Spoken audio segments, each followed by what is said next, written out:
Greetings my friends, and welcome to a very special video. Tonight, I'm celebrating 5 years of Creepy Oz. It's been a hell of a ride, and it wouldn't have been possible without all of you. To mark the occasion, I thought we might go on a bit of a journey together. In the 5 years I've been doing this, I've narrated more than 500 stories. That's about 100 stories a year on average, which is, a lot. Every so often, I'll narrate a story that really stands out to me. It might not be the most strongly written story, and it may not be one of the technically best stories I've done, but for whatever reason, it resonates with me and sticks out in my mind as a personal favorite. To celebrate 5 years, I wanted to go back and revisit a selection of those personal favorites. One from each year that I've been doing this, with fresh narrations of each story. But here's the thing, guys. This journey has not been mine alone. There's no way I could still be here doing this today without the incredible support of the horror community. So I invited some friends to join me. And I also invited them to submit some of their personal favorite stories that they've ever narrated over the years. So, essentially, what you're going to be hearing tonight is a very personal collection of stories. Every story you hear, you'll know that it means something to the person reading it. And I think that's just such a cool way to celebrate this milestone. Personally, I'm going to be reading 5 stories, one from each of my first 5 years. Let's see how many of them you can remember, for those who have been around since the early days. For each of the stories, I'll play a sample of the original recording at the beginning before I go into the updated narration, so you can kind of get a feel for how far we've come. In between my narrations, you'll be hearing from my guests. I'm sure you'll recognize more than a few of them. Okay. To kick things off, I'm going to be doing a reading of one of my personal favorite stories from my first year, 2021. This story was written by a dear friend of mine, Depth Zero. He no longer does YouTube narration himself, so I felt like including his story would be a cool way to have him here with us in spirit. Alrighty, let's get into it. This is I Was Raised to Believe I Was an Android, written by Depth Zero.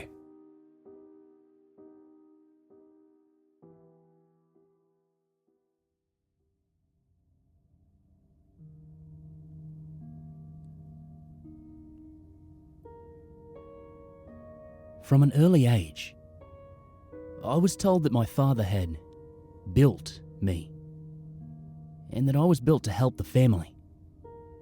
Any feelings or thoughts that differed from his programming were to be reported to him as a malfunction, which he would fix. It didn't take me long to associate malfunctions with pain, and I reported them less and less over the years. I slept in the basement, in a box with a thin layer of foam and a pillow.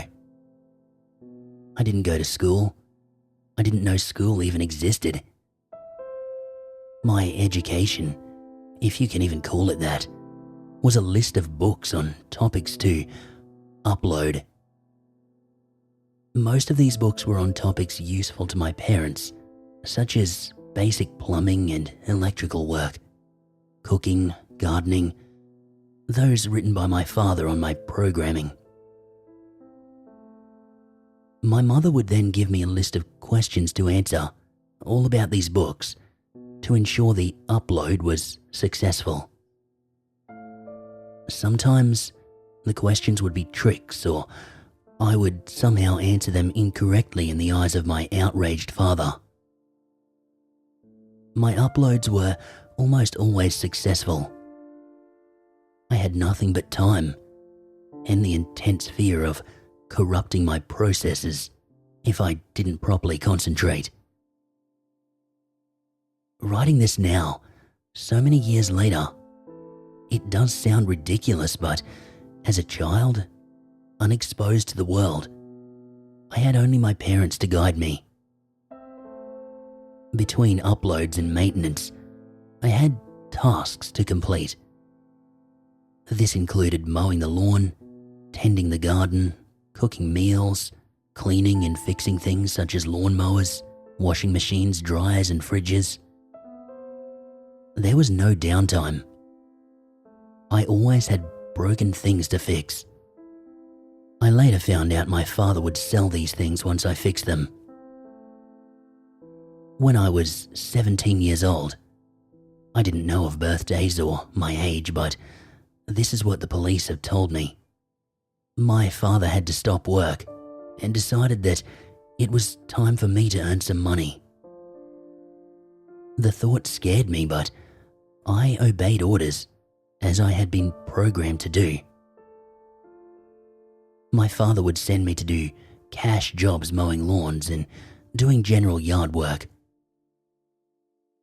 He would usually wait in the car until I was done, or leave and come back if no one was home. During those times, he would put me on mute mode, and he said that he would know if I spoke with anyone. It was forbidden. If I malfunctioned, there would be serious consequences. No one ever approached or spoke to me. Even if they had arrived home before my father returned, they would make their way inside without a word. I discovered later that he had told his clients I was deaf and mute and liked to be left alone to finish the job. It was simple. He would drop me off on a large property.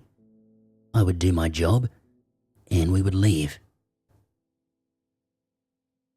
One day, I was mowing at a regular's house. No cars were in the driveway, so my father left me to do the job. Shortly after, a girl came out with a drink. She looked about the same age as me, and for a moment, I considered that maybe she might be an android too. "It's pretty hot outside. I thought you might want this," she said, handing me a black drink. "It's Pepsi. I hope that's okay." She smiled. I had no idea what Pepsi was. It was black, like the oil Mother made me drink, so I thought it should be okay. I still remember that first sip. It was the single greatest thing I had tasted. It didn't leave my mind feeling scrambled like my mother's drink. I wanted to ask what Pepsi was. Where did she get this drink? Did she make it? "I haven't seen you around. What school do you go to?" Pepsi Girl asked. I put my head down and I walked back to my mower. What was I supposed to do? "You're not even going to say thank you?" she said, following me. I looked back at her. She made me nervous, for reasons I was yet to understand. "I have to work," I replied to her. Without another word, she just huffed and walked away. I spent the rest of the day counting down the minutes until my father came to pick me up. I was convinced that he would know I had gone off mute mode, that I had spoken to someone. When my father's dusty red wagon pulled up, I loaded my gear into the car and got in. No words were spoken. I felt a sense of relief, but a small voice in the back of my head spoke to me. "He may not know now, but wait until you get home." Nothing was out of the usual that night. I did my chores, worked on my uploads, and I recharged my batteries. The rest of the week was business as usual. My father was in one of his moods that lasted from days to weeks. The longer the mood, the more aggressive he would get with me. That little voice in the back of my head spoke to me once more. Maybe he really doesn't know. Maybe he is lying.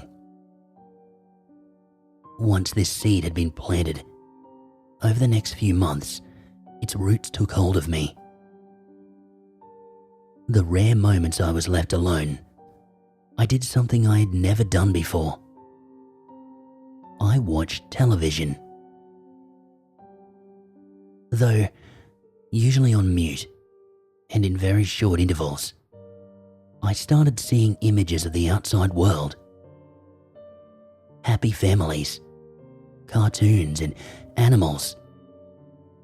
It was mesmerizing and terrifying at the same time. The day that changed my life, however, was the day I turned on the TV and caught a glimpse of iRobot.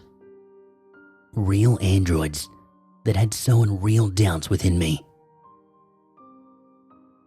Though I knew something was inherently wrong about my situation, I didn't know what to do. Eventually, I was sent back to Pepsi Girl's house, and I got to work. I was really hoping she would bring me some more Pepsi, but I didn't get my hopes up. I was almost done mowing the lawn when she pulled into the property. I watched her drive up to the house and get out. A part of me screamed to talk to her. I thought of the scenarios carefully. I would find out the truth about myself. She might tell my father, and my malfunction would need to be fixed. I might get Pepsi.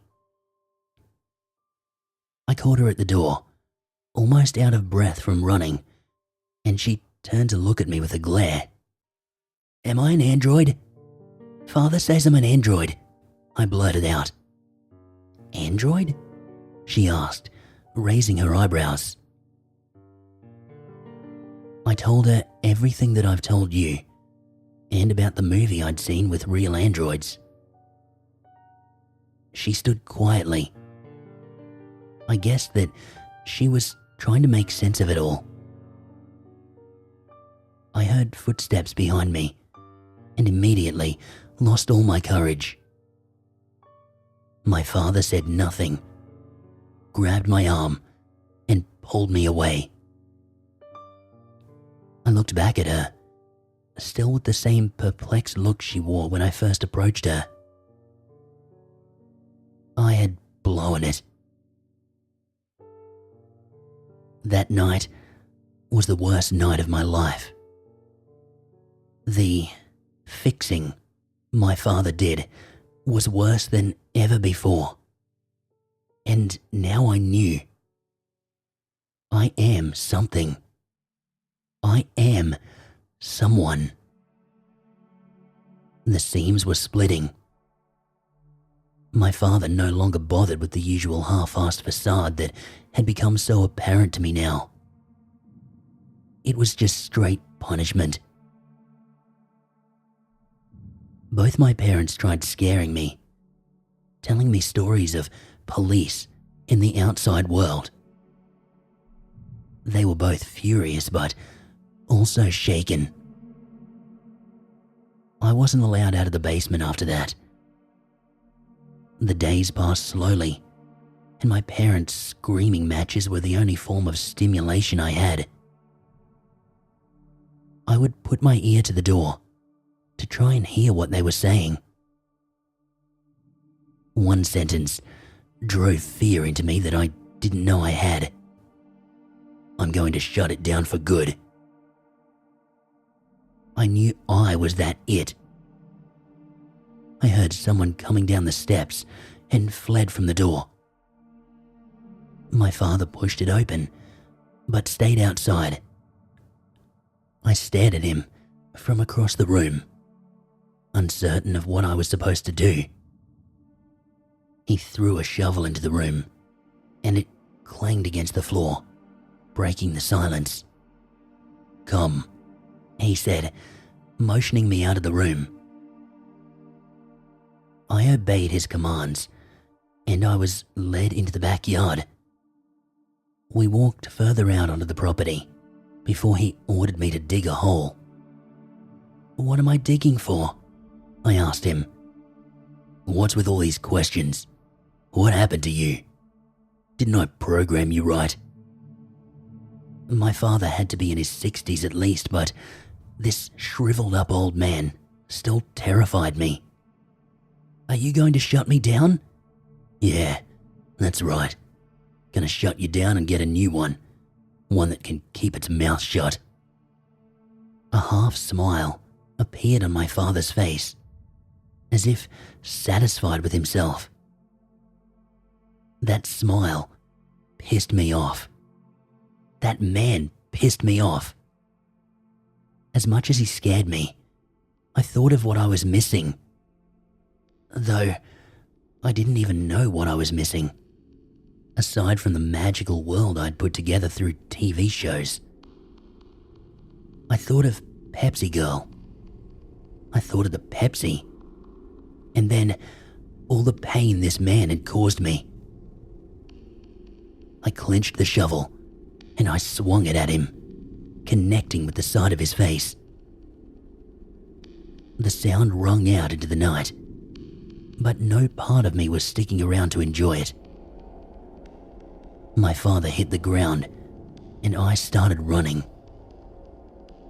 There was no plan. I had not intended for this to happen, and I had no clue where I was going or where I should be going.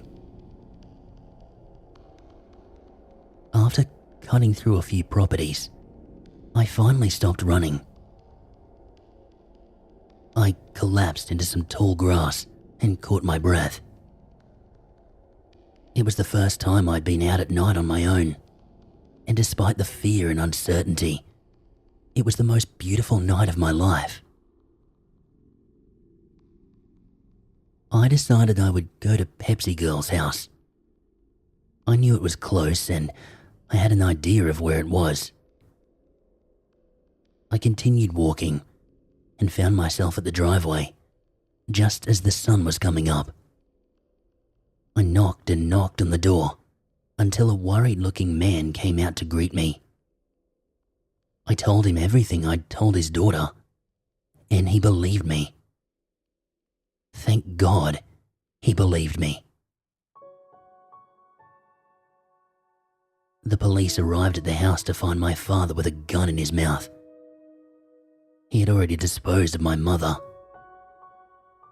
They told him to put it down, but he pulled the trigger, and it was over. Over for them, but not for me. My life was just beginning. It was revealed to me that they were not really my parents. They had stolen me, stolen my childhood, stolen my mind.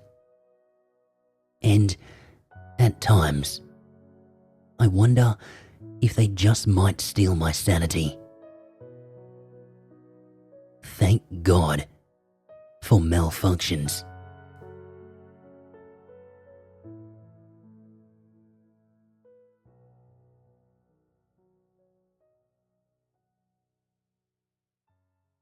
My first guest narrator on tonight really needs no introduction.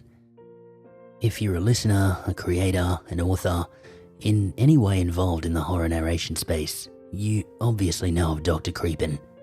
The guy's an OG. I've had the pleasure of working with the doc on a couple of collabs in the past. You might remember him playing a role in the Eclipsia ritual back in the day. And he's always been super approachable and great to work with, which honestly still feels very surreal to me as someone who was a big fan of his channel before I ever started narrating. So, big thanks for throwing your hat into the ring for this one, Doc. It means a lot to me that you made time for this. Alrighty guys, here's Dr. Creepen, who will be reading for us an original story of his.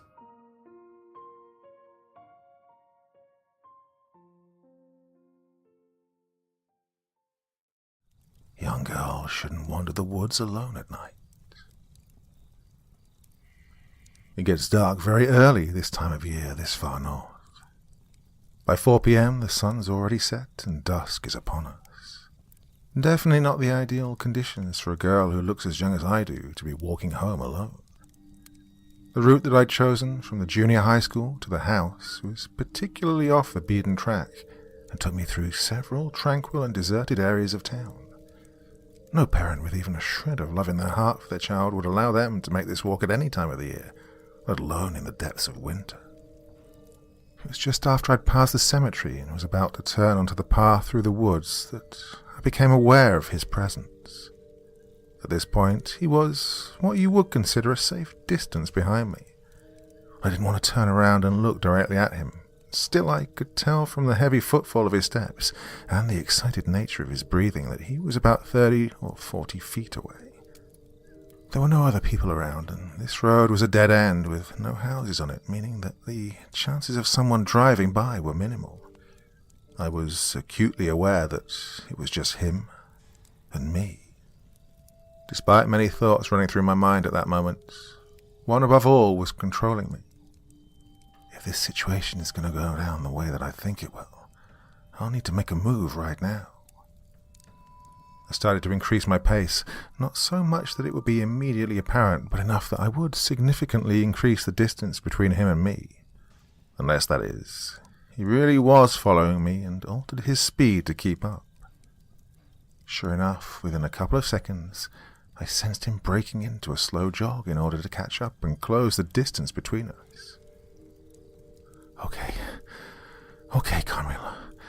Time to make a choice. Do I run or do I turn and confront this man? I was right at the head of the woodland park at this point, so I decided to turn around. Hello, mister. Can I help you with something? Are you lost? I detected the slightest hint of surprise that I'd acted in this way. Still, he quickly regained his composure and continued his slow approach. Hey there, little girl. I was just out here looking for my dog. I think he went into these woods. Do you want to help me find him? He was smiling at me now. What's your dog's name? I asked. What? Your dog's name. What is it? If I'm going to help you find him, I need to shout his name. His name's Fred. Oh, was he surprised by my question, or had he hesitated because he'd needed to make up a name? Well, I'm kind of scared of dogs. I think I'm just going to go home. I'm sorry I can't help you. Oh, can I at least walk you home? Which way are you headed? It's dark out here and not safe for little girls like you. He was edging ever closer to me now and had a big, creepy smile plastered across his face. Oh, I live just on the other side of these woods. Trust me, I can make it home just fine. Well, I'd still like to walk with you if that's okay. I mean, I'm sure my dog is in there somewhere. His icy blue eyes were laser-focused on mine now. It almost felt like he was trying to hypnotically control me with his gaze. Well, if you really think Fido's in there, I guess you should look for him. Fido's a crazy old mutt, he said. I'm sure I'll find him in there. There is no dog. This man definitely means trouble. Time to take action. I turned and started running into the woods. While I had a couple of seconds head start on him, the fact is that the body of a 13-year-old girl can't run as fast as a fully grown man. He caught up with me ridiculously fast, so quickly in fact that we were still within the view of the road. The street lamp gave off enough light for us to be seen by a passerby, if one were to approach. What did you run off for? He asked. I'm not going to hurt you. Sorry, mister. I just got scared at the thought of your dog running around in here. I got bitten by something pretty nasty when I was younger, and the thought of it happening again freaks me out. Okay, I understand. Let's keep walking, and I'll keep you safe from any stray dogs. Hey, are you hungry? I have some food I could share with you. Let's find a nice place to sit down and eat. what do you have? Well, I was kind of hungry as it happened. Delicious homemade spaghetti and bolognese sauce. Let's go a bit further into the woods, and then I'll share it with you. He didn't have a bag with him, and there was no way he was hiding some container full of food in his pockets. This was bullshit. No thanks, mister. My elders say I'm allergic to garlic, so I shouldn't eat Italian food. Okay then, let's just keep walking. His heart rate was increasing and the adrenaline was kicking in. I could smell the excitement oozing from his pores. Here, let me hold your hands. You'll be safer that way. He didn't wait for me to respond, grabbing my hand in his clammy grip. He was a strong one, it was apparent. There was no way a regular girl of my height and frame would be able to escape this bastard. We walked on and were soon far away from any streetlights and any semblance of safety. And soon things were going to take a turn very much for the worse. He clearly sensed this too, letting go of my hand and standing in front of me to block the path. The disingenuous smile had now gone. Okay, little lady. Fun time is over. Well, for you, anyway. My fun is just about to begin. He withdrew a set of handcuffs from his pocket and dangled them in front of my face. I seriously fucking doubt that, Johnny. And this was the part that I always loved the most. The look of utter shock on these assholes' faces when I first called them by their name. Oh, I'd seen it dozens of times before, and it never grew old. Now, for the next part. Or he'll be rocked back for a few seconds before trying to reassert his authority. Wait. What? How did you know? I didn't let him finish his question. Johnny Mutton. Pedophile. Rapist and child killer. Oh, we've been tracking you for a while.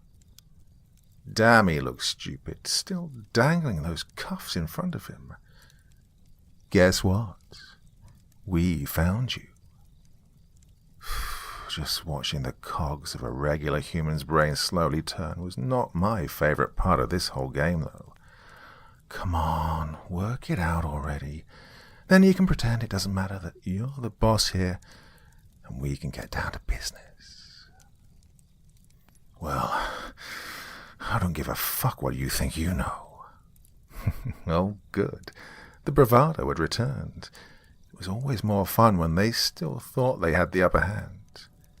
I'm still gonna torture you, rape you, and then leave little pieces of you scattered all over this forest. Again with the dangling handcuffs. What was wrong with this shithead? Which hand should we start with? You want my left? The fucking schmuck had a look on his face like it was Christmas and his birthday all rolled into one. He advanced and roughly placed the handcuff around my left wrist.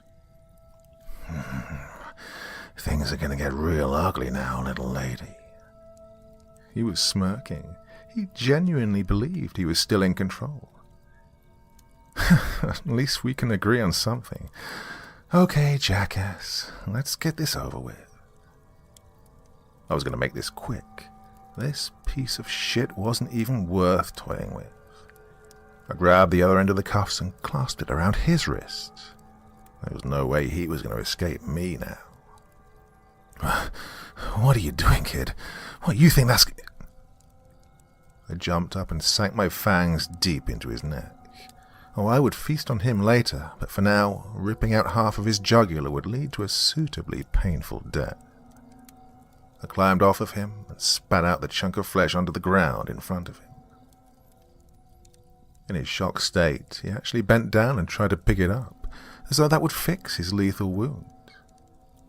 I wasn't going to allow this sick bastard even that tiny crumb of false hope, though, and dragged him away into the middle of the clearing. Any last words, Johnny?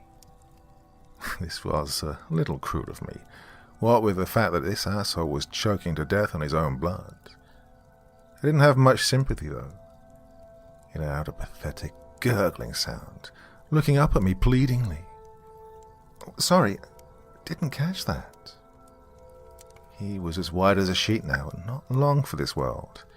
Time to monologue. You guys just don't put in the effort anymore. I mean, for fuck's sake, I only got into town last night. I was obviously indisposed during the daylight hours, meaning I know you had zero time to prep this. Damn, I remember the old days when sick fucks like you would at least put in the effort. You know, a couple of weeks of following your victim, regular drive-bys, watching the home through binoculars, learning the names of friends. But you just spotted me and decided there and then to act on your impulses. Fucking pathetic. It didn't even occur to you how dumb it would be for a girl to be walking through the woods on her own. God, it took me less than 2 minutes to lure you in here. His breathing was extremely labored now. He had moments left. Okay, fair enough. Nobody expects one of our kind to look the way I do. And hey, like I said, you should have put in the legwork. Goodbye, Johnny. And with that, I decided to feast. It always tastes better when they're still alive, even if only just.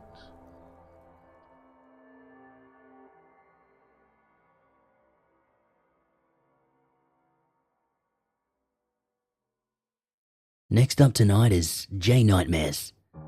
I met Jay during my first year on the platform, and in the years since we've worked together quite a bit on various collabs, and I can honestly say this bloke is one of the realest dudes on YouTube. It's been genuinely inspiring watching his channel take off the way it has, and it's got nothing to do with luck. Jay's got a passion for what he does, and it absolutely shows in his work. But what I admire most about Jay is that, despite his channel's impressive growth and success, whenever I've reached out for a collab over the years, despite being still somewhat a smaller channel myself, he's always been right there for it, ready and willing to jump in. That's not gone unnoticed or unappreciated.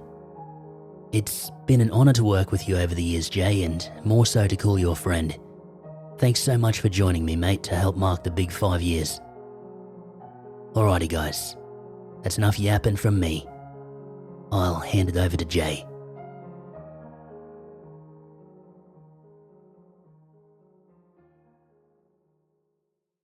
There are roads in Japan that lead to nowhere, winding mountain paths where the air is thin and silence presses against your skin like a warning. Paths where the forgotten still walk. This is the legend of Ubasute, the practice of abandoning the elderly in the mountains. It is a story of survival and cruelty, of ghosts and regret, and some say even now those who were left behind still roam the roads at night, waiting for someone to take them back home. The urban legend of Ubasute tells of a time when families, unable to care for their aging relatives, carried them into the mountains and left them there to die. The story goes like this. When a parent or grandparent became too old, too weak, or too burdensome, a son would carry them on his back, climbing higher and higher into the darkened woods. When they reached a place far from the village, where no one could hear their cries, they would set them down and walk away. The elderly, abandoned and alone, would often starve, freeze, or disappear into the shadows of the forest. Some villages called these places Obasuteyama, or the mountain where old people are abandoned. Many say that in certain areas you can still hear their voices calling out in the wind. And if you ever find yourself on a quiet mountain road at night, you may see something out of place, an old woman walking alone. One of the most infamous haunted locations tied to Ubasute is the mountain roads of Kobe. Kobe is often seen as a modern urban city, but its surrounding mountains have a darker history. One night, a man and his friend were driving through a mountain road at 2 a.m. when they saw something strange. An old woman walking unsteadily alongside the road. Her hair was wild and unkempt, her steps slow and uneven, as though she might collapse at any moment. "That's strange. Why would an old woman be out here at this time of night?" the driver's friend whispered. Worried that she might be lost or ill, they decided to turn the car around to check on her. But when they did, she was gone. Vanished. The woman had been walking slowly, far too slowly to simply have disappeared into the darkness. Even if she had run, it would have been impossible for her to escape their headlights in mere seconds. Later they learned the truth. That mountain had once been an ubaste site, a place where in ancient times families abandoned their elderly to die. And even today, some say the spirits of those left behind still walk the roads at night in Kobe. While ubaste is often regarded as a myth or an exaggerated legend, history tells us a darker story, the reality of elder abandonment in Japan. During periods of famine and hardships, particularly in the Edo period, 1603 to 1868, and earlier, families in rural Japan struggled to survive. The winters were harsh, food was scarce, every grain of rice counted.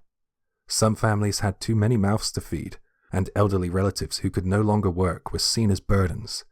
In some regions, a form of population control called mabiki was practiced, where infants and the elderly were abandoned in order to save resources for the stronger family members.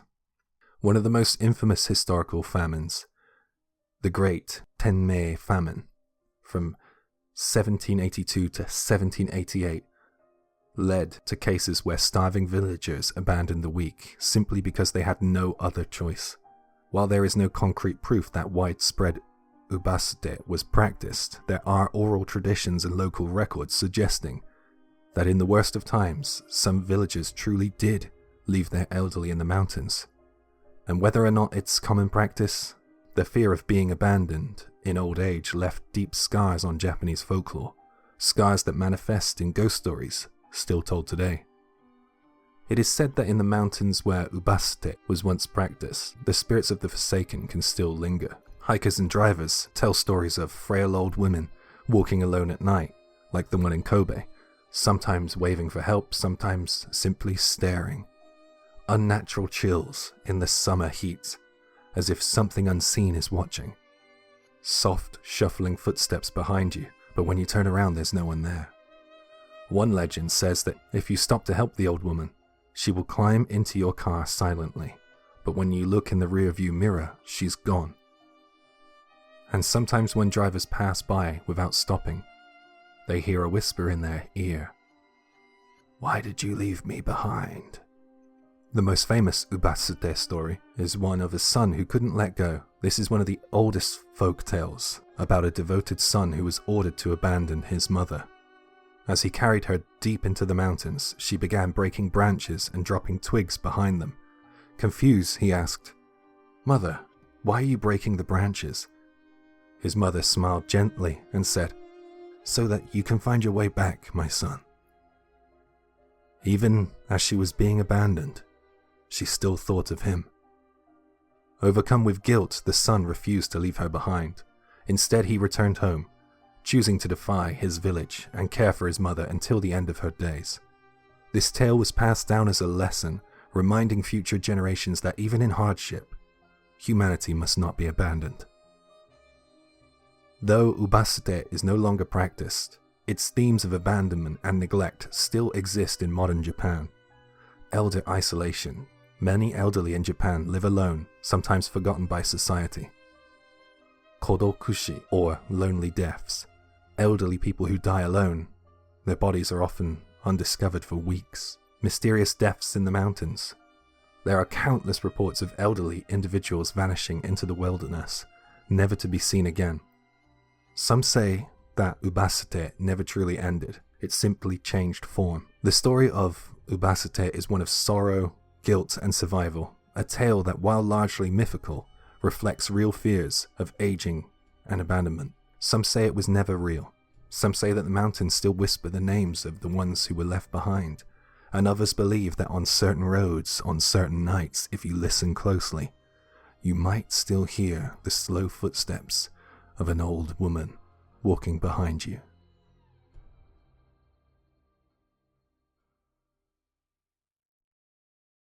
Quick heads up, this next story involves serious illness and talk of giving up. Please skip ahead if that's not for you tonight. Among night shift nurses in Tochigi Prefecture, there's a rumor about a hospital rooftop that stays open to all, and patients who come back against the odds. New staff get told this story. You're about to hear it. This is survival rate. Stage 4. The 5-year survival rate is about 5%. The doctor informed me of that in a dry, businesslike tone. It was the spring of the year I turned 42. Using being busy as an excuse, I dawdled and skipped my health checkups for years. Then last winter, my boss finally scolded me, and I went reluctantly to be examined. Abnormalities were found. I was sent back for further tests. After a whole series of detailed examinations, what was waiting for me was an utterly unexpected diagnosis: bile duct cancer. And that hollow little number, 5%. Why me? Work was going well, family was going well. I mean, it's odd to say it myself, but I've treated other people kindly, and I quit smoking as soon as our first child was on the way. So what exactly did I do? How does it make sense that the probability I'll still be alive in 5 years is only 5%? Anger, sorrow, resentment, every negative feeling you can imagine in this world rose in me incessantly, one after another, from the moment I woke up to the moment I lay down at night.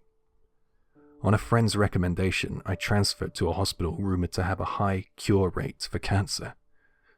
Even after the transfer, when family and colleagues came to visit, I put on my bravest artificial smile and tried not to show any weaknesses. That act became stress of its own, and before long, I found myself seriously considering ending my life.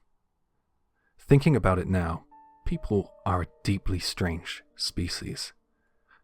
Even though I did nothing, there was a 95% chance I would die in 5 years, the moment death came close enough to touch, so I started to pull it closer, with my own hands, searching for a way to take my life.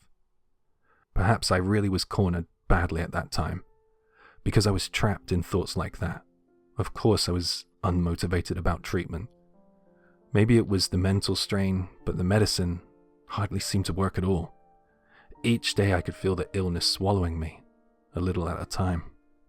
Then one day I finally went up to the hospital roof, looking for a place to die. If I'm gonna die anyway, I thought, and for the first time in 10 years, ever since my wife became pregnant with our eldest son, I drew cigarette smoke slowly, deeply, into my lungs.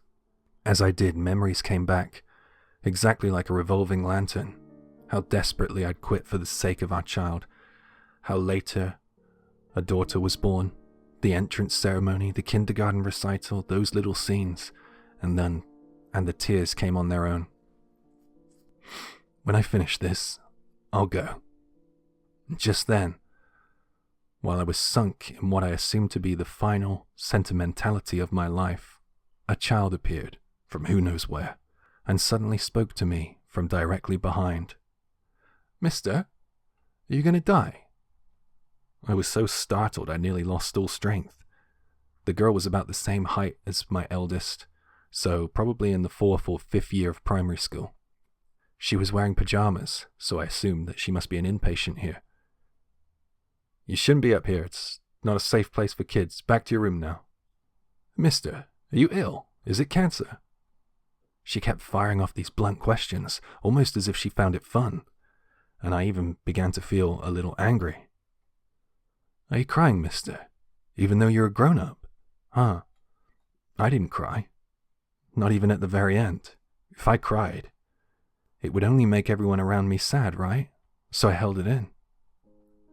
The words at the very end snagged on something in me, but I told myself it was just how children speak and to let it pass. "Why are you crying, mister? For your wife? For your kids?" "For all of it." "No, I don't think so. It's for you, isn't it?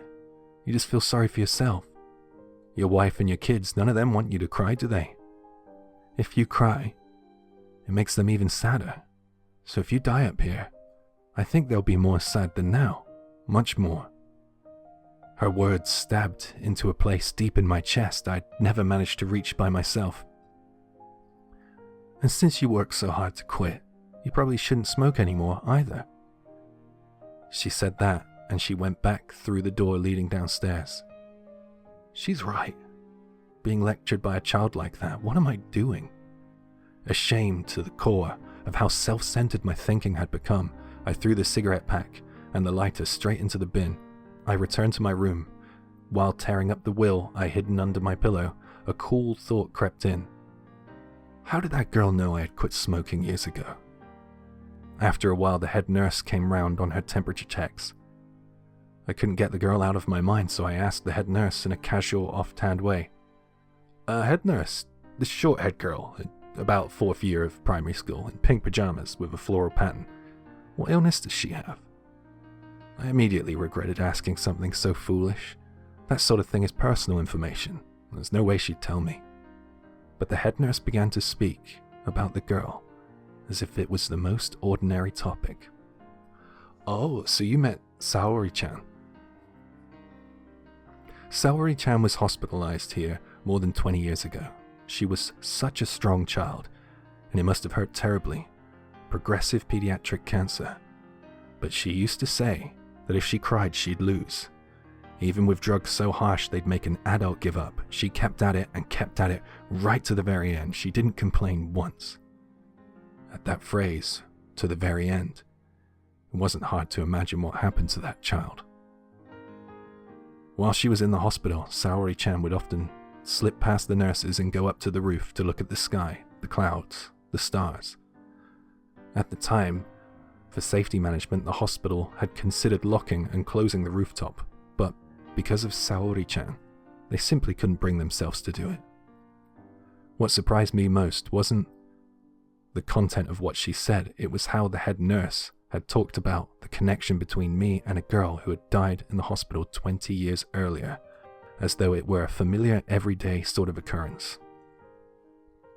After that, I abandoned those weak thoughts and became more proactive about treatment.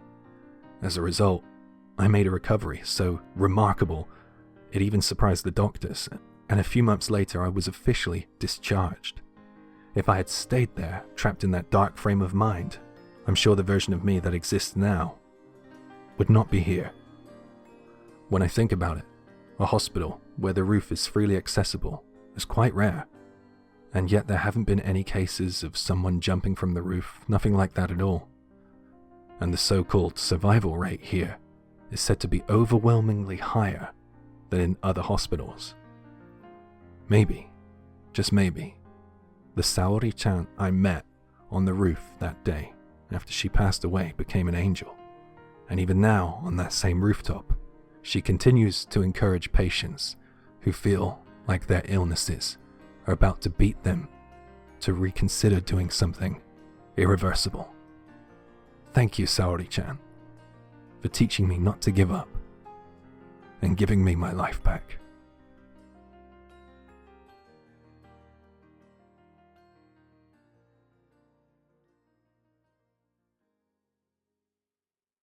Next up tonight is Spencer Dillehay.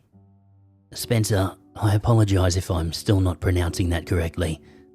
Spencer runs the channel and podcast Don't Fall Asleep. Now, if you guys have been following my channel for years, I don't think Spencer needs any introduction. Honestly, the amount of collabs we've done together has been insane. Back in 2022, when the horror community was thriving on Twitter, I'd throw these collab invites out probably once every couple of weeks, and without fail, Spence was always at the front of the queue. Over the years, we've kept in touch and continued working together on and off, and I can honestly say I consider Spencer one of my closest friends in the space. What I really love about Spencer's productions is the way he introduces the stories. See, he's got this cool radio announcer thing he does at the start of every... Wait, what? Sorry guys, we seem to be getting some static interference from somewhere. What's going on? Where am I? Denizens of the night, and denizens of the Down Under. Welcome to a special episode of the macabre, the terrifying. Tonight, we'll be celebrating a dear friend with a classic hit from the past. Indeed, I could never pass up the opportunity to celebrate one of the horror community's most precious treasures, Creepypasta. And what better way to do so than with one of my absolute favorite stories, The House on Hyatt. This story was written by one of the staple authors I work with on my channel, A.G. Hilton, in the summer of 2024. It follows young Tabitha, who has recently suffered a family tragedy and a move to a new home.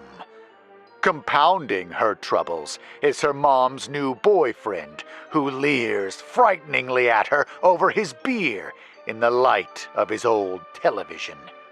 But there is more to The House on Hyatt than meets the eye. Just listen to that whispering from the air ducts. Before we begin, this story alludes to child abuse, but it is never described. This story is called The House on Hyatt and was written by A.G. Hilton.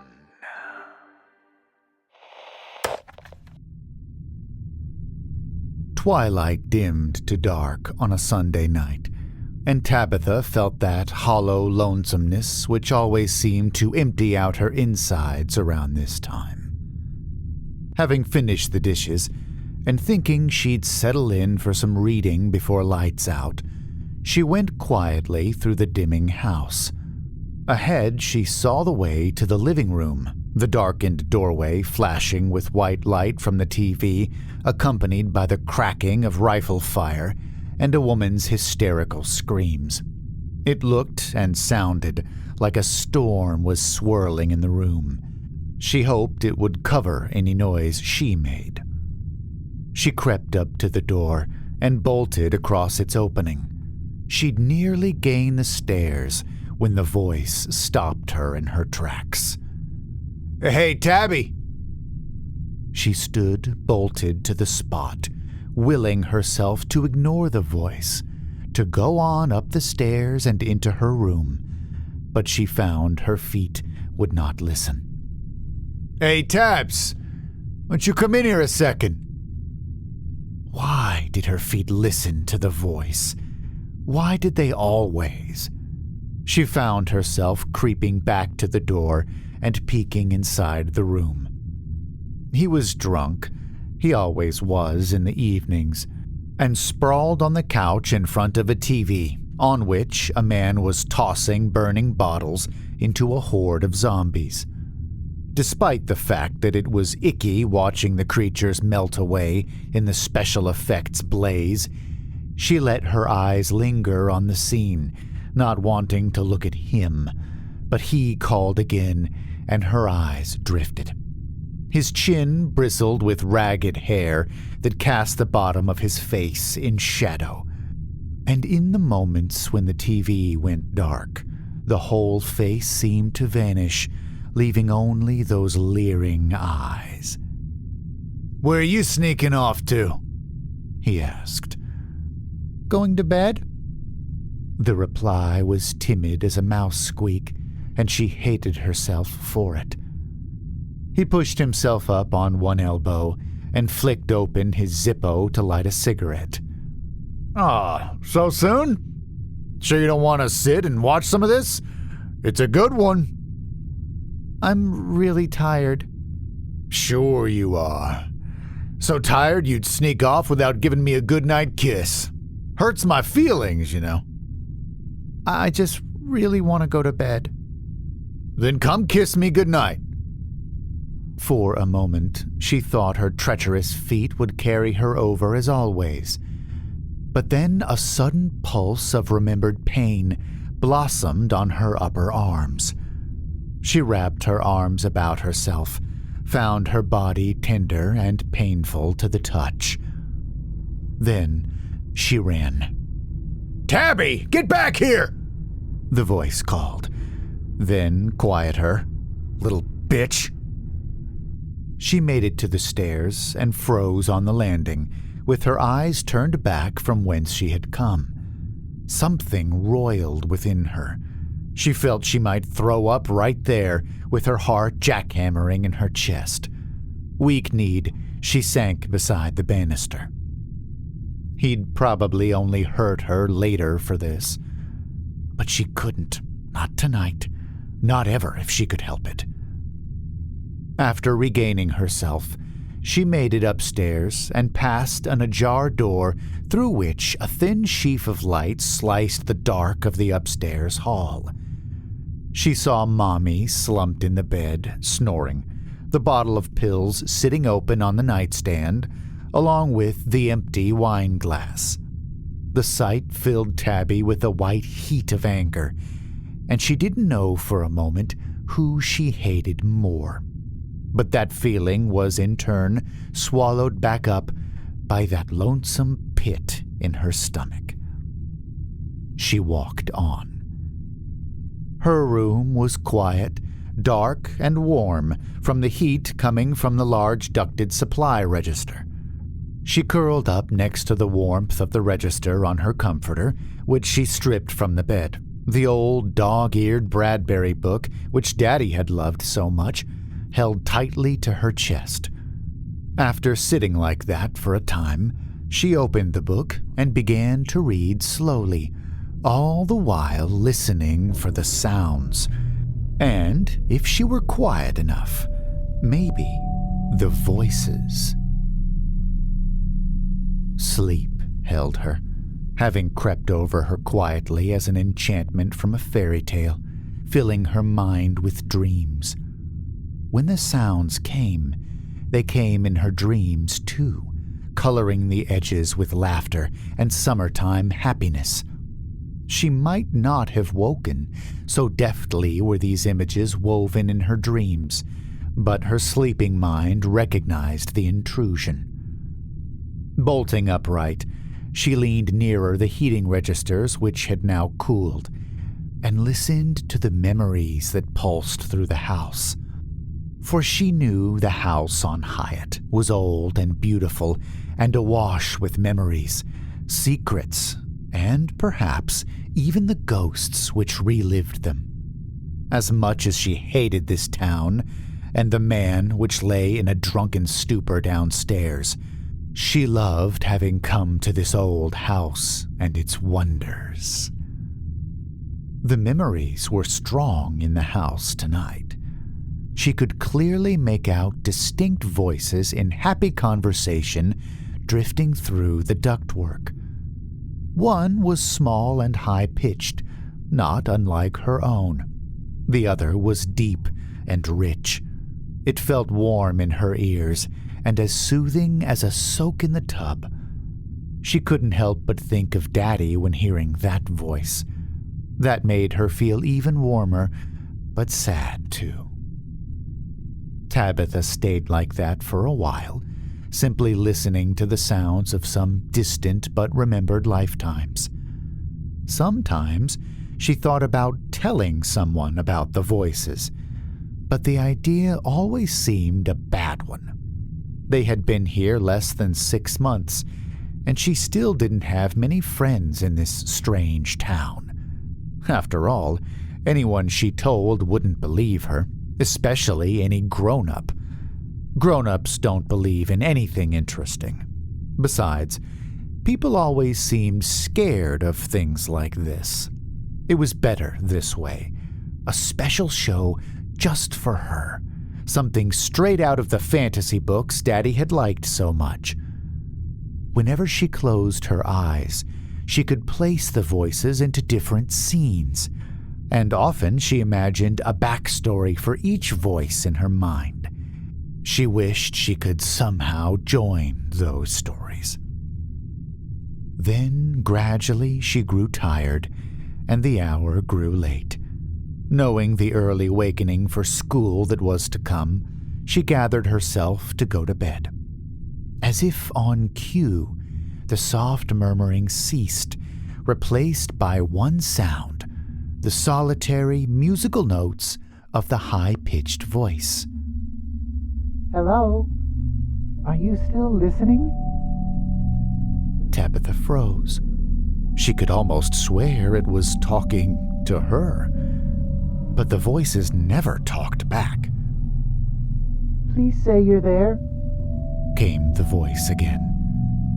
I felt you listening. I just want someone to talk to. A ghost, she thought. A real-life ghost that wanted to talk to her. She felt giddy, but the strange turn also gave her pause. It took her a moment to find her voice before replying, "I'm here."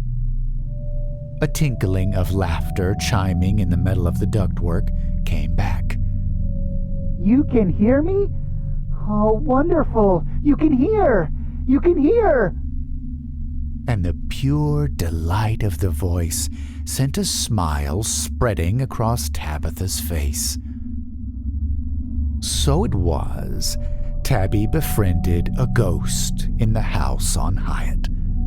As time went on, she realized the ghost wasn't like those she read about in her books or heard in classmates' stories. This ghost didn't come whispering through the walls or rattling chains in the halls. This ghost didn't scare Tabitha at all. When she came, she was just the quiet voice that drifted through the ducts of the house.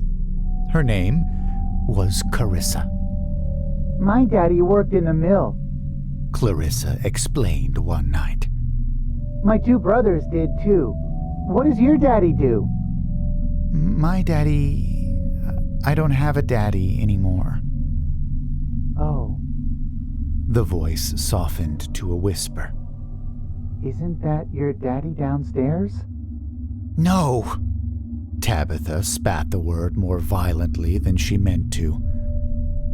He's just some man. I hate him. Why do you hate him? Tabitha felt sick suddenly. She realized she couldn't articulate the thing. When she tried, the words just wouldn't come. He'd said that it was part of being a good little girl, but she never remembered her daddy saying that. He hurts me sometimes, she said at last. I'm sorry. You should meet my daddy sometime. You would love him. My brothers too. I would really like that. I knew you would. Come downstairs.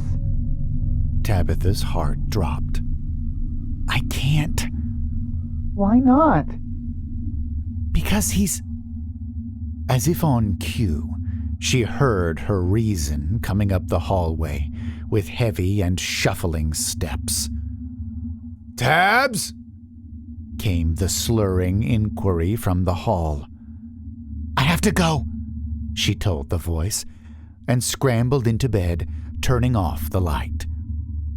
Scarcely had the room grown dark when she heard the door swing quietly open. She felt the weight of his shadow across her, but willed herself to remain motionless. Tabs! She gritted her teeth, willing him to leave, expecting to feel an alien touch at any moment, but the door swung closed. Motionless, she lay there for what seemed like hours, before tentatively crawling out of bed and back to the heating register. But it was no use. Carissa had gone. She was sad at first, all filled back up with that lonesomeness, but then realized just how tired she had become. She slept then and dreamed, and it seemed that maybe she could still hear the slightest whisper of sweet voices. And when she dreamed, it was of unworried summertime happiness, like sweet lemon drops Daddy, and the bright faces of the memories from the house. And, though deep in sleep, a part of her recognized that if she could stay like this, she would rather that she never woke up. "May I be excused?" "Huh?" Mommy scarcely looked up from the phone beside her plate. "May I be excused?" "But you haven't finished your dinner," he replied for Mommy. "But I'm full." "Full, huh?" He wiped gravy from his mouth with a crumpled napkin. "What's the big hurry, anyway? Gonna go up and hide in your room? Been spending a lot of time up there lately. What's so good you don't have time for family anymore?" Tabitha scowled down at the remainder of peas on her plate. She lifted her eyes to Mommy, ignoring the man across from her. "Mommy, can I go?" "Hey!" He snapped his fingers, and the quick motion of his hand made her start reflexively. "I'm talking to you, little lady. Look at me when I'm talking to you." "Mom, don't be so rude, Tabs," Mommy said. "Yeah," he added. "I think you've been spending too much time by yourself lately. We should have a family night. Catch a movie on the TV." "But I don't want to." Tabitha's voice sounded shrill and pitiable in her own ears. That got Mommy to look up. "Damn it, Tabs! Why are you being such a brat?" She looked at Mommy and realized just how red her eyes were, how tired. She wanted to pour it all out then. Even if she didn't have all the words, she wanted to say exactly why she didn't want to sit up with him, say why she hated him, say how she wished Mommy would just be happy again and come back from her eternal haze. But she saw him looking, and the look in his eye made her choke on the words. Mommy put a hand to her temple. "Please, just don't be difficult. Not tonight." Then Mommy was gone. Gone to the pills and the wine glass, and Tabitha realized for the first time to tears of her own. But when she was gone, he was still there. The hallway seemed darker than it ought to be, even at midnight. Maybe it was that the clouds smothered the moon, or that the drapes were set just so as to perfectly blot out the gleam of the solitary street lamp. Whatever the case, the walls pressed close, and shadow blended into shadow so that, for a moment, Tabitha felt she could not recognize the hall's shape or discern its true length at all. But that was silly. There was nothing to be afraid of tonight. He hadn't come home from Sammy's pub yet, and that was just fine. She had been waiting for just such a night. Stealthily, Tabitha crept down the hall, past Mommy's darkened door, and down the stairs. She was halfway down the flight before she saw her. Carissa stood in a sliver of moonlight at the base of the stairs. The white glow revealed her as pale and beautiful with dark hair. Tabitha thought she couldn't be more than a year or two older than herself. When she saw Tabitha on the landing, Carissa grinned with perfectly white teeth. "Come down," Carissa urged in a whisper, for Tabitha had frozen where she stood. It wasn't that she was scared of the apparition's appearance, as she thought she might be, but something about seeing a ghost, a real ghost, in this embodied way shocked Tabitha. She had expected something insubstantial, but there she was, the owner of the voice, as solid as the stairs under Tabitha's feet, even leaving small indentations in the carpet as she swayed playfully from foot to foot. "I'm coming," Tabitha said at last, and descended the last flight of steps. When she reached the bottom, Carissa threw her arms around her, and Tabitha was chilled by the touch of cold but very real skin against her own. "I'm so glad you decided to come," Carissa whispered in her ear. "It's been so long since we've had good company. I can feel it. Your good company. Father will be very pleased." "But where's everyone?" "Waiting. Come and see." Carissa took her hand, and Tabitha felt overcome with new excitement. How many little girls could say that they were friends with a family of ghosts? Certainly not prissy Evelyn Green or that bratty Tina Thompson at school. They could jeer at her ratty clothes all they wanted. No matter how much money their mommies and daddies made, they would never have something as cool as this. They went down the dark hall toward the back of the house, past door after darkened door. When no signs of the other ghosts could be seen or heard, Tabitha asked, "Where are we going?" "Not much farther." Then they entered the kitchen. Carissa continued forward, but was stopped by Tabitha, whose feet fixed in the doorway. For, across from them, in the corner by the refrigerator, the door to the basement stood open. "What's wrong? We're almost there." Tabitha released Carissa's hand and stepped back. "I don't want to go down there." "But that's where we live. You want to meet the family, don't you? They'll be sad if you leave now." Another step back. I changed my mind." Carissa walked further into the kitchen and looked back sadly. "We thought you might be nice to us. It's been so long. I had a special surprise for you, too." Voices began drifting softly from below then. They were warm and comfortingly familiar, and above them all came a new one which made Tabitha's heart soar. It came deep and rich, seemingly pulled straight out of days past, and Tabitha knew it perfectly. "Daddy?" she said, and stepped into the kitchen. "Daddy, are you here?"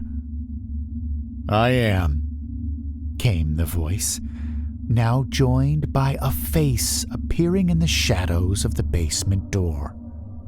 "I've made new friends, beautiful. They told me I could find you here. I've missed you and Mommy so much." How could it be? Daddy had left them there on the side of the road in the glow of the hellish red ambulance lights. Yet here he was, just within the shadows of the basement door, as real and substantial as Carissa.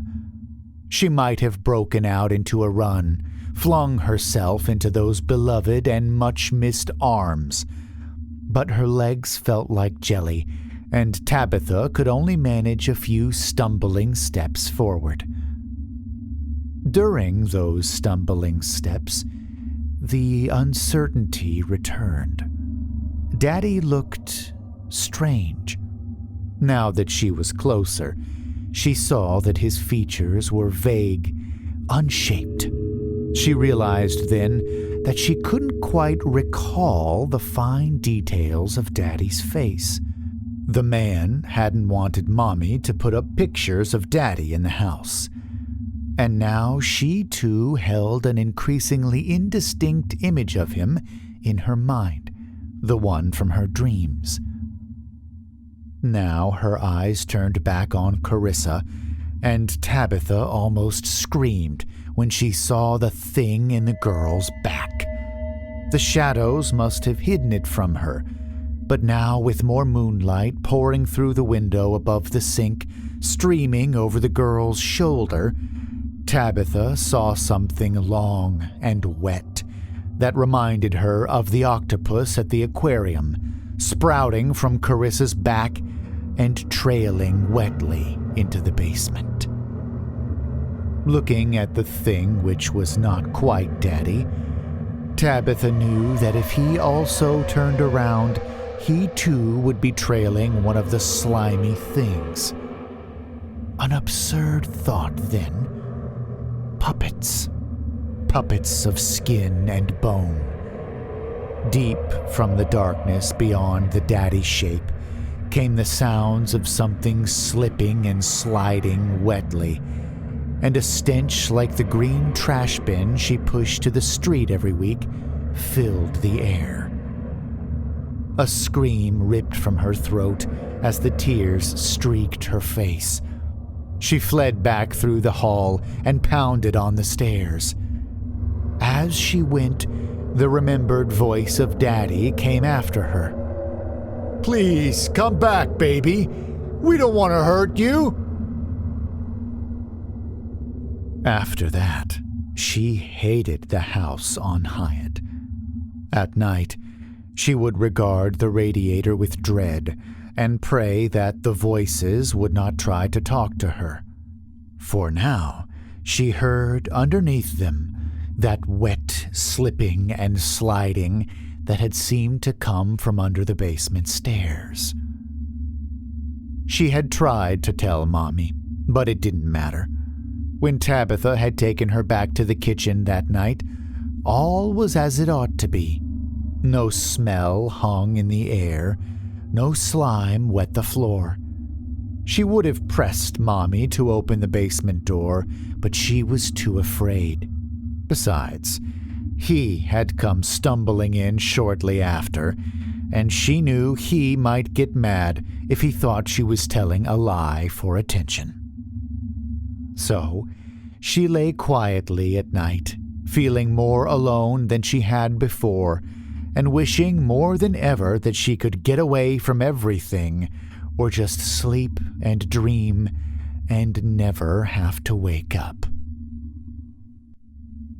The day was crisp and cool as she walked from the corner bus stop toward the house on Hyatt. Where once it seemed so beautiful and regal, if a little run down, it now looked like a crouching monster. She had no friends there now. Now she feared going home twice as much. First, of whatever lived beneath the house, and when he got off his shift at the plant, for fear of the man that lived in it. At least the thing in the basement couldn't seem to get her in her room. She closed the front door quietly behind her, eyes locked on the kitchen door, as had become her new habit. Usually Mommy was home by now, but the house was quiet and her car was not in the driveway. "Mom?" She heard a shuffling. Then he came out of the living room, one hand around the neck of a half-empty liquor bottle, and Tabitha nearly screamed. "Where's Mom?" she asked, trying to keep the tremble out of her voice.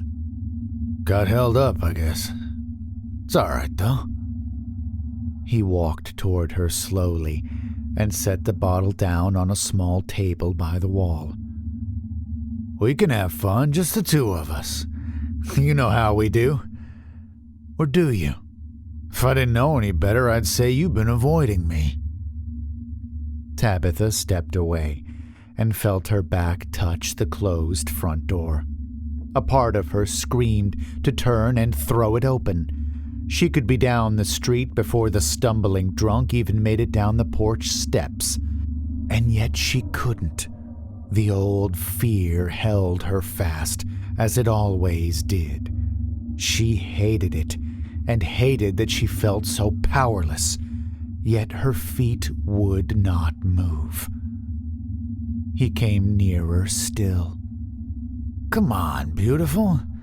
Come give Daddy a kiss, and we'll throw something on the TV. You're not my daddy, she said quietly. What'd you say? I said you're not my daddy. She found herself suddenly able to look up at him and felt all red hot inside. You're not, and I hate you. What began as a patronizing grin suddenly soured to a snarl. And you're a little ungrateful bitch, but I think I can teach you some appreciation. When he moved, it was deceptively fast and accurate for his state of inebriation, but Tabitha managed to dart past him. He cursed and collided with the door while she ran down the main hall toward the kitchen, the back door, and escape. She knew she had a lead. She could probably climb over the back fence and be gone from him in moments, but the sight in the kitchen stopped her cold. The back door was in the kitchen's corner, set at a right angle to the nondescript white basement door, a door which was currently swinging open. The rotten smells came to her, and Tabitha thought she could hear a wet sliding coming up the creaking steps. But then he came pounding down the hallway with a bellow, and she decided it didn't matter. She made for the door and threw it open before strong hands, his hands, lifted her full from the floor and yanked her back.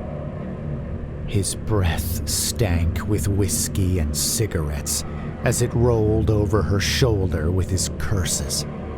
She reached out and grabbed the doorframe, causing him to squeeze her hard and yank again.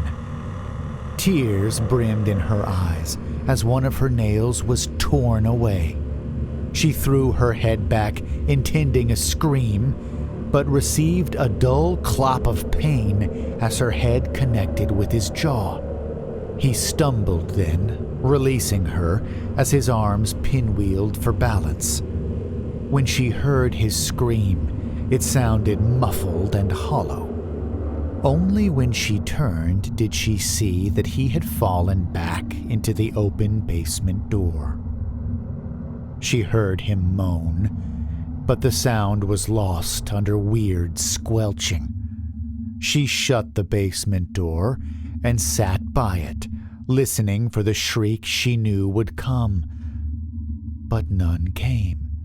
The squelching sounds continued for a few minutes. Then all was silent. Tabitha felt sick and wobbly-legged when she stumbled into the living room and collapsed on the couch and into a numb daze.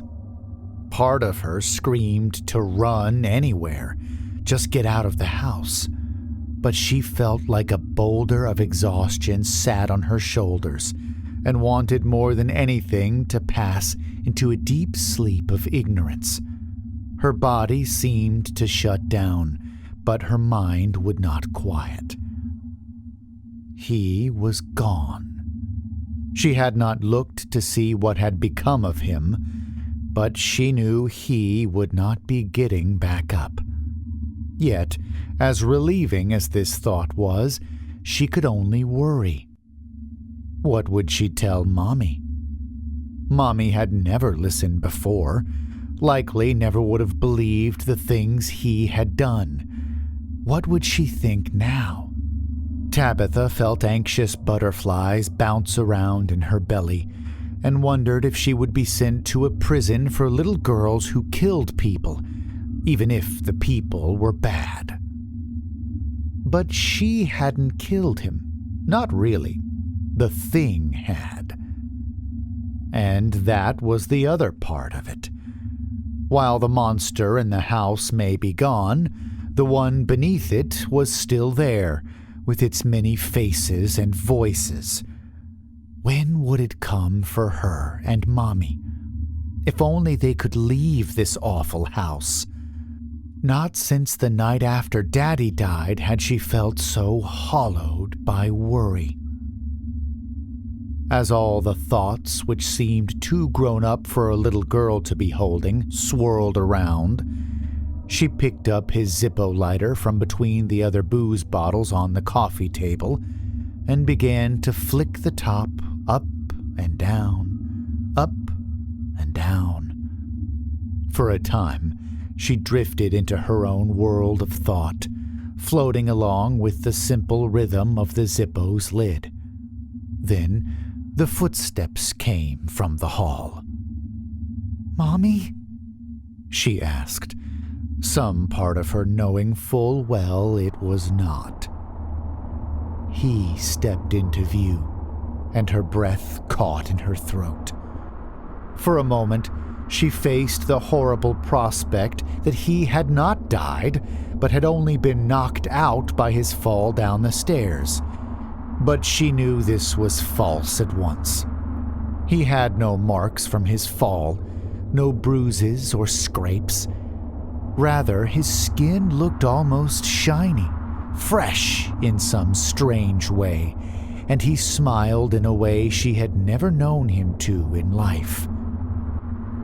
"Hey there, Tabs. I just wanted to let you know it's all right." "Stay away from me," she said, rising to her feet. He held out hands to her that looked fresh as baby skin. "Don't be like that, Tabs. All is forgiven. I know I've been bad, but I'm better now. I've been made better. I think we can all be better together now." As he stepped farther into the room, Tabby glimpsed the writhing appendage sprouting from his back. She knew at once that he was dead, and yet a part of whatever lived in the basement somehow. This was not truly him, but a memory, a mask made in the likeness of the real man, like all the other masks. "Come with me," the thing said, as it crept into the living room, trailing mucus in its wake. "I'll take you to the others, and you won't have to worry anymore. Then, when your mommy comes home, she can come too. You can be with your daddy again."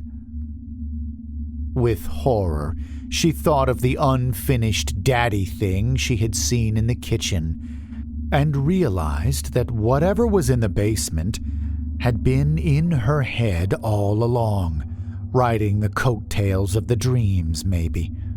That's how it had tried to make a mask of Daddy. The thought brought not only a jolt of violating fear, but a flash of red-hot anger. "Come with me, and we can all rest," said the thing. "You're so tired. Little girls shouldn't have to carry so much weight. I know you've been hurting so much. Come sleep and dream your dreams for us." "You're a liar!" she screamed back. "You're just like him, and you just want to hurt us!" Mirth left the false face. "Come along now, Tabby." His voice changed. The ventriloquist imitation dropped away to a harsh and hissing voice, as if the breath were being forced into the thing's lungs. All at once, the mask began to dissolve completely. Teeth grew to fangs. Eyes sunk wetly back into staring sockets, and fingers became hooked claws of nightmare. It leaped at her. When Tabby acted, it was out of repressed anger and fearful reflex. She seized one of the empty liquor bottles and threw it. With an ugly squish, the glass split ahead, which parted like gelatin as the thing stumbled. She darted past it toward the doorway, but not before seeing its head beginning to reform like potter's clay. Tabitha leaped but fell hard, chin striking the ground as the thing clutched her ankle. She looked back to see its hold on her, to see it crawling closer, head still reshaping as it came. Her foot flailed in the clawed hand, but would not come free. All the while, the thing dragged itself nearer. Then, Tabitha became aware of something in her tightened fist and realized she still held the Zippo. She flicked it open and shoved the flame down toward the clutching claw. Immediately, it drew back, the thing's fleshy appendage wavering and shrinking, trying to escape the small flame. Scrambling to her feet, she gained the hall and made for the front door, but another shape leaped from the dining room to bar her path. This shape was smaller and wore a white dress, but the features had been so twisted that Tabitha hardly recognized Carissa as she came at her. Reflexively, Tabitha held up the lighter, and the creature paused to consider the small flame. "I know you don't like this," Tabitha said. She tried to make her voice as big and mean as possible, tried not to show how scared she was. "I'll burn you with it if you come closer. Don't think I won't." "Tabby." The voice was hollow and unrecognizable. She glanced back and saw him slinking around the corner with his gaping sockets and the alien voice coming from his distended jaw. "Come with us now. Come and sleep. You don't have to keep fighting." Tabitha looked at him, the thing with his shape.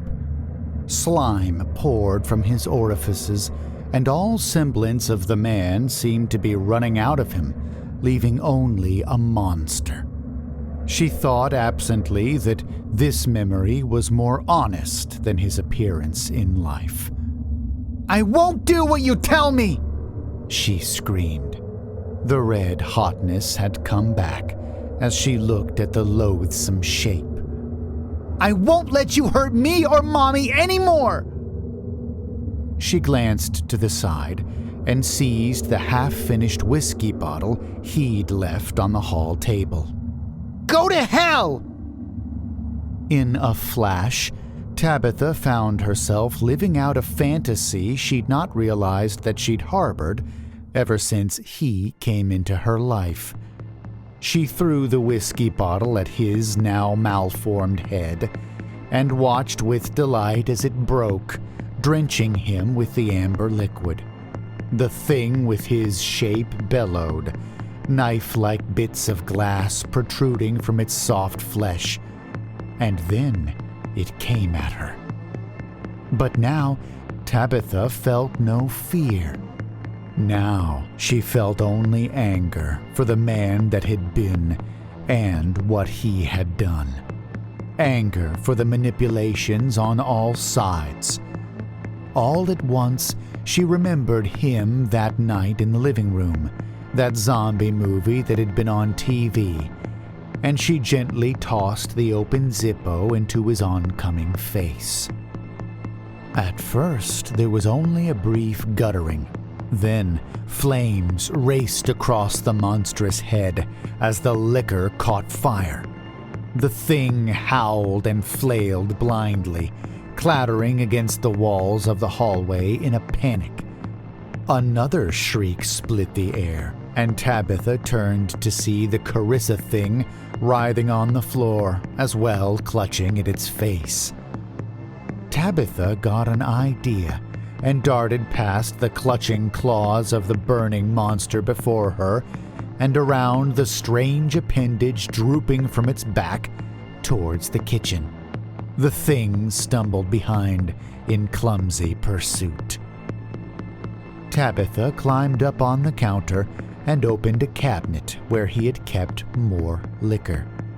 "I know how much you like your booze, so you can have it!" Unscrewing the top, she swung the bottle down, releasing an arc of liquid like a priest casting holy water on the possessed. The flames leapt up greedily in response, and the creature staggered, falling to its knees. With dread fascination, Tabitha saw that the appendage from the thing's back was flailing wildly and retracting, ripping free from the smoldering shape and dragging back down toward the basement. But Tabitha paid it little mind as she continued to feed the hungry flames which lapped at the melting shape that had once been him. Now the flames rose tall with black smoke that stung her eyes, and the fire began creeping up the walls and across the kitchen floor. A sound came up from the blackness below, a bellowing, low and mournful. In it was the sound of a merciless wind blowing up from depths of void to tear at the crevices of her mind, harsh and unforgiving. The sound filled Tabitha up, and she shrank within herself in the wake of a presence, vast and alien. She screamed and ran, racing down the hall and bounding over the writhing thing that looked like a little girl before breaking into the waning light of the day. The house on Hyatt burned bright, and Tabitha watched it from a neighbor's house across the street. They had found her wandering the street in a daze after the noxious smoke began to pervade the air. Once or twice she thought she saw shapes rising from the flames, but they each fell away in turn. The fire department was fast, but by the time they arrived, the house on Hyatt, which had stood there for so many years, was little more than an ashen wreckage. When Mommy came bursting in, Tabitha cringed reflexively, afraid of what she might say. But then Tabitha saw that Mommy's eyes were clean and clear in a way she had not seen since Daddy. Tabs! Oh, thank God! I thought... Mommy held her close, and Tabitha returned the embrace. He did this, didn't he? What, passed out with a cigarette? I'm sorry. No, don't say that. But, Mommy...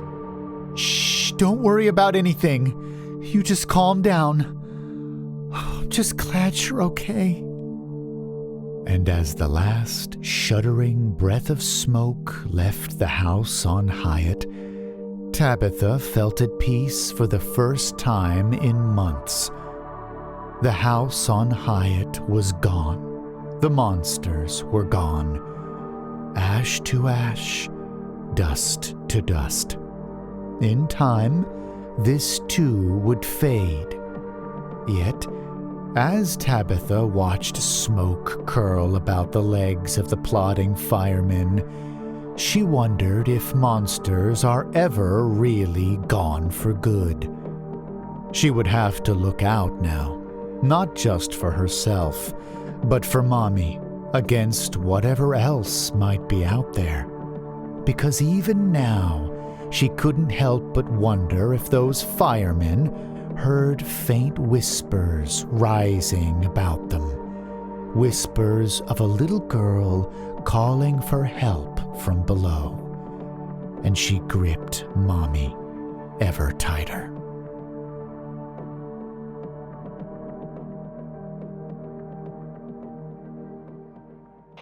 All right! I hope you really enjoyed this yarn spun by A.G. Hilton. I also hope you will join me in wishing our very own Creepy Oz a jubilant and incredible 5-year anniversary. Whatever you do, make sure you follow Creepy Oz. And don't fall asleep.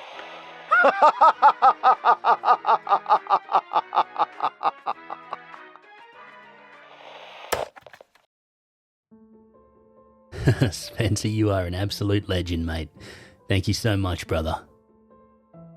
Up next is one of the first narrators I ever met when I was brand new on the scene, and another great friend of mine. I met Lady Spookaria, my fellow Aussie, back in 2020 when I was doing my first channel, Aussie Creeps. And she was just so incredibly supportive of me when I was first getting started and finding my feet and all that. And I've always been very grateful for that, as I genuinely had no idea what the hell I was doing back then.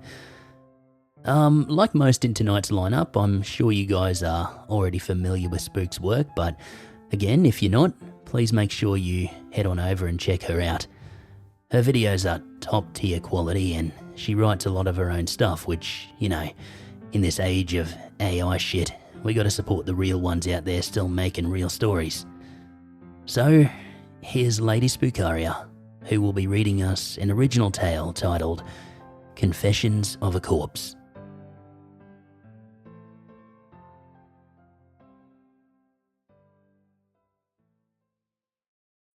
Who are you?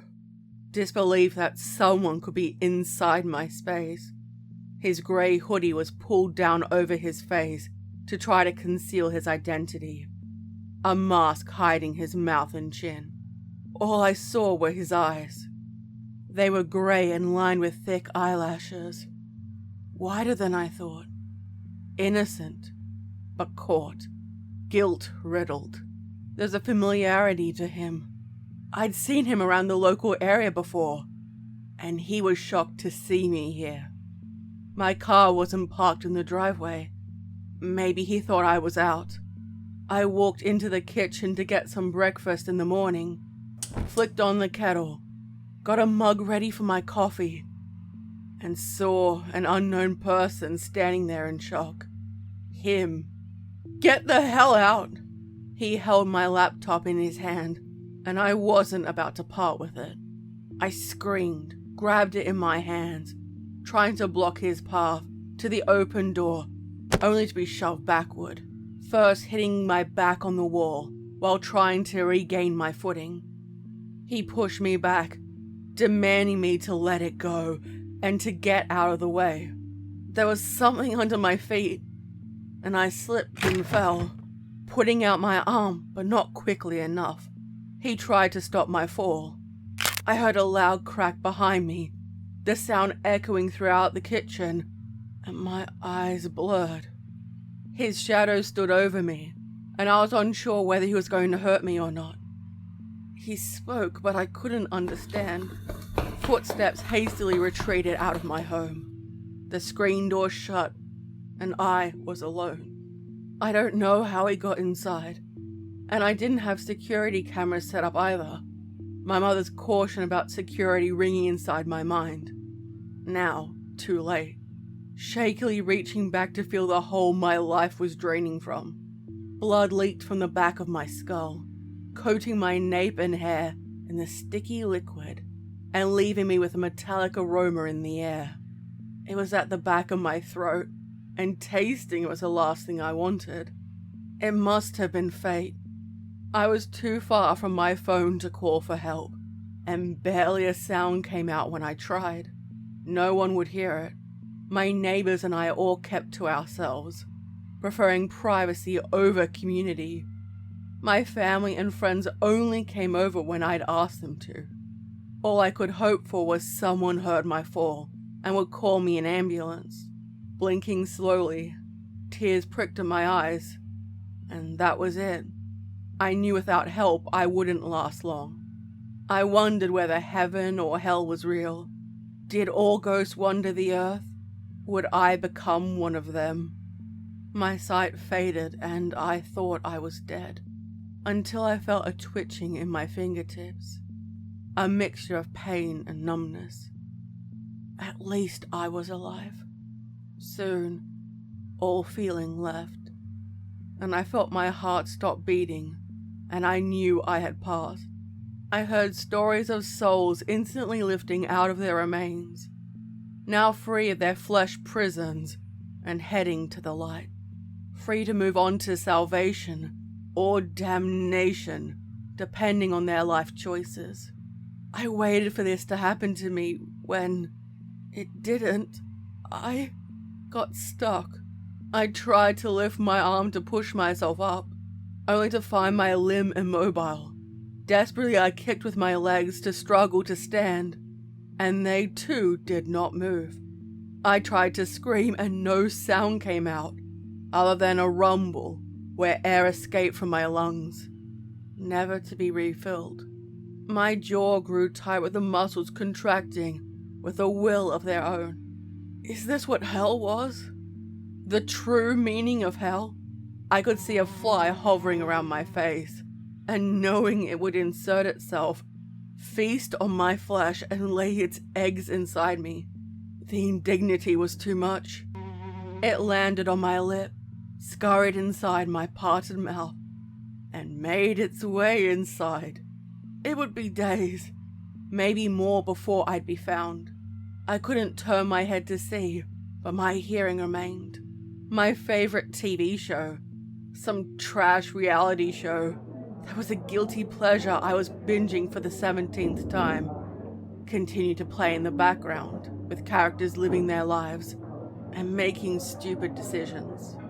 I could hear them inside a restaurant, going through some drama that no longer seemed interesting. I couldn't block it out. I felt my memories fading away, slipping through until they were lost forever. I kept mentally pleading for different deities to help. Let me escape and not let me rot inside my body. Maybe I should have gone to church more often. Perhaps I chose the wrong god. Perhaps I should have committed more sins, or at least I could have gone down to meet the man downstairs. I didn't think one would answer my call. It didn't mean anything. My sight was slowly fading, a fog over them, and I remembered learning about how the eyes were one of the first places for decomposition to set in. I never thought I'd care about the side of the bookshelf littered with books that I didn't make the time to read, nor clean away the dust. If I had have known I was going to die, I would have done something. Anything. Outside, I could hear birds chirping, cars driving past, and in the distance, the sound of a school bell with children making their way back home. It must have been 3 p.m. in the afternoon. Soon the stray fly was joined by another, and another, and another, and soon they found entry inside my open eyes, through my nostrils and inside my ears. Without life and physical removal, they could venture wherever they wished. With the third nightfall and decay of my eyes, I could no longer see, but I could hear, feel in ways I shouldn't. My muscles twitched, then grew tight, locking in place when rigor mortis claimed my body. The tension before the muscles would be loose forever, feeling how I was deteriorating into nothing. Why did I have to be here to endure the process? My stomach swelled while the gases fumigated, and the indignity was a struggle to maintain. The eggs hatched inside me, releasing small maggots to twist and eat my insides. There was no privacy nor dignity to be had. The show still played, no longer a distraction. I wondered how bad I looked now. I knew corpses didn't look the same as they did on television, airbrushed to still protect audiences watching. There was a loud knock on the door. I knew it had to be one of my family members or friends who came to see if I was okay. It had to be days since I last spoke to anyone. No one came inside. There was another knock, loud, demanding, and expecting an answer, before I heard the door open, and unfamiliar footsteps made their way inside my home. I heard the muffled sound of someone speaking into a radio, a feeling of someone standing over my remains. They were too late to save me. The voice was garbled, deep and masculine. I didn't recognize them. Soon others joined, and they shared a casual conversation around my remains. One of the worst days of my life was a normal one of theirs. Help me! I know I'm dead. Get me out of here. I just want to be free. More people entered, taking photographs of my body, and I would travel on my last journey. Lifting my corpse up and onto a plastic bag, slowly zipping it up from the feet to the head. And soon I was lifted, put on a gurney, and walked out through my apartment building. Considering the noise, I knew life continued on without me. They pushed it outside, likely through the car park, and there was a spindly wheel that creaked close to my head. The sound was torture, spinning and tapping until the doors opened. The gurney pushed inside down a long corridor while a person whistled. They bumped into the door frame, grunted, and kept going down that hallway. I heard the car boot doors open, and soon I was slid inside the back. A claustrophobic feeling gripped me, like people were standing too close, when I realized that other members of the dead were around me. I guess there were 6 of us, all crammed inside the back of the hearse. "Hello?" I called out to the void, and an echo responded, "Hello?"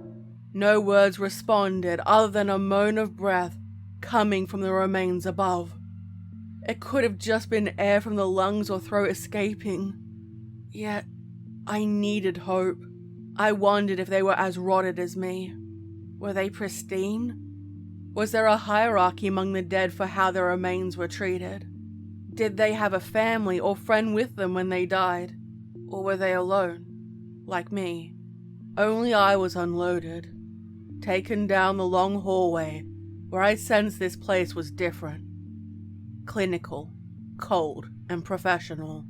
There to seek answers rather than put the dead to rest. Darker. The energy with lost spirits like myself, and I sank deeper inside myself, out of fear.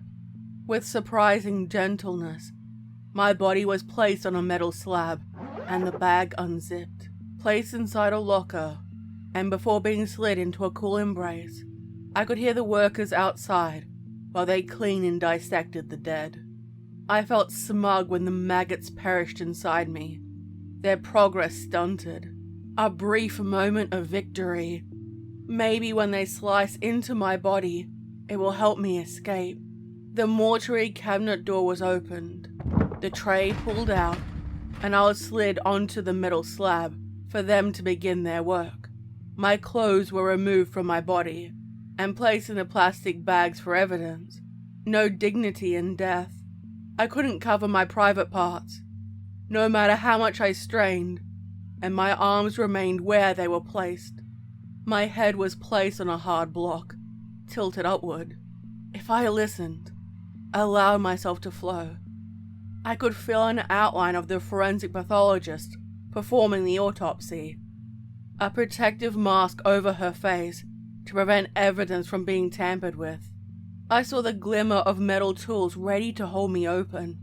Many flashes of a camera, and my fingerprints were taken, and why were they treating me as though I was the criminal?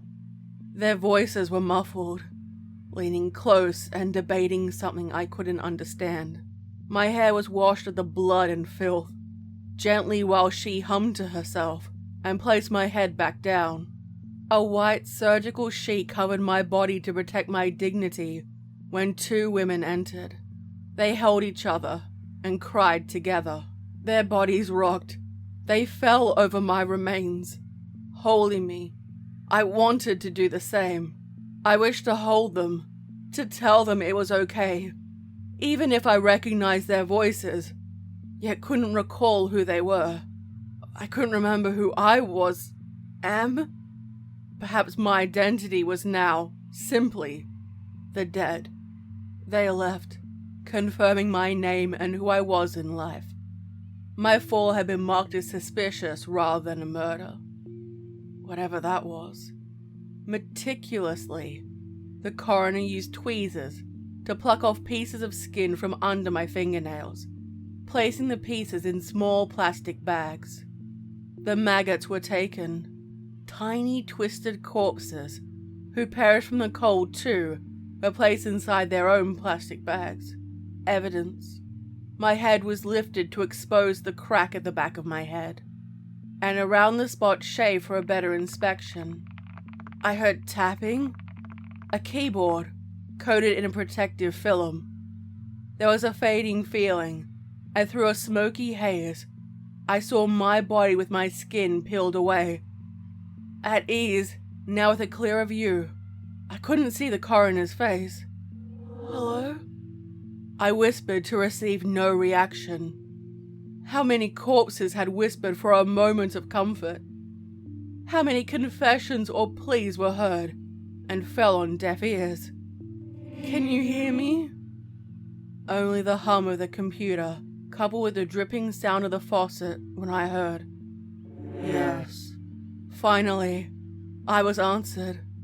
The sole issue being, the source was unknown. It didn't come from the coroner who was busy taking more slides, and it didn't appear to come from the freezer where the other corpses lay in their eternal slumber. Nor did it come from my mind. "Who are you?" "Nothing."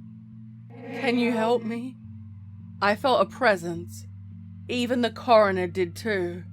She shivered, and her attention moved to each of the corners of the room, her focus lingering there. Her back hunched over, protectively wrapping her arms around her torso. The electric lights flickered violently above, and if I could, I would have hid or made my escape. I was exposed, vulnerable, a ready and waiting feast for whatever fiend to devour. The forensic pathologist swiftly removed her gloves, dropping them on the floor, removed her stained apron and hung it up before pushing on the double swing doors, finally leaving. I expected it to suddenly pounce. When nothing happened, I wondered whether it was false hope. Instead, I was left questioning when nothing occurred. I needed to evade this being. "It is time." A blind terror claimed me. Gathering my last nerve, my soul sat up and stretched the bond between my soul and my broken body. Hopeful, I pushed upward, gazing up at the solitary light bulb and reaching out for it. A beacon for my salvation, only to be snapped back inside. And I screeched inside the corpse in utter despondence. It was worse now. I could feel the decay of the cells, the breakdown in knowing that other members of the dead had moved on. I felt it creep forward until it stood at my feet, climbing up over my corpse, and the heavy, sinking feeling could not be denied. A Grim Reaper? Some spirit of the dead? A sin eater? I couldn't see what was hunting me. It slid a long, slender tendril inside my parted lips and reached down inside my body, moving through the crevices with no secret left unturned. It knew me. Wherever I would hide, it would follow. "Get away from me!" I screeched silently, while the dangerous game of cat and mouse persisted. The tendril withdrew, memories were restored, and I saw glimpses of the faces I once knew. My mother's warm, round face, with the distinct smile lines around her eyes. It was plucked from me with a void as a reminder. Next was the memory of a childhood friend. We were playing together by the local pond and playing with some boats, imagining a heroic naval battle. Soon it too was lured away, resulting in another empty feeling, a barren place that I longed to be filled. Would I become an empty shell once they were all lost to me? I waited for another to be brought back, only to receive nothing in response. Had they all been taken? Could you miss something if you couldn't even recall it? "You have to come out sometime." How? Maybe I could remain inside my body. I hated it here, but there was nowhere else. "No. The next who will come will not be kind, and nor do you wish to remain. I will grant you one favor, to give me the life of the one who caused your demise." Who? I remembered him. The memory, sharp and sudden. The thief who stole my laptop and left me for dead. We struggled. I slipped and then the life drained out of me. I died alone.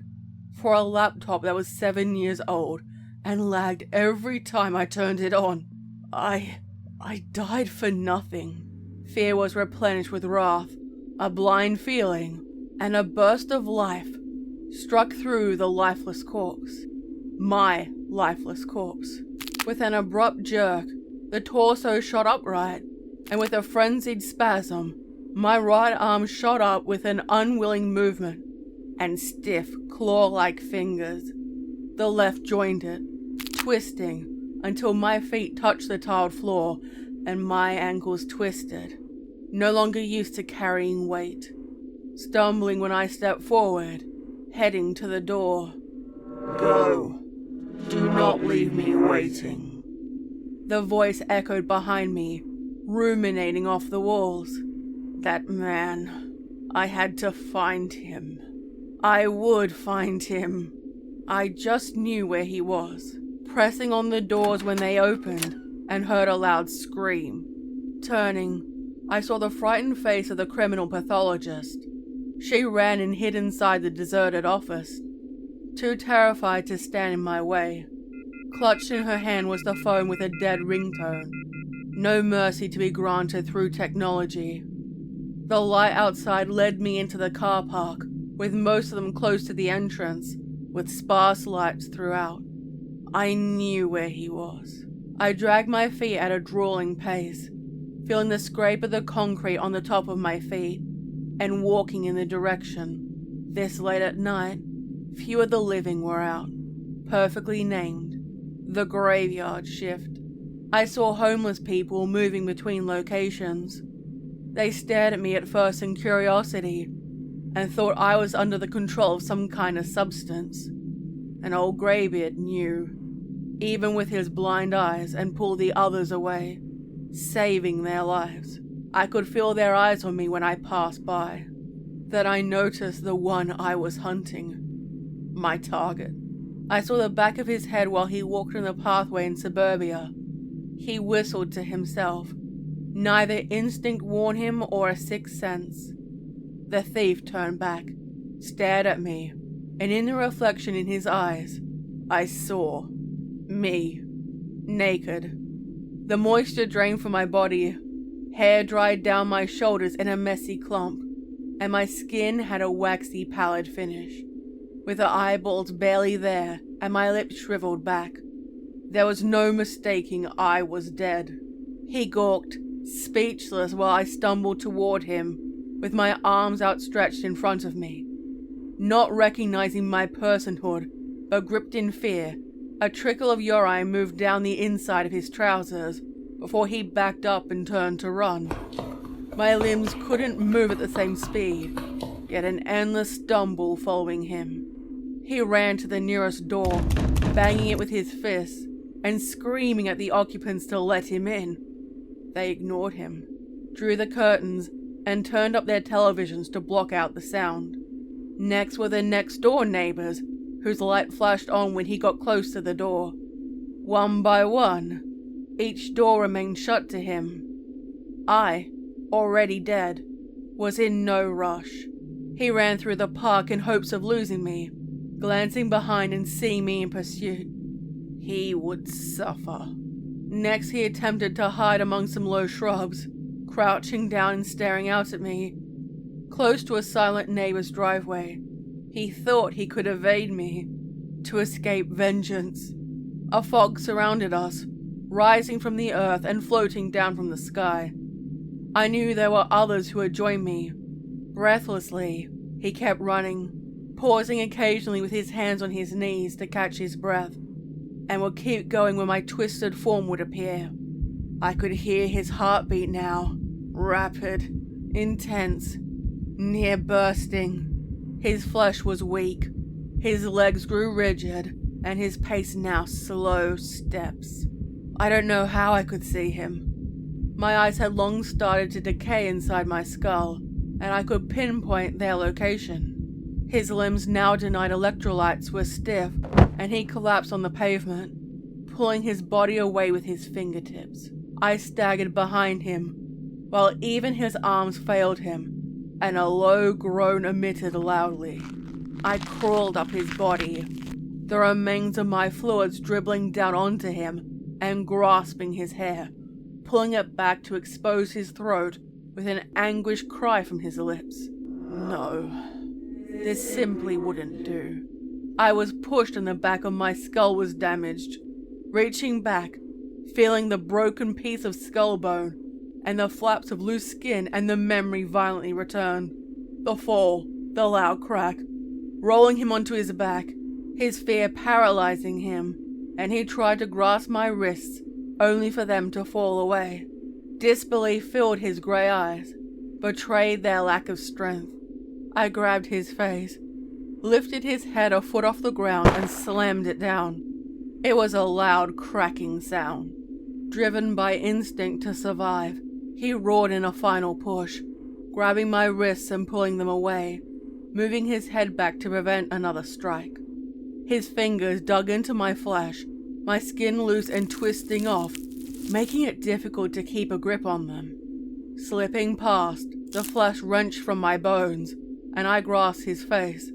A finger pierced the eyeballs, with one on either cheek, and my thumb pushed inside his mouth, slamming down his head.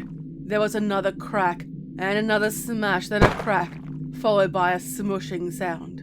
His brain matter leaked from the base. His eyes bulged out of their sockets, and blood burst from his lips. I continued smashing his head until there was nothing. His spine with nothing but a stem. My drive destroyed, leaning back and tilting my head up to stare at the night sky. A sudden wave of exhaustion struck me. It was time for me to sleep. Standing up with my feet on either side of him, and without another look, I turned around and started to wander back. Staggering down, I needed my rest, and a faint scream in the background when someone found his corpse. I didn't look back. The streetlights were a beacon for me to return through the mist. Silence with every faint sound of buzzing from the lights.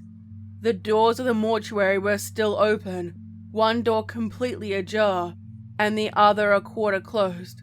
Every car but one in the car park was gone. It was peaceful, and entering the building, I knew exactly where I needed to be. Walking down the hallway with flickering lights above my head, I knew there was a lone worker, hiding and sobbing at what she had seen. Her hair was out in clumps, a telltale stain on her trousers, and for a person accustomed to death, this was beyond her pay grade. A wild look in her eye, madness had set in, and clutched in her hand was a piece of broken glass.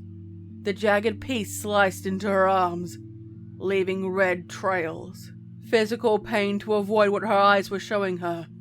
They too received the same treatment.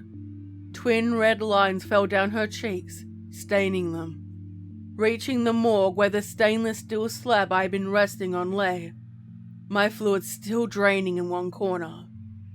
The metal mortuary cabinet doors, keeping my brethren in death, each lay open and empty. Each corpse had gone to conduct their business, their last memory. Trails of those who had yet to be cleansed stained the tiles. Their fate was not my concern. Climbing up onto the table beneath the bright light, cold now with a sense of peace, and laying down on the surface of the table with my back on the slab. My final request now complete. I want you to know that corpses will contain fragments of those they once were, as a warning. There are those of us with unfinished business, and we will gain satisfaction. With my duty done, I felt a lightness within my body, and it granted me escape from the flesh prison. It looked worse for wear now. The skin had been scraped off the knuckles, and fingernails had come out. The feet were torn up from walking on bare concrete, with bones poking through. My face had sunken down, and no longer resembled me. At last, I was free. My child, you conducted your business. The same voice called to me, the foreboding converted into a silent embrace. I never learned who it was, which deity had granted me peace through my unfinished business. It is time for you to leave. Who I was renewed, staring at the cold room and took in the aroma of death around me. I stared down at my hands. They looked like they did right before I passed away, and I breathed a sigh of relief. No oxygen required, but old habits remained. I saw my corpse, a feeling of disconnection, and I knew it was no longer me. My soul's time was up, and I stepped through a rumbling portal of illuminating flame.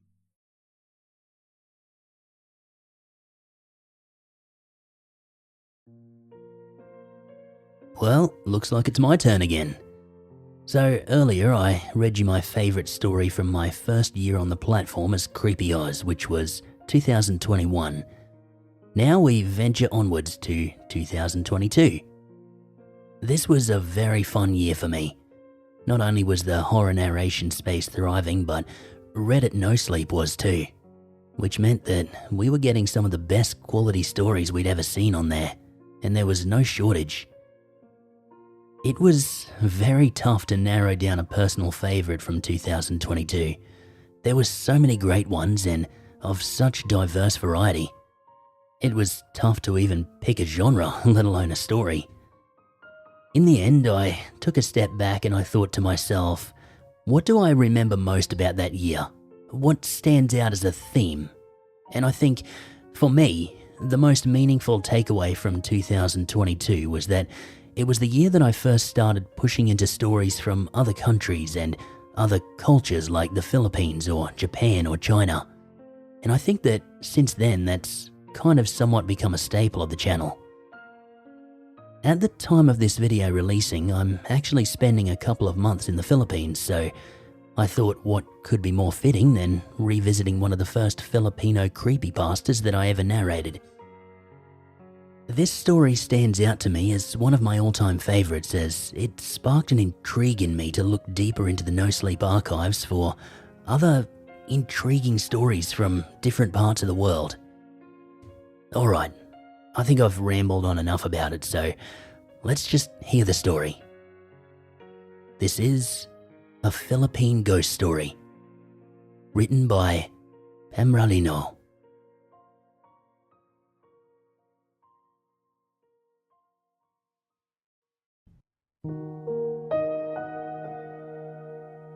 I love a good ghost story. When I was younger, there were these series of books called Haunted Philippines and True Philippine Ghost Stories. Basically, they contain ghost stories and paranormal experiences from various people across the country.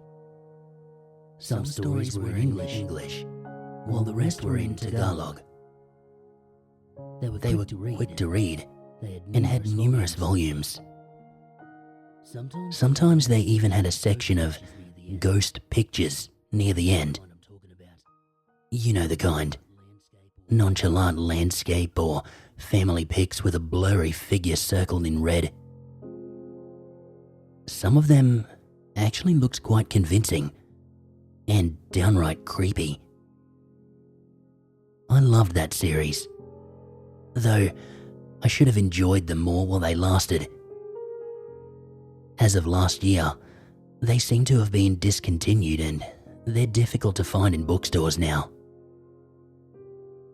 To me, these books were just good entertainment. Growing up in the Philippines provided no shortage of ghost stories and mythical legends.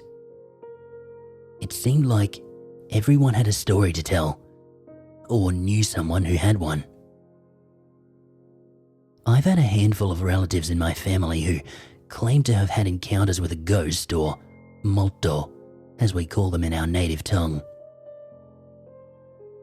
I never thought that I would have one of my own stories to share, but that changed very recently.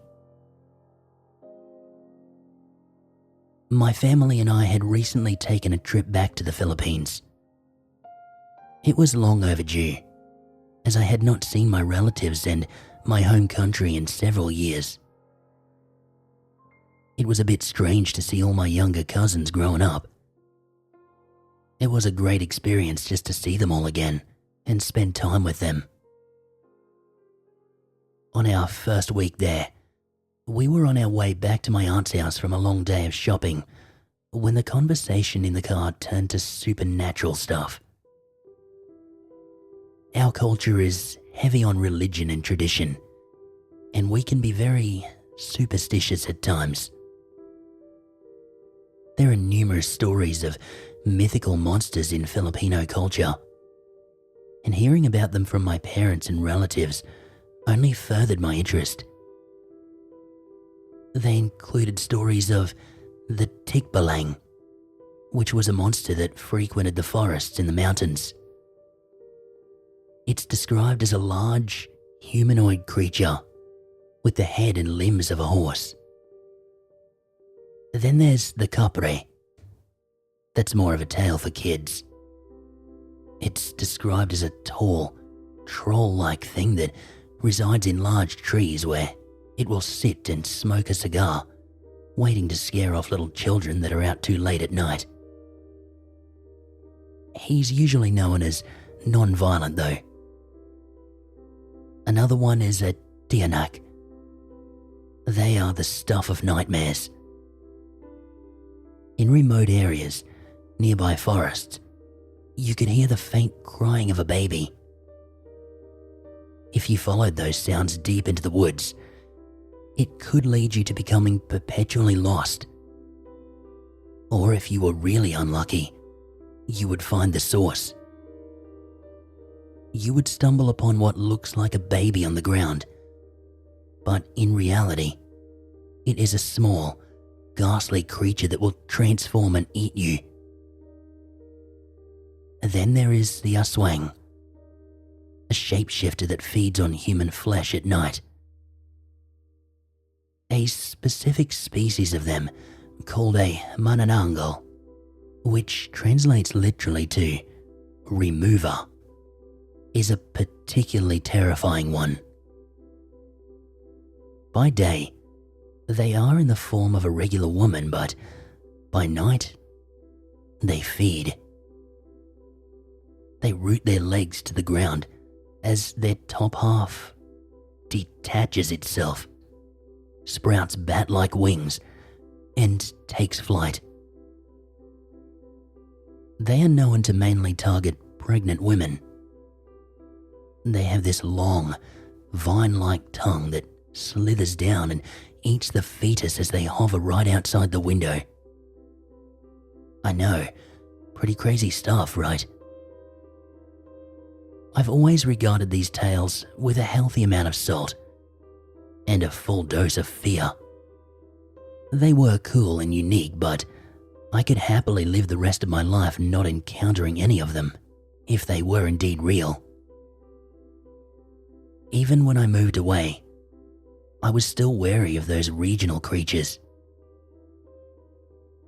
Anyways, during the car ride, my cousins spoke of strange sightings and experiences that they've all had, all with varying degrees of believability and silliness. My dad relayed some tales from his younger years about how his group of friends would encounter this and that. He was always ever so dramatic with his storytelling. It was all in good fun, but throughout the whole conversation, my mum remained quiet. She was the hard skeptic type. She would always dismiss those stories as silly folklore. However, at that moment, it looked like she had something to say. My curiosity took over, and I finally asked her if she had had any ghostly encounters. She looked at me, and she nodded. Back during her college years, when she was studying to be a nurse, she lived on campus of a very old school, not too far from the city that I was born in.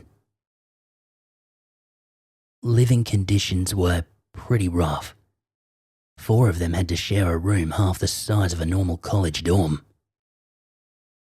On top of that, the campus used to be an infirmary during World War II. Hundreds of soldiers from both sides of the war passed through and died within those walls. Residents of the dorm would speak of strange noises in the night. Footsteps, faint echoes and knocking were heard in certain parts of the building. There were rumours that the place was also a temporary orphanage at one point in time, and that a handful of children had died there. They said that you could hear the children's laughter in the walls if you listened really closely. On more than one occasion, my mum and her roommates would wake up to faint shuffling noises in the room, like someone small was moving around. When they looked around, they would never see anyone, so they just dismissed it and went back to sleep. It wouldn't be until the following morning that they saw what looked like footprints on the walls and ceiling. They were the size of a child's feet. One of her roommates moved out after that. One night, a close friend of my mum's was heading back to her room after a late-night study session. She was wary of the supernatural, so she kept her head down and walked quickly through the halls. As she passed by one of the empty rooms, something caught her eye. That large room used to be a triage area when the place was still a hospital. The old rusted beds were all left there, abandoned, and the room was used for storage. She said she saw a half-dozen men lying on the beds. They looked injured and bandaged, and they wore what looked like the uniform of an American soldier from World War II. She stood frozen in place as she felt the coldest chill she'd ever experienced in her life. Then, one of the soldiers sat straight up and slowly turned towards her. That was enough to snap her back to her senses, and she took off running towards her room. When she got to her dorm and told her friends what she saw, the brave ones of the group headed to the room to investigate. When they got there, the beds were, of course, empty. Ever the skeptic, my mum didn't put much stock in these stories. That is, until early one morning, when she experienced something that challenged her stance and still bothers her to this day. In the mornings before classes, my mum would wake up extra early so she could get first dibs on the showers in the community bathrooms. It wasn't too hard, since a lot of the residents had convinced themselves that the place really was haunted, and they were unwilling to venture out on their own that early. My mum mostly ignored those stories, and she always got to class early. That morning, she did her usual routine and it went off without a hitch. As she was walking back to her room, she heard it. She said it sounded like whispers. She stopped and turned around. Down the hallway, a figure stood just at the edge of the darkness. The lights weren't in the best condition in that wing, so it was dim. Still though, my mum could discern that the figure was dressed like a nun. That didn't make any sense, since there were no nuns on campus, and the nearest church was several miles away. Staying completely calm, my mum turned and walked away. She quickened her pace and her own footsteps echoed in the empty hall. She strained to hear any other noises, but she heard none. When she turned right into another hallway, she saw the nun from the corner of her eye. It was closer, definitely following her. As she got closer to her dorm, she turned around once more. The nun was at the end of the hall, just as far away from her as when she first saw it. The nun stood still, as if she had been standing there the whole time. My mum quickly reached her door and struggled to unlock it. Daring one last look, she turned to her left, but the nun was gone. Relieved, she turned the lock. As she did, she moved to pick up her stuff and felt an unnaturally cold chill. She slowly looked right, and it was right there. The nun, on the other end of the hall. Except now, she was much closer and fully in the light. On instinct, my mum turned the knob and threw her door open. And that's when the child ran out. A small, kindergarten-aged child ran out of her dorm room, brushed past her leg, and ran towards the nun. The child was laughing innocently, as if playing a game of tag. My mum watched as the child ran past the nun and disappeared into another room. After a few moments, the nun turned and followed the child. My mum asked around after that experience and learned that the last time there were children or nuns in the campus was back when it was a temporary orphanage several years ago. They had shut it down after a tragic fire killed a dozen children and a few nuns looking after them. She never experienced anything else out of the ordinary after that. After she told that story, we all sat stunned in our seats. Mum had been holding out on us. I was thrilled, but also a little terrified of what I'd just heard. See, at the time, I had a passive interest in the paranormal. It wasn't anything serious and nowhere near obsession levels. It's not like I was out to prove that the afterlife existed or find evidence that ghosts and spirits were real, to try and find some sort of meaning in this chaotic world. Did I believe in the supernatural? Not really, but I would be open to the possibility. My interest in the subject was purely recreational, like someone who enjoys horror movies or knitting sweaters.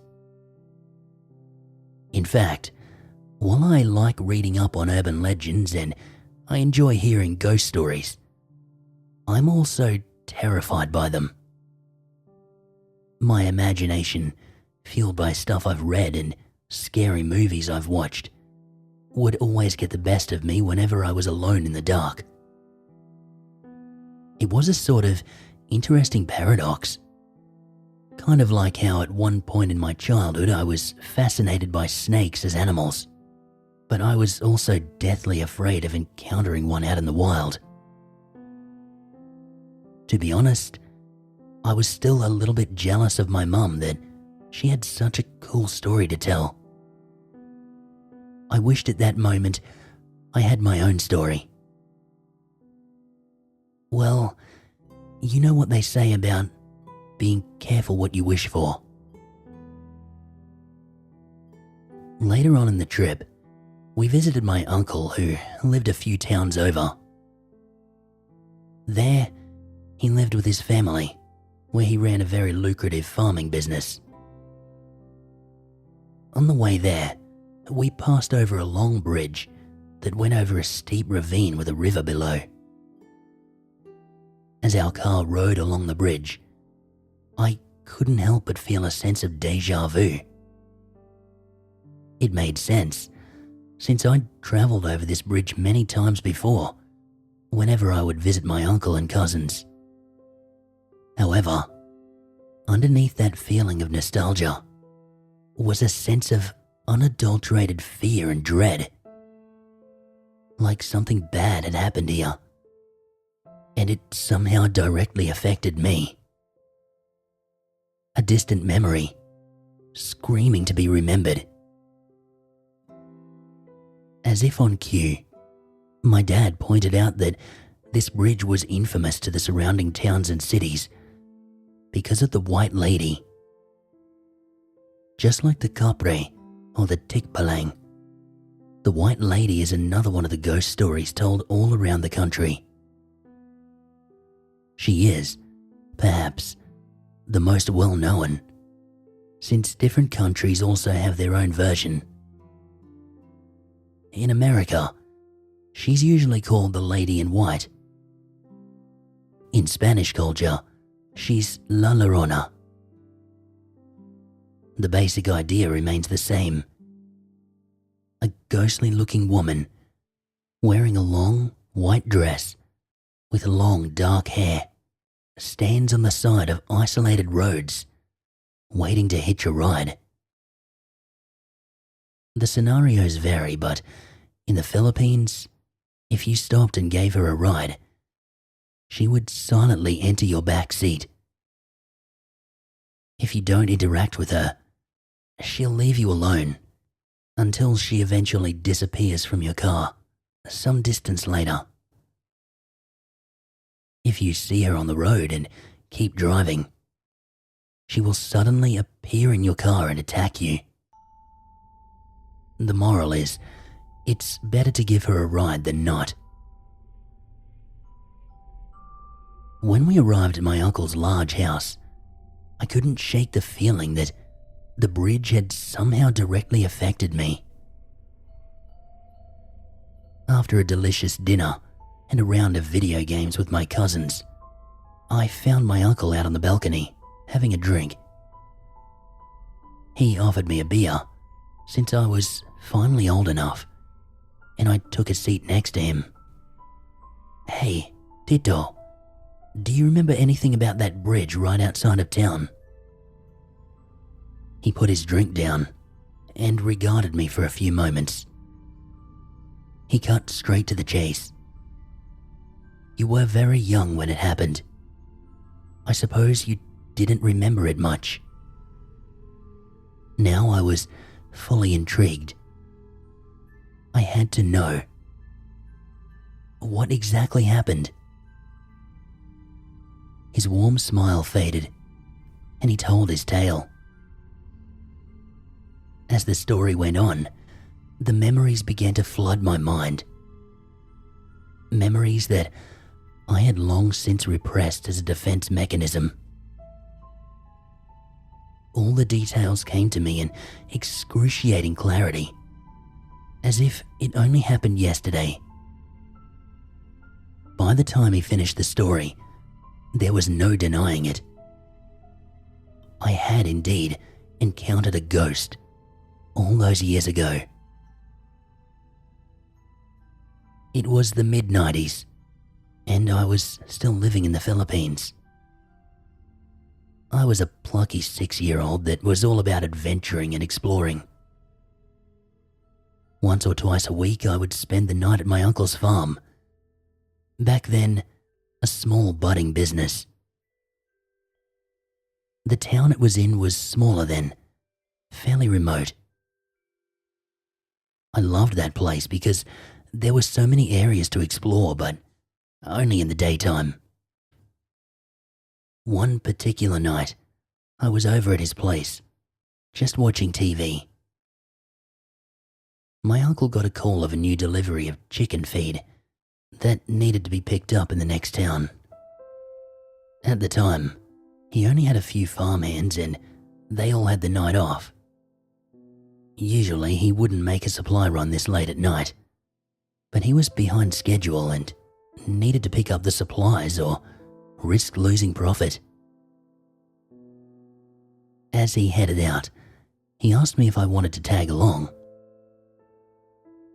Ever the restless child, I immediately agreed. My uncle had an old Toyota SUV that he used for all his delivery pickups. I sat in the second row, my usual spot, while my uncle slid into the driver's seat. Most of the voyage was uneventful. It was nearly 11 p.m. at night, so there was hardly any other vehicles on the road. Upon crossing the bridge the first time, nothing happened. During that time, the bridge was newly constructed. It was only put up the year before, after the original bridge had been ravaged by the last typhoon. The city even put up streetlights on the new bridge for better visibility. That was a huge deal, since none of the other surrounding roads even had streetlights at all. We arrived at the next town and I helped my uncle load up the supplies. Well, as much as a small 6-year-old can help. On the way back home was when it happened. I was sitting in the back seat, absent-mindedly looking out the window, when I felt the car slow down. We were almost at the bridge, and I noticed that something was not right. I was too small to see over the seat and out the windshield, but I could tell that all the lights on the bridge were off. At this point, the car slowed to a crawl. "Hey, why don't you lie down and take a little nap?" my uncle said from the front. Something in his voice didn't sound right. It sounded like he was scared and struggling to hide it. "No, that's okay. I'm not tired. Please, just do it for me, okay?" He sounded stern but measured. My uncle was usually an easygoing guy, so when he got serious, you know you should pay attention. "Okay," I said, as I laid down on the seat sideways. I briefly saw my uncle's eyes in the rearview mirror. They showed unmistakable fear. I felt the familiar bump that signaled that we were now on the bridge. Then the car stopped. "Close your eyes, okay? No matter what, keep them closed. Okay?" I started to get scared. I didn't know what was happening or why I had to close my eyes. Regardless, I shut them tight. Then, the strangest thing happened. My uncle began to sing. It was a traditional Filipino folk song. I had only heard it once before. About a year ago, my aunt and uncle got into a shouting match, as in a things were thrown across the room type of shouting match. I was at their house at the time and my cousins and I stayed in their room, cowering and waiting for the storm to pass. An hour later, my uncle entered the room and apologized for the shouting. And then he started to sing that song to lull us off to sleep. The melody was beautiful, and I'd never known my uncle could sing that well. He never did it again. At least, not until that moment, when we were on that dark bridge. The song sounded just as beautiful, but I could tell his voice was shaking. His car wasn't that big, but I was a small child, and there was a lot of room in that second row. I was lying down on the seat perpendicular to the windows, trying and hoping for sleep to come.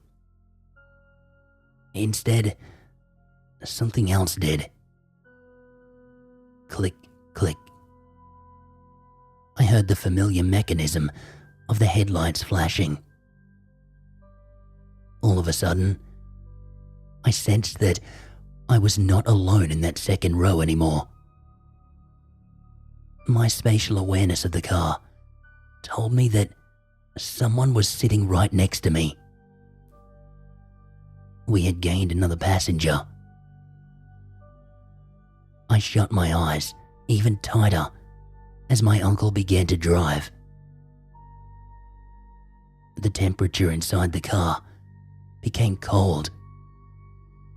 I curled myself into a ball, seeking refuge from whatever it was that was now right next to me. I didn't know much about ghosts and supernatural creatures at that age, and though I couldn't see it, something told me that I was in the presence of something not of this world. My uncle finished that song and started over again. I was amazed that he was able to keep his composure. Me, I refused to open my eyes. I could hear her, so uncomfortably close next to me. At first, I heard what sounded like clicking. As it increased in volume, it sounded like stalks of celery being twisted and broken. Crack, crack, crack, crack. It was unnerving. Those sounds were not normal. They were all around me. Finally, we crossed over the bridge, but she was still there. I was so scared I could barely move. The car hit a bump, which caused me to slide over the other side, closer to her. I could feel damp cloth against my leg. My breaths became shallow, and I started to cry.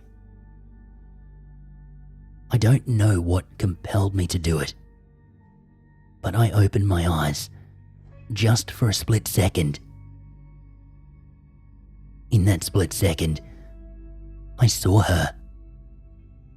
A brief flash of white with stringy, damp hair, blacker than night. She was turned away from me. I blinked the tears from my eyes. When I opened them again, that mass of black hair was right in front of my face. I shut my eyes tight again. After what seemed like an eternity, the car hit a familiar curve on the road that signaled the entrance into our town. I felt that entity come even closer to me. By this time, my uncle was silent. No more songs. The air became even colder, right next to my face, and I shook. Not from the cold, but from terror. And then, she spoke, right into my ear. It was a hushed whisper, lower than any whisper I've ever heard. I couldn't make out what she said. It didn't sound threatening or angry. It sounded sad. And then, she was gone. I immediately felt the difference. I could no longer feel another presence in the car, and the air went from cold to tropical humid again. I heard my uncle breathe a sigh of relief. I did not open my eyes until we had reached the safety of the farm. My uncle had to carry me back inside and straight into my bed, and only then did I open my eyes. From what I could recall, we never spoke of that night to anyone, not even each other, ever again. subsequent trips across that bridge at night never resulted in any more white lady sightings. At least, not for me. I would find out later that, in the early 80s, a woman was found dead at the bottom of that bridge. People said that she was travelling to the next town and was hoping to catch a ride with any passing vehicles. It was late at night and she had no family nearby that could give her a ride. No one knows what really happened, but many suspected that it was murder. After my trip back to the Philippines, I couldn't stop thinking about that night at the bridge. How could I forget such an incredible and terrifying experience? I guess it doesn't matter since I remember it now. But there was something else I realized about that night. Something that I did not remember before. When I heard her whisper, I thought that I had only heard unintelligible garble. But that's not true. She did say something. She said, "Maraming salamat." Translated to English, that means, "Thank you very much."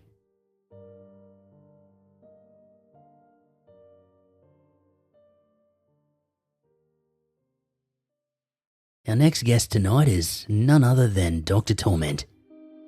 You guys, I'm sure, would remember Tormy from last year's Halloween Mega, and he also voiced a character in the remake of René Ren's The Long Ride last year.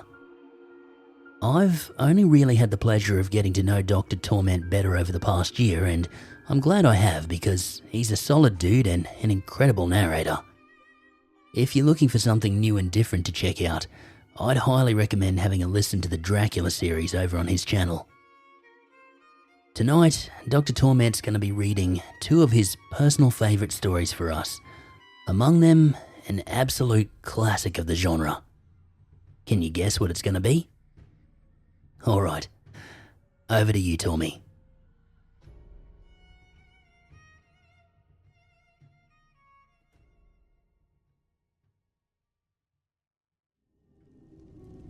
Over the midnight moorlands crying, through the cypress forest sighing, in the night wind madly flying, hellish forms with streaming hair,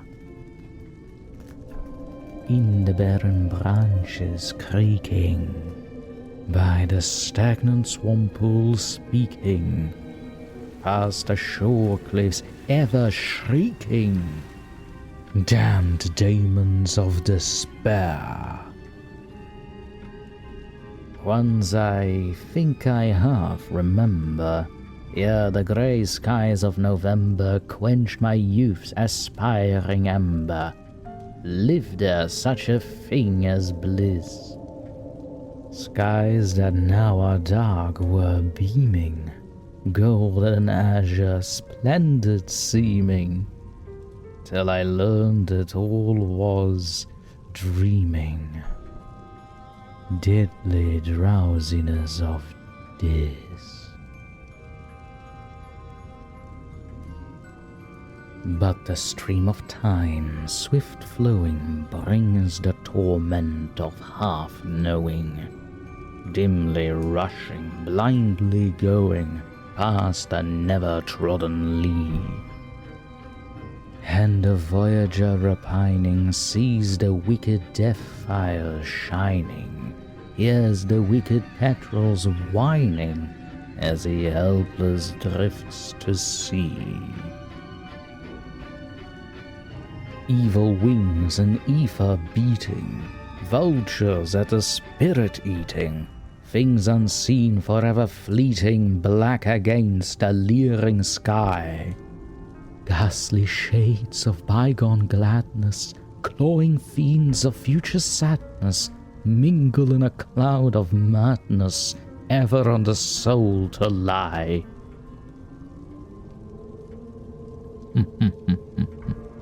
Does the living lone and sobbing in the throes of anguish throbbing, with the loathsome furies robbing night and noon of peace and rest.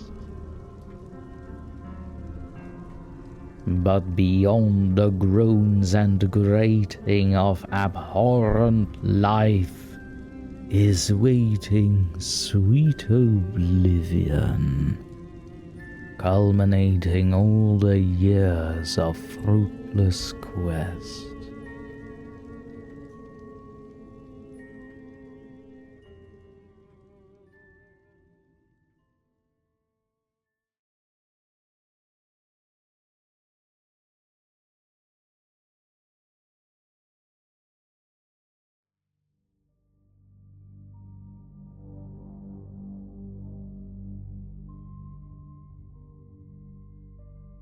Russian researchers in the late 1940s kept 5 people awake for 15 days using an experimental gas-based stimulant.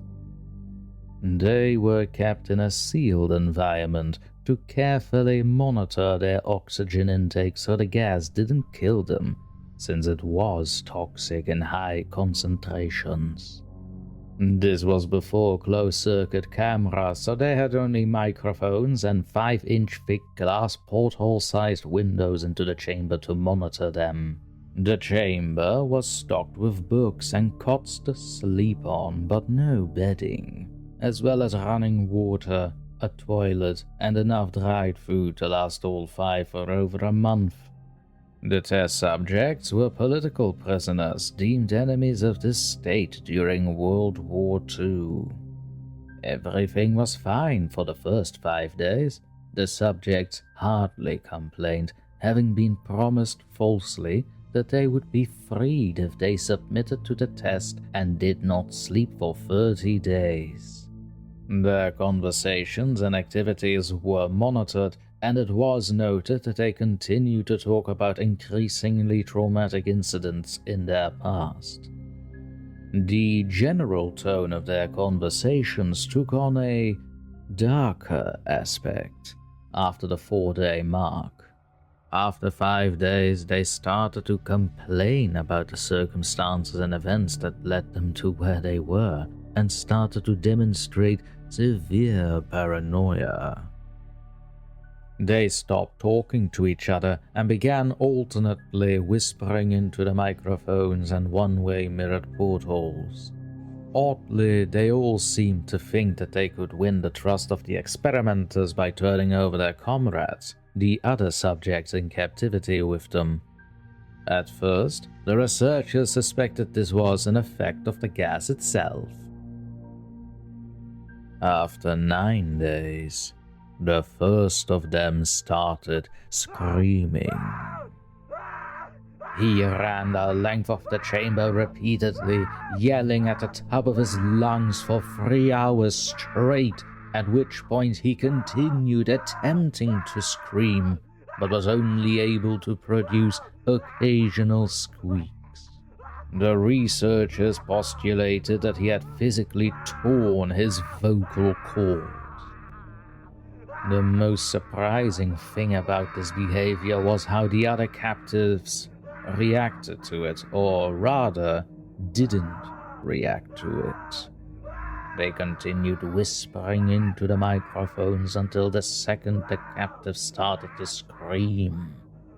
The 2 non-screaming captives took the books apart, smeared page after page with their own feces, and pasted them calmly over the glass portholes.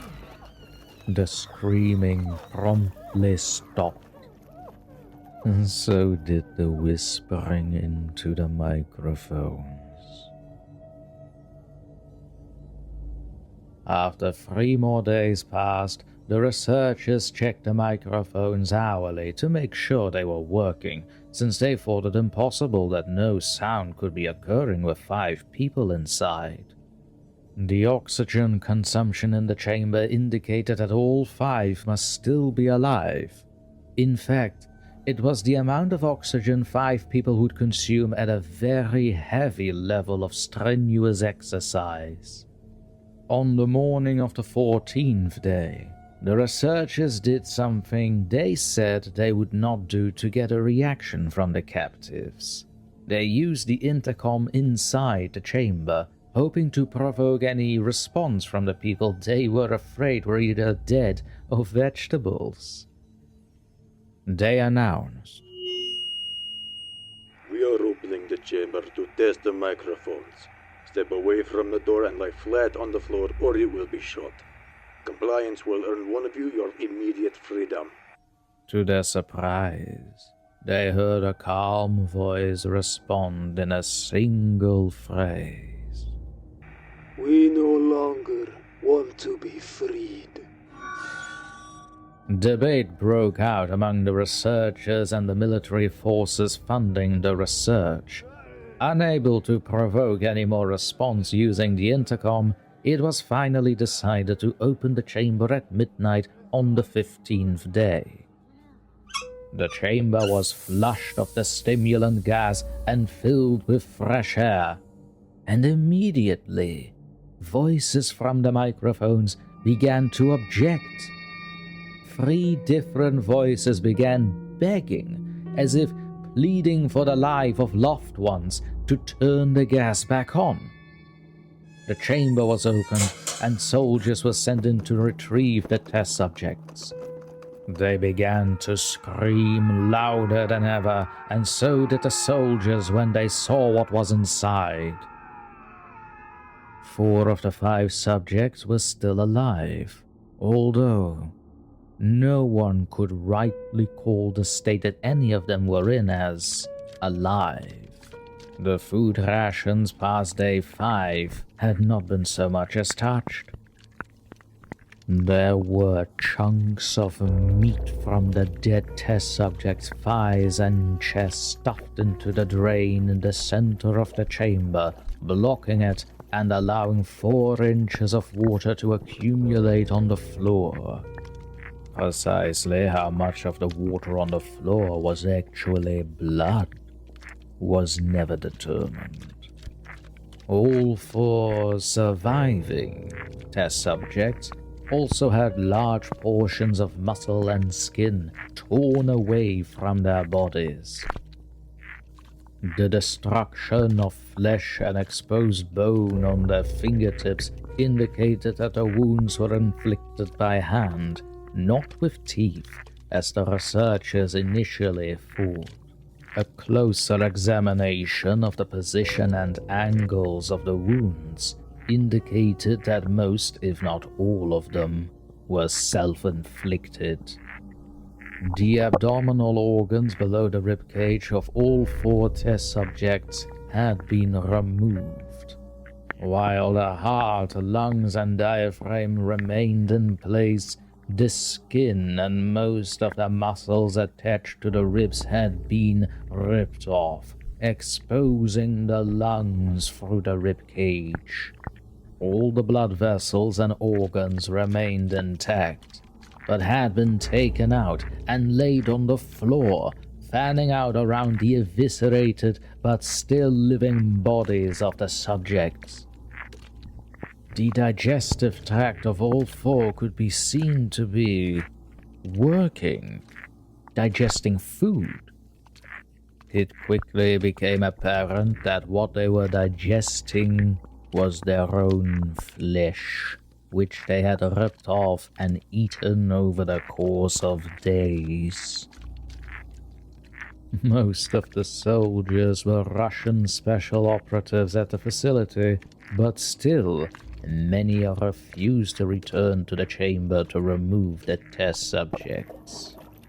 The subjects themselves continued to scream to be left in the chamber, and begged and demanded that the gas be turned back on, lest they fall asleep. To everyone's surprise, the test subjects put up a fierce fight in the process of being removed from the chamber. One of the Russian soldiers died from having his throat ripped out, and another was gravely injured by having his testicles ripped off and an artery in his leg severed by one of the subject's teeth. Another 5 of the soldiers lost their lives if you count the ones that took their own in the weeks following the incident. In the struggle, one of the 4 living subjects had his spleen ruptured and bled out almost immediately. The medical researchers attempted to sedate him, but this proved impossible. He was injected with more than 10 times the human dose of a morphine derivative and still fought like a cornered animal, breaking the ribs and arms of one doctor. His heart was seen to beat for a full 2 minutes after he had bled out, to the point that there was more air in his vascular system than blood. Even after it stopped, he continued to scream and flail for another 3 minutes, struggling to attack anyone in reach and just repeating the word,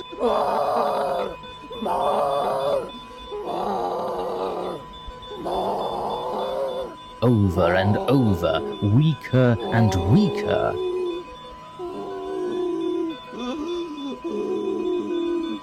Until he finally fell silent. The surviving 3 test subjects were heavily restrained and moved to a medical facility, the 2 with intact vocal cords continuously begging for the gas, demanding to be kept away. The most injured of the 3 was taken to the only surgical operating room that the facility had. In the process of preparing the subject to have his organs placed back within his body, it was found that he was effectively immune to the sedative they had given him to prepare him for the surgery.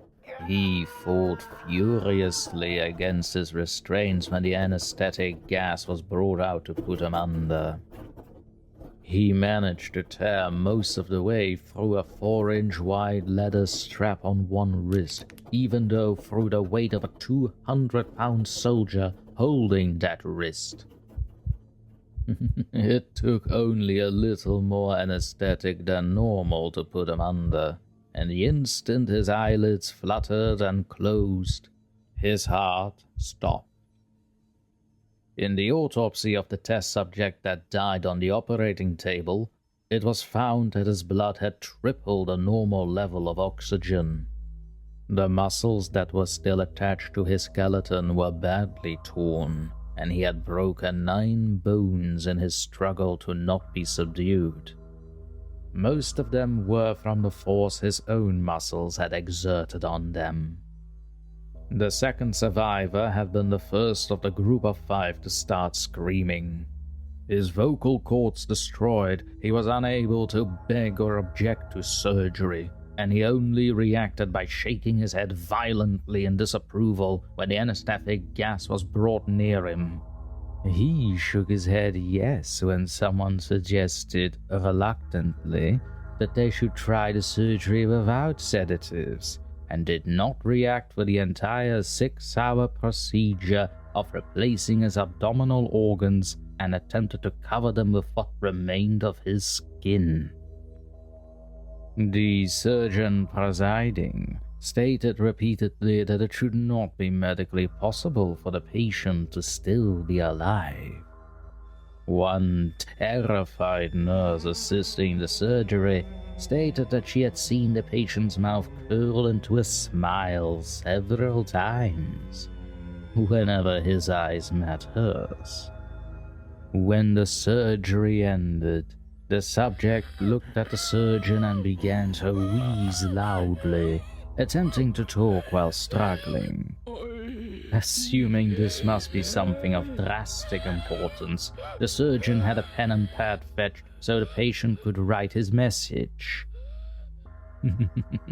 It was simple. Keep cutting. The other 2 test subjects were given the same surgery, both without sedatives as well, although they had to be injected with a paralytic for the duration of the operation. The surgeon found it impossible to perform the operation while the patients laughed continuously. Once paralyzed, the subjects could only follow the attending researchers with their eyes. The paralytic cleared their system in an abnormally short period of time, and they were soon trying to escape their bonds. The moment they could speak, they were again asking for the stimulant gas. The researchers tried asking why they injured themselves, why they had ripped out their own guts, and why they wanted to be given the gas again. Only one response was given. I must remain awake. All 3 subjects' restraints were reinforced and they were placed back into the chamber, awaiting determination as to what should be done with them. The researchers, facing the wrath of the military benefactors for having failed the stated goals of the project, considered euthanizing the surviving subjects. The commanding officer, an ex-KGB, instead saw potential. I wanted to see what would happen if they were put back on the gas. The researchers strongly objected, but were overruled. In preparation for being sealed in the chamber again, the subjects were connected to an EEG monitor and had their restraints padded for long-term confinement. To everyone's surprise, all 3 stopped struggling the moment it was let slip that they were going back on the gas. It was obvious that, at this point, all 3 were putting up a great struggle to stay awake. One of the subjects that could speak was humming loudly and continuously. The mute subject was straining his legs against the leather bonds with all his might, first left, then right, then left again for something to focus on. The remaining subject was holding his head off his pillow and blinking rapidly. Having been the first to be wired to the EEG machine, most of the researchers were monitoring his brainwaves in surprise. They were normal most of the time, but sometimes flatlined inexplicably. It looked as if he were repeatedly suffering brain death before returning to normal. As they focused on paper scrolling out of the brainwave monitor, only one nurse saw the man's eyes slip shut at the same moment his head hit the pillow. His brainwaves immediately changed to that of deep sleep, then flatlined for the last time as his heart simultaneously stopped. The only remaining subject that could speak started screaming to be sealed in now. His brainwave showed the same flatlines as the one who had just died from falling asleep. The commander gave the order to seal the chamber with both subjects inside, as well as 3 researchers. One of the named 3 immediately drew his gun and shot the commander point blank between the eyes, then turned the gun on the mute subject and blew his brains out as well. He pointed his gun at the remaining subject, still restrained to a bed as the remaining members of the medical and research team fled the room. No, I won't be locked in here with these things, not with you! He screamed at the man strapped to the table. What are you? He demanded. I must know! The subject smiled. Have you forgotten so easily? The subject asked. We are you. We are the madness that lurks within you all, begging to be free at every moment in your deepest animal mind. We are what you hide from in your beds every night. We are what you sedate into silence and paralysis when you go to the nocturnal haven where we cannot tread. The researcher paused, then aimed at the subject's heart and fired. The EEG flatlined as the subject weakly choked out. So nearly free.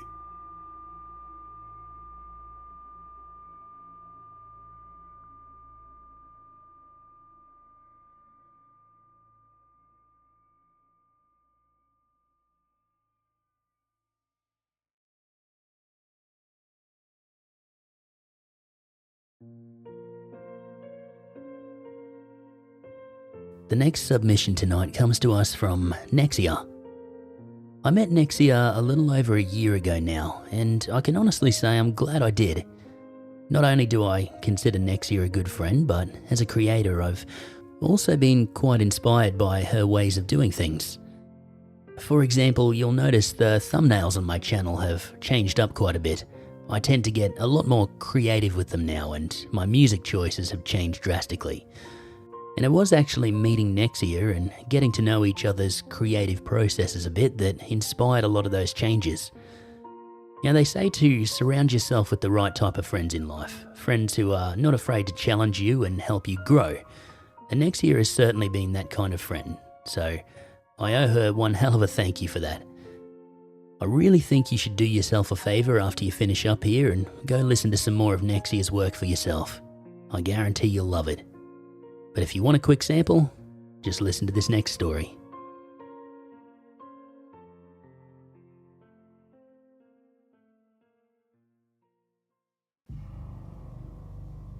In Japan, there's an ancient, almost forgotten ritual that only the truly desperate dare to attempt. It's called the Kagome Tori ritual, named after the Tori gates that act as the threshold between the mortal world and the spiritual realm. The ritual is said to allow you to glimpse the future or change the course of your fate, but at a price. Failure to complete the ritual properly could trap you in a cursed realm, doomed to wander the spirit world forever. This ritual is no mere child's game. You're entering sacred territory, where the rules of the living world no longer apply. And once the gate opens, something may follow you back. The origins of the Kagome Tori ritual date back to Japan's feudal era, where it was believed that certain Tori gates, shrines often built at entrances to sacred spaces, were cursed or misaligned with the spirit world. These gates were thought to open not just to the kami, spirits of the land, but also to darker entities that dwelled between worlds. According to legend, a young samurai sought to change his fate after being dishonored in battle. He performed the ritual at a forgotten shrine deep in the mountains, hoping to glimpse a future where he could redeem himself. The ritual worked. He saw his future and gained great power. But he paid the ultimate price. He was never seen again, though travelers often report hearing strange whispers near the shrine where he performed the ritual. This ancient practice has since become an urban legend among schoolchildren, thrill seekers, and the lost souls who wish to change their fate. But beware, for those who enter the Kagome Tori often don't return, or return changed. The requirements. Before you attempt the Kagome Tori ritual, you must gather the following. 1. A small wooden Tori gate. You can purchase a small replica of a Tori gate from a shrine or create one yourself from wood or paper. It must be large enough for you to walk under without crouching, symbolizing your entrance into the spiritual world. The more authentic the materials, the stronger the ritual. 2. Kagome Kagome Song. This traditional Japanese children's song plays a crucial role. You must memorize it, as it will be sung during the ritual to summon the spirits. The song's eerie lyrics about being surrounded and trapped represent the dangerous nature of the ritual. 3. A mirror.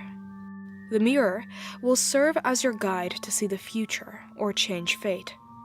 It must be small enough to carry, but large enough to see your entire face. A mirror handed down through family's ideal, as it is believed to carry ancestral energy, strengthening your connection to the spirit world. 4. Rice and salt. Offerings to appease the spirits. The rice represents sustenance, and the salt wards off malevolent forces. You'll need these at the beginning and end of the ritual. 5. A personal item of sentimental value. This item serves as a tether to the living world.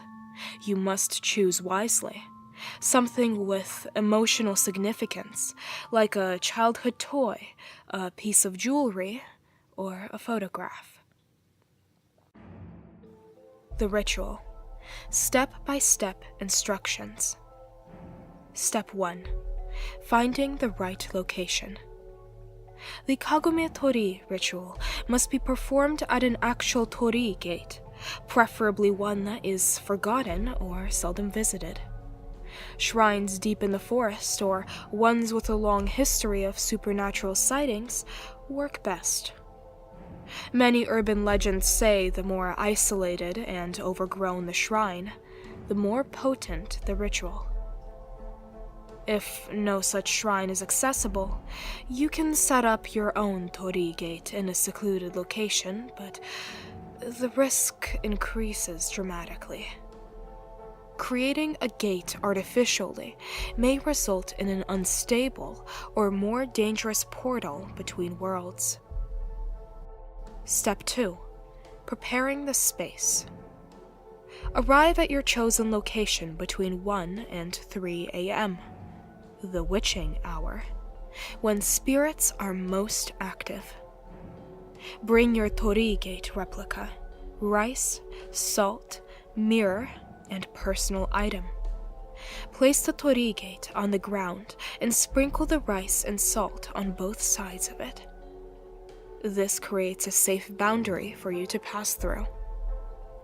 Stand before the Tori gate, and before you pass under it, place your personal item at the base of the gate. This item will act as your connection to the living world, a tether that keeps you from getting lost. Step 3. Passing through the Tori. Once everything is in place, you must step under the Tori gate and walk through slowly, without looking back. As you pass through, recite the following chant in a whisper. Kami of the gate, open the path. Let me see what lies beyond wrath. Through this gate, I seek my fate, but beware, I leave my weight. You may feel a sudden shift in the air as you pass through the gate. The temperature may drop, or you may hear faint whispers or footsteps behind you. Do not turn around. Do not acknowledge them. Step 4. The Kagome Kagome Song. Once you're through the gate, you must kneel in front of the mirror. Hold it up to your face and, looking directly into your reflection, sing the first verse of the Kagome Kagome song. Kagome Kagome, the bird in the cage, when will it come out? In the night of dawn, the crane and the turtle slipped. Who stands behind you now? As you sing, Continue staring into your reflection. You may notice subtle changes, a shift in the light, your reflection moving when you don't, or a figure standing just behind you in the mirror. This is your spirit guide. Step 5. The choice. Once you finish the song, you will hear a voice. It may come from the mirror, from behind you, or from the air itself. The voice will ask you one question. What do you seek? You must respond clearly with your desire. Speak your wish aloud, but be careful how you phrase it. The spirits are known to twist words and grant wishes with dark consequences. Many who ask for wealth become isolated, consumed by greed. Those who seek love often lose those they hold dearest, bound by the obsession of others. As soon as you make your wish, something will happen. The mirror may shatter, or the reflection may vanish. You may feel an overwhelming dread, as though something is watching you. Stay calm, for the ritual is not over yet. Step 6. Returning to the living world. To return safely, you must place the mirror down in front of you, look away, and slowly stand. Without turning around, take one step back through the Torii gate. If you turn before you exit, you will become trapped between worlds, unable to return to the living.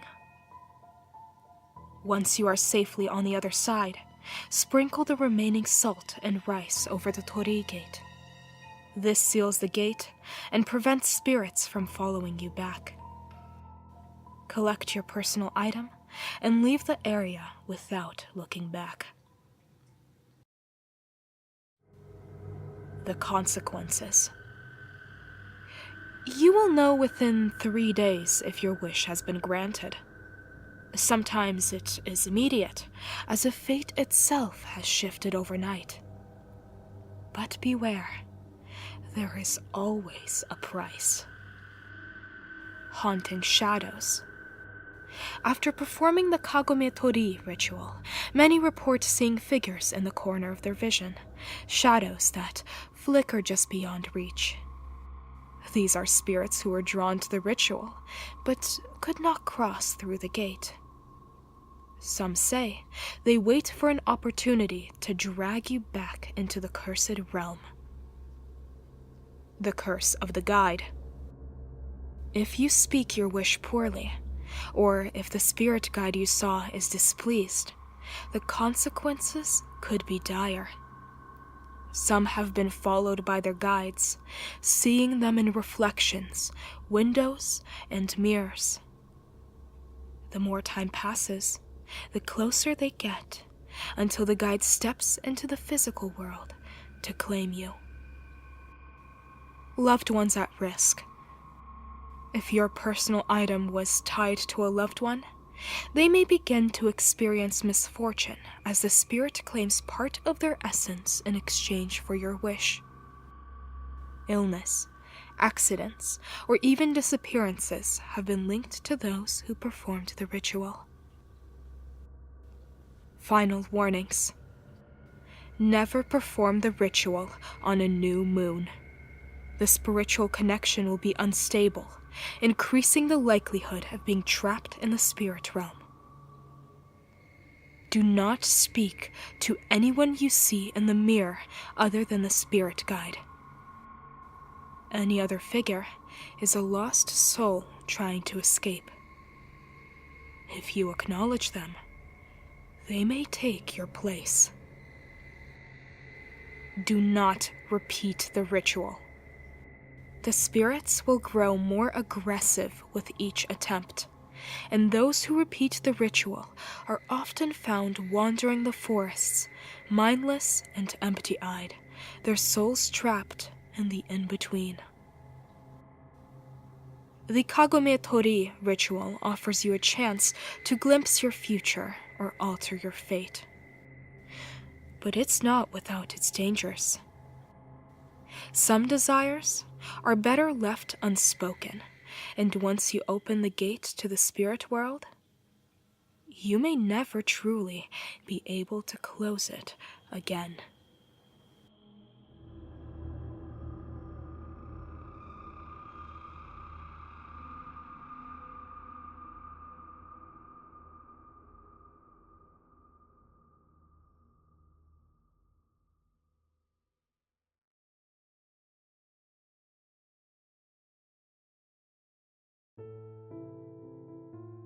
Next up tonight is TJ from the Tapes of Trepidation podcast. So, I met TJ I think 2 or 3 years ago now, and aside from being a great friend to me during that time, he's also the one you can thank for introducing me to the world of podcasting, which is what gave me the push to finally set one up. TJ's been podcasting for, I think he said, well over a decade now, which is honestly insane. I mean, I'm sitting here celebrating going on 5 years and it feels like a lifetime of work. TJ's been at this in one way or another for double that. As for his work, I can honestly say it's 100% worth checking out, guys. The narrations are top quality and I think he tends to upload about once a week or thereabouts. Correct me if I'm wrong down in the comments, TJ. But yeah, he covers some really great stories on his show and even writes some of his own. For the collab tonight, TJ sent in 2 of his personal favourite stories he's narrated. The first one, Regrets on a Lonely Road, is an original story written by him. And the second one, Shower Thoughts, is largely praised by his audience as TJ's best performance. So, let's hear him. Over to you, TJ.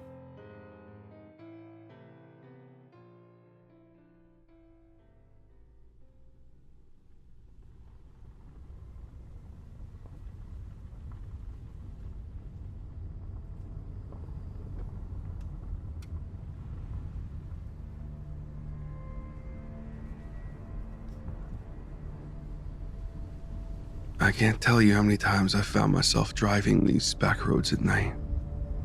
Hell, I grew up on these roads. Long drives with friends. Awkward dates that ended with us sitting under the stars. I even drove a car for the first time right here on this road. There were so many times I used these roads as an escape from reality. No matter what was going on. It wasn't anything some good tunes and a long drive couldn't fix, you know? I do my best thinking when the cool night air is hitting my face, and the smell of the countryside takes over my senses.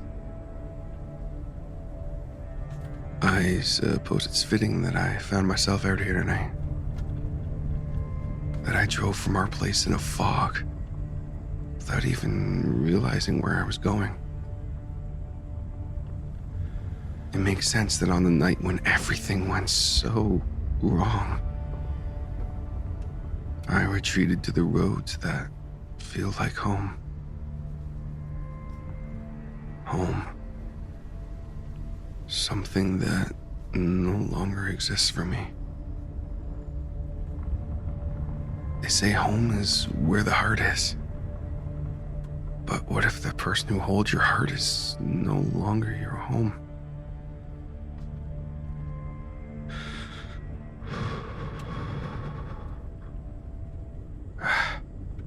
Damn.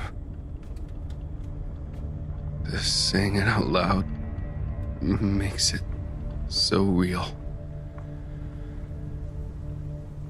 8 wonderful years. That's how long we've been together. I was her home, and she was mine. We dealt with so much in such little time. It's no wonder we became so bonded. Losing both your sets of parents in the first 2 years of a relationship has gotta be a real make or break type situation. And for us, well, it made us. We faced it all together, and any other challenges life threw our way. Through it all, her smile, patience, and grace kept me alive. Her love kept me alive. I don't know where I would have ended up without her. I don't even want to think about it. But I guess I'm gonna have to now. I've heard people say that feelings can fade with time. That it's so easy to drift apart. And even if two people have a love that burns with a passion so bright it's blinding to some, that love can slowly snuff out. Even if you both can't imagine your life without the other. It doesn't mean you're destined to be together forever. They were crazy. No way, not us. The love that we have is different. It's not like others. What we have is so much stronger than that. She isn't just the love of my life. She is my life. My reason for waking up in the morning, my inspiration to keep going whenever I fall. She is the voice that brings calm to my darkest thoughts, the hands that help me when I can't lift myself. When I am lost and can't find my way. She is the light that guides me. She is my home.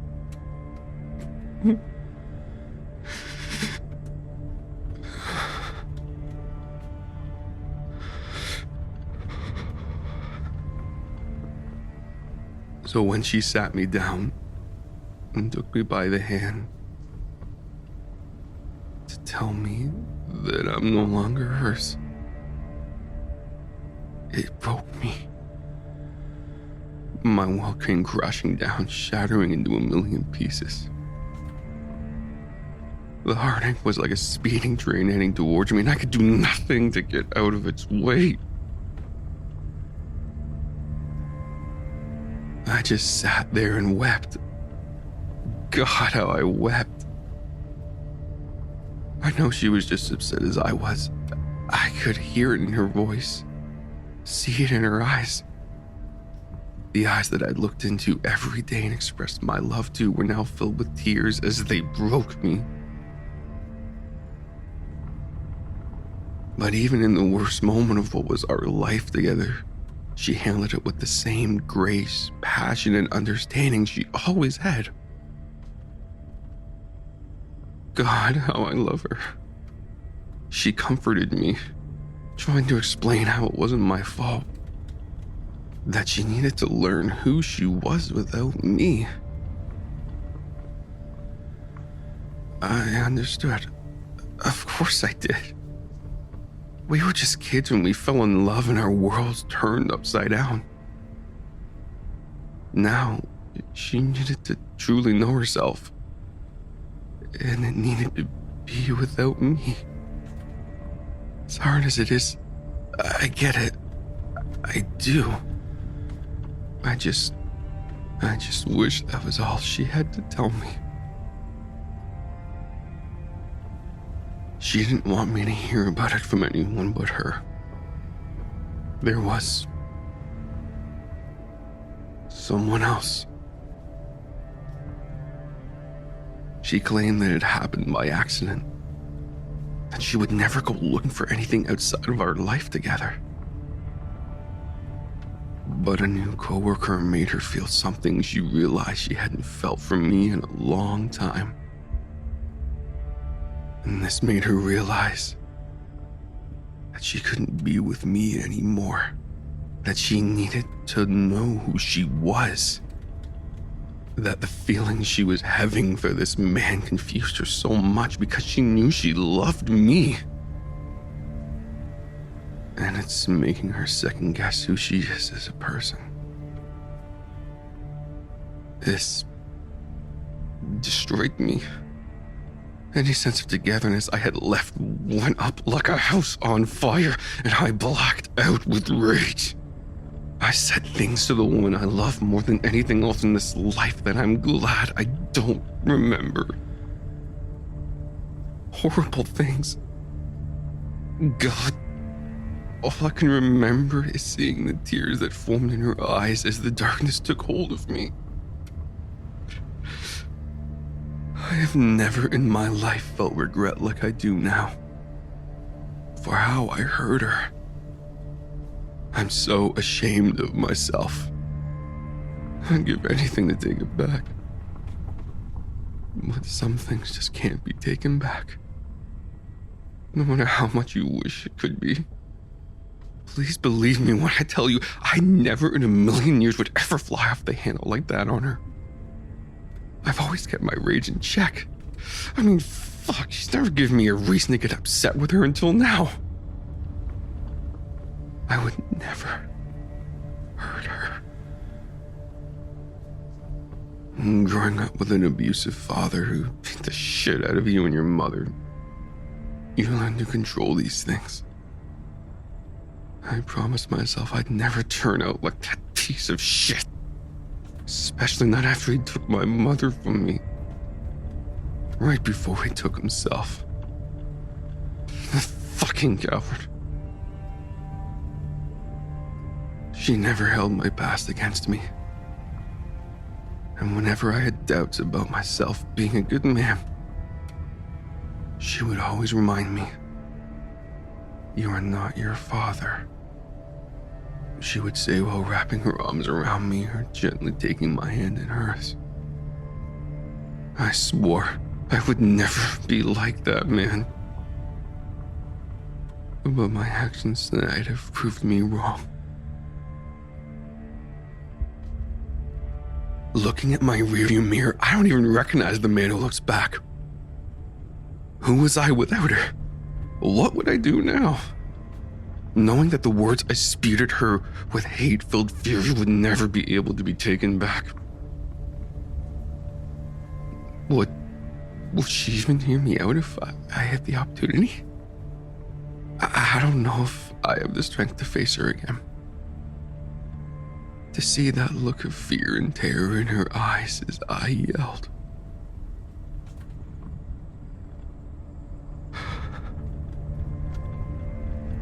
I'm on this road, as I no longer have a home. But I can't keep driving forever. Well, that's as good of a sign as I'll get. It's time I deal with the aftermath of my actions. None of this is her fault. The blame lies solely with me.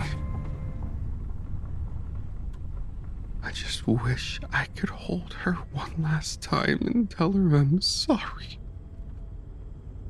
That I understand. But I'll never get that chance.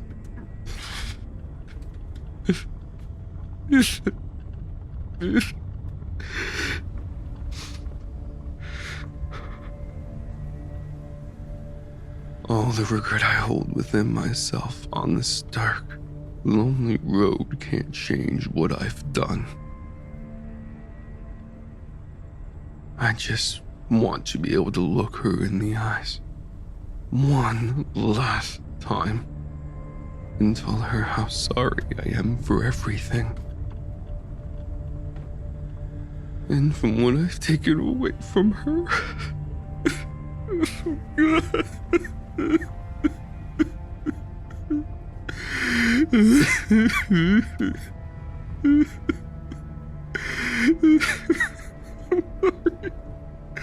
I'm sorry.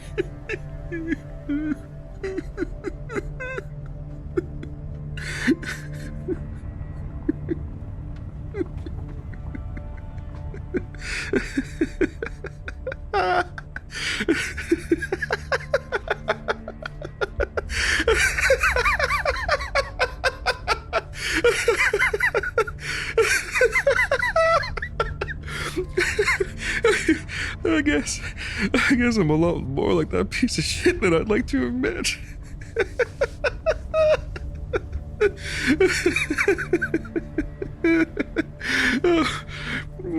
shouldn't laugh. But at least now he can't ever. After all, there's no way he can give her his heart.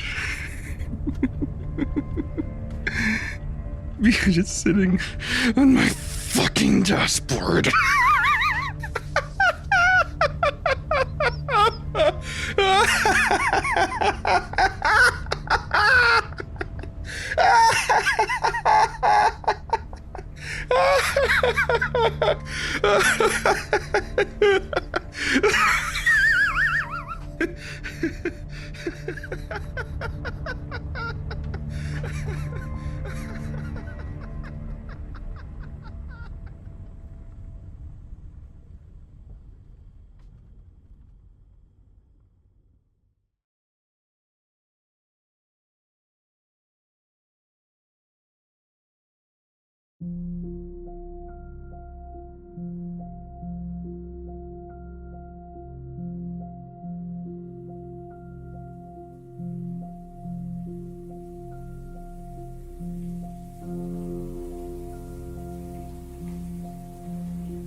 I open my eyes. Blinding yellow lights. Soft hum of water. Porcelain tiles. White with the purity of this room. The showerhead faces my nude body. Prone in the tub. It rushes from the metallic outlet. Flowing, cascading, diving. I feel the tantalizing sensation of heat rushing over me. The droplets permeate my skin. The warmth encasing me. It's marvelous. The flesh is a vessel for warmth. A capsule. And I am oversaturated. Warmth numbs me from head to toe. The individual spits of water coating my epidermis. I don't believe I've ever been more serene. The pleasant feeling of the water caressing my stomach, trickling down and off of the surface, only to accumulate in a pool of heat at the base of my upturned feet.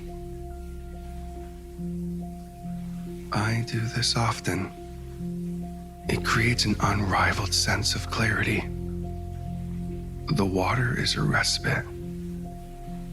The pouring liquid enters my head, covering my scalp with organizing waves.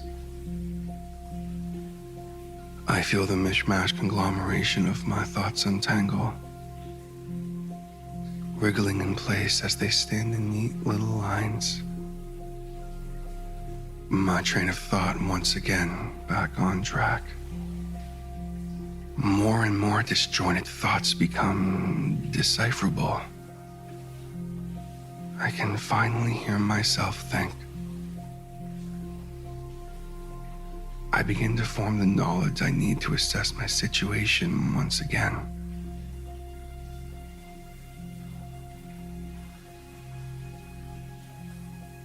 It's clear again.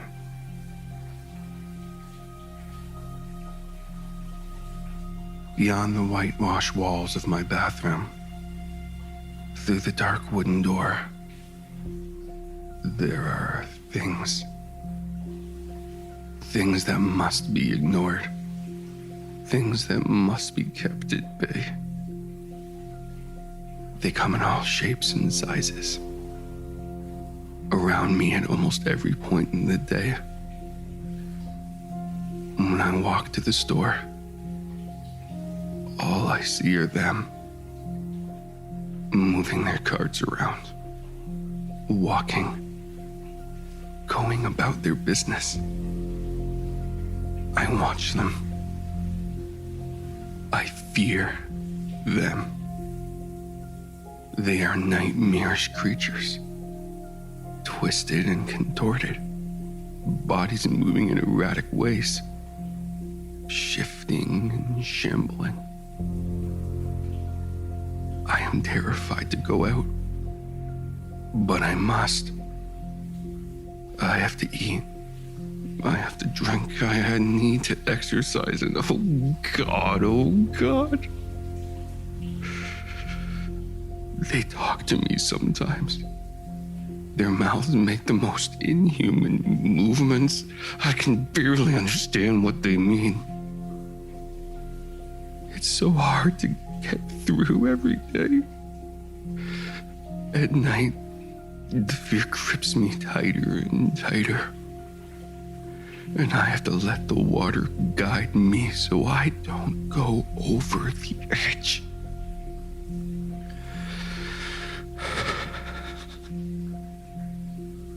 I want to know where the people went. I know they're still out there. Those things haven't replaced them all. I know they haven't. I know this because I get emails asking for copywriting. I don't understand them at all. I can't fathom why they'd ask for work when they can see what's out there. I tried to ask them what it's like where they are, but I don't ever hear back. Maybe those things got them. But why don't they hurt me? They look at me all the time. In the street, at the park. They even watch me on the TV. So why don't they hurt me? Their hideous features can mean nothing good. And I know what I'm seeing. Am I a part of their experiment? A test subject?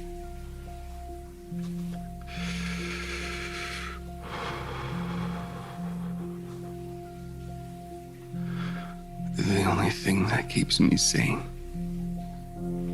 is the water.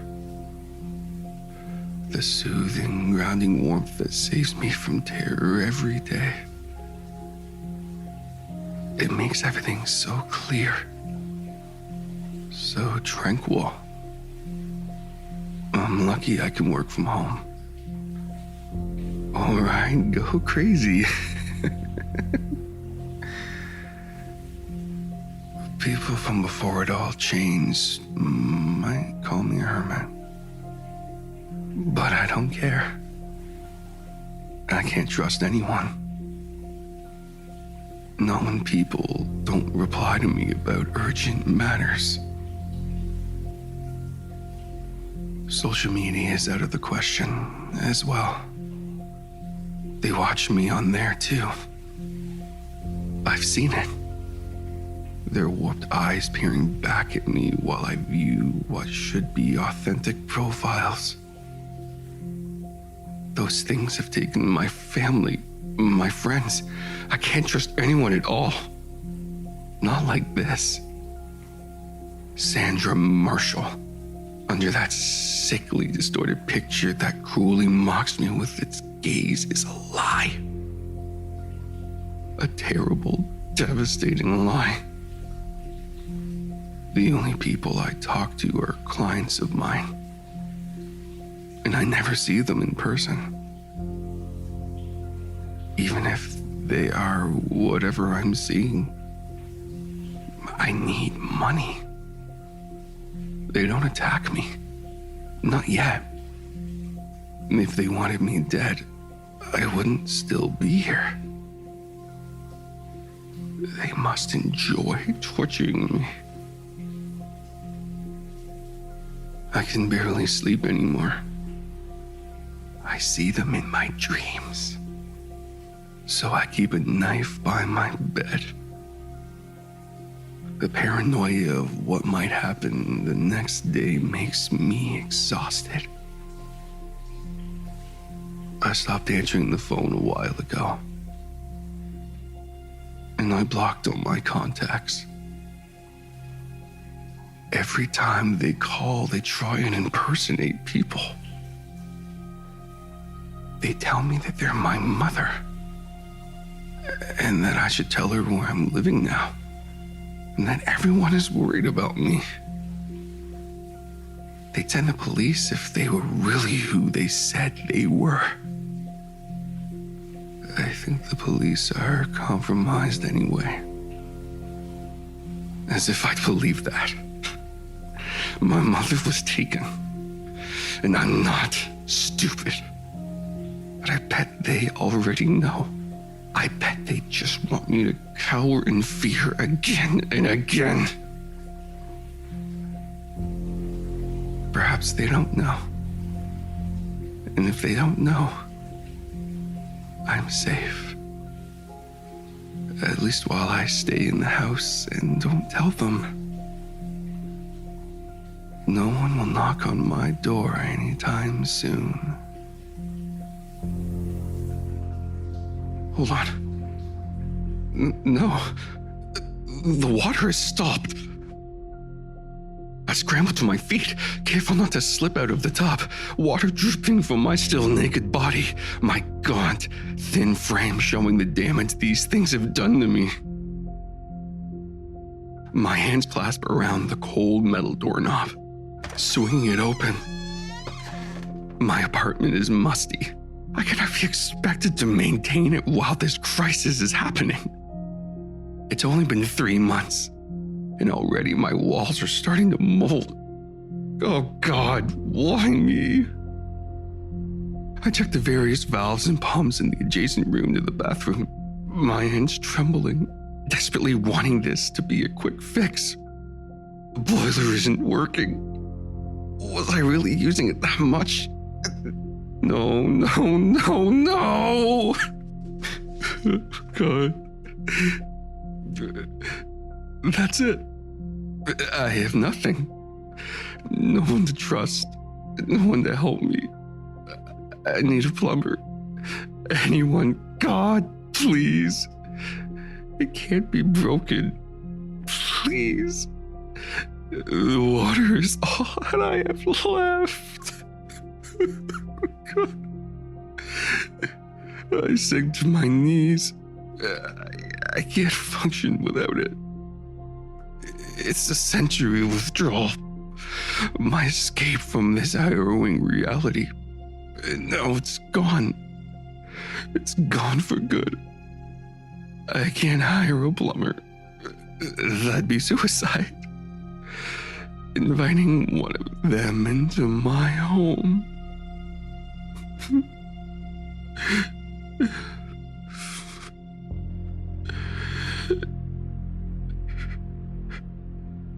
And then I realized they did this. It has to be. They want to draw me out of the house again. They want to kill me. I feel angry. They've tortured me, toyed with me, and now they've taken my sanctuary. Well, no longer. I take the knife I've kept for so long in my hands. I can't take their harassment any longer. I stagger outside, eyes wild, the blade clutched in my hands. I gaze around furiously, murderous intent burning inside of me. I'm not taking this any longer. The pain is too much to bear. I've reached the limit of what I can cope with. I walk down the street gingerly, searching feverishly for the defilers that took my life from me. My eyes lock onto one, unmistakable as it trots along the sidewalk, morphing and contorting, face warped and shifting constantly as it talks to itself with something in its hand, high-pitched and insufferable to my ears. I scream in blind anguish, brandishing the sharp blade as I rush towards it. It seems to make some garbled noises akin to what I assume it must be a shout as I grapple with it. We fall to the ground, tumbling and tugging at clothes, my arms slashing around. I find purchase on the thing's arm, pinning it to the ground, heart racing as I thrust the knife downward towards the torso.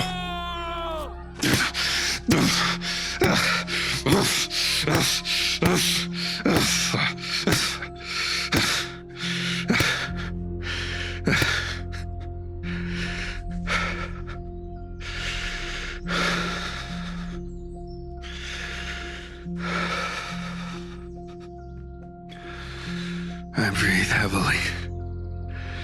The creature is dead. No longer a threat. I grimace as I pull the knife from the thing. I sit there on the sidewalk for a while, clutching my head. The shower's clarity is wearing off. The sense of bliss and utter crystal clearness is waning. I feel my cognition begin to blur again. Sounds start to muffle and distort. Memories begin to flow out of my mind like a river. I can't think straight. I can't feel properly. The previous understanding giving way to a jumbled fog. Mismatched snapshots with no beginning or end.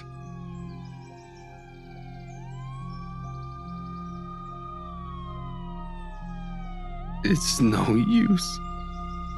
I can vaguely feel myself being hauled to my feet after the knife is ripped from my grasp. Two things in uniform begin talking to me, making that horrible noise. Their mouths becoming that malformed mess they all have. God, just make it stop. I begin to fade as I'm pinned to the side of the car. The two things tightening handcuffs behind my back. I don't even struggle because I'm too worn down. The disjointed thoughts in my head are too much to handle anymore.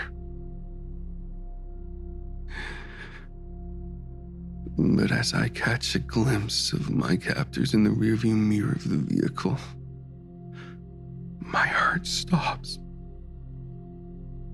There, staring back at me, are not two deformed, misshapen faces full of malice. There are three.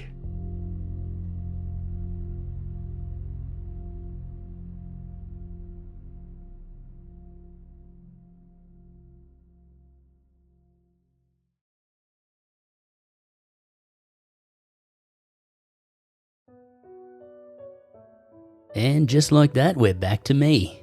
And we're on to the year 2023, which was, let's call it a year of transition for me, and for the channel.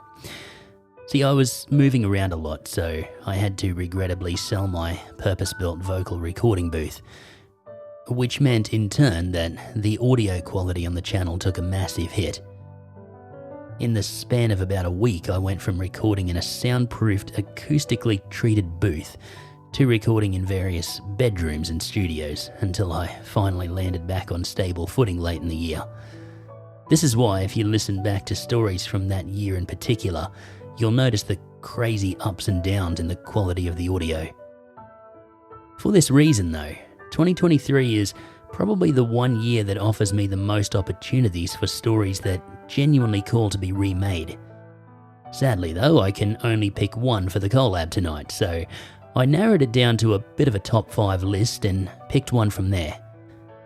And not only is this story one of my favourites of that year, it's probably in my top 5 that I've ever done.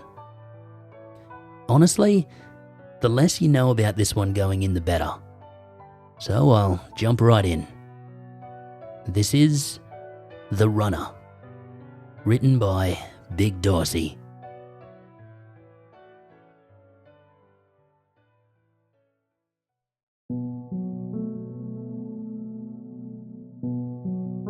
To kick things off, I'd like to apologize in advance.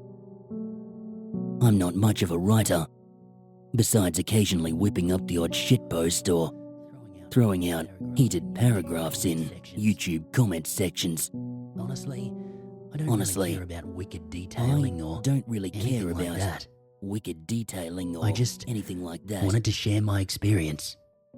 In a place where I feel like people will care to read it. Well, at least it's better than being brushed off. I feel a bit less afraid, knowing that others can understand a fraction of the terror I've endured through me retelling my own story. Do you know what I mean?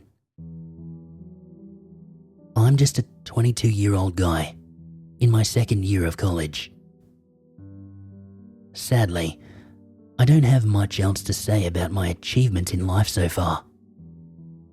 But nobody really comes here to read about that stuff anyway.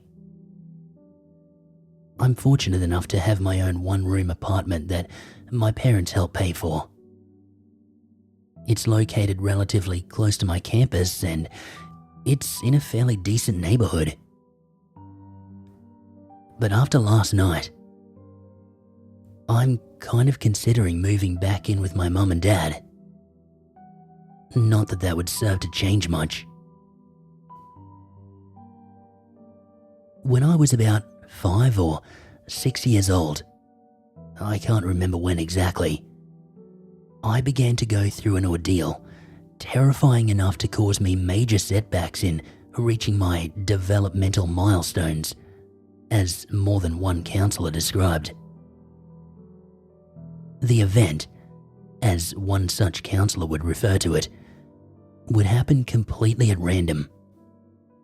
Sometimes twice a week, for months on end, and other times it might come about once in an entire year, if I happen to be so lucky. There was one constant though. It always occurred during the dead of the night, between midnight and 3 in the morning.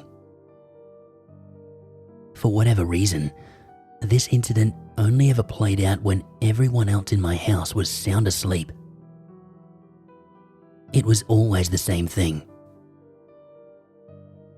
I'd be laying in bed in my room, sometimes asleep, sometimes not. And then, out of nowhere, I'd hear it. The heavy footsteps of wet, bare feet, stomping across the hardwood floor, originating from somewhere downstairs.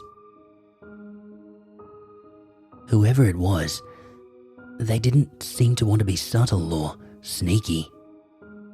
Instead, always sprinting all the way up my stairs at top speed, then down the hallway, before stopping directly in front of my door.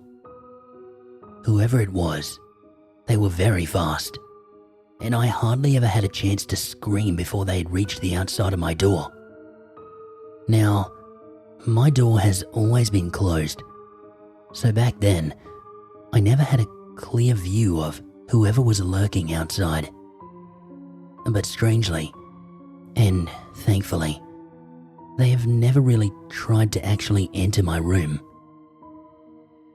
There was no lock on the door either, so it seemed that whoever was out there was content in just standing around until they eventually decided to go away.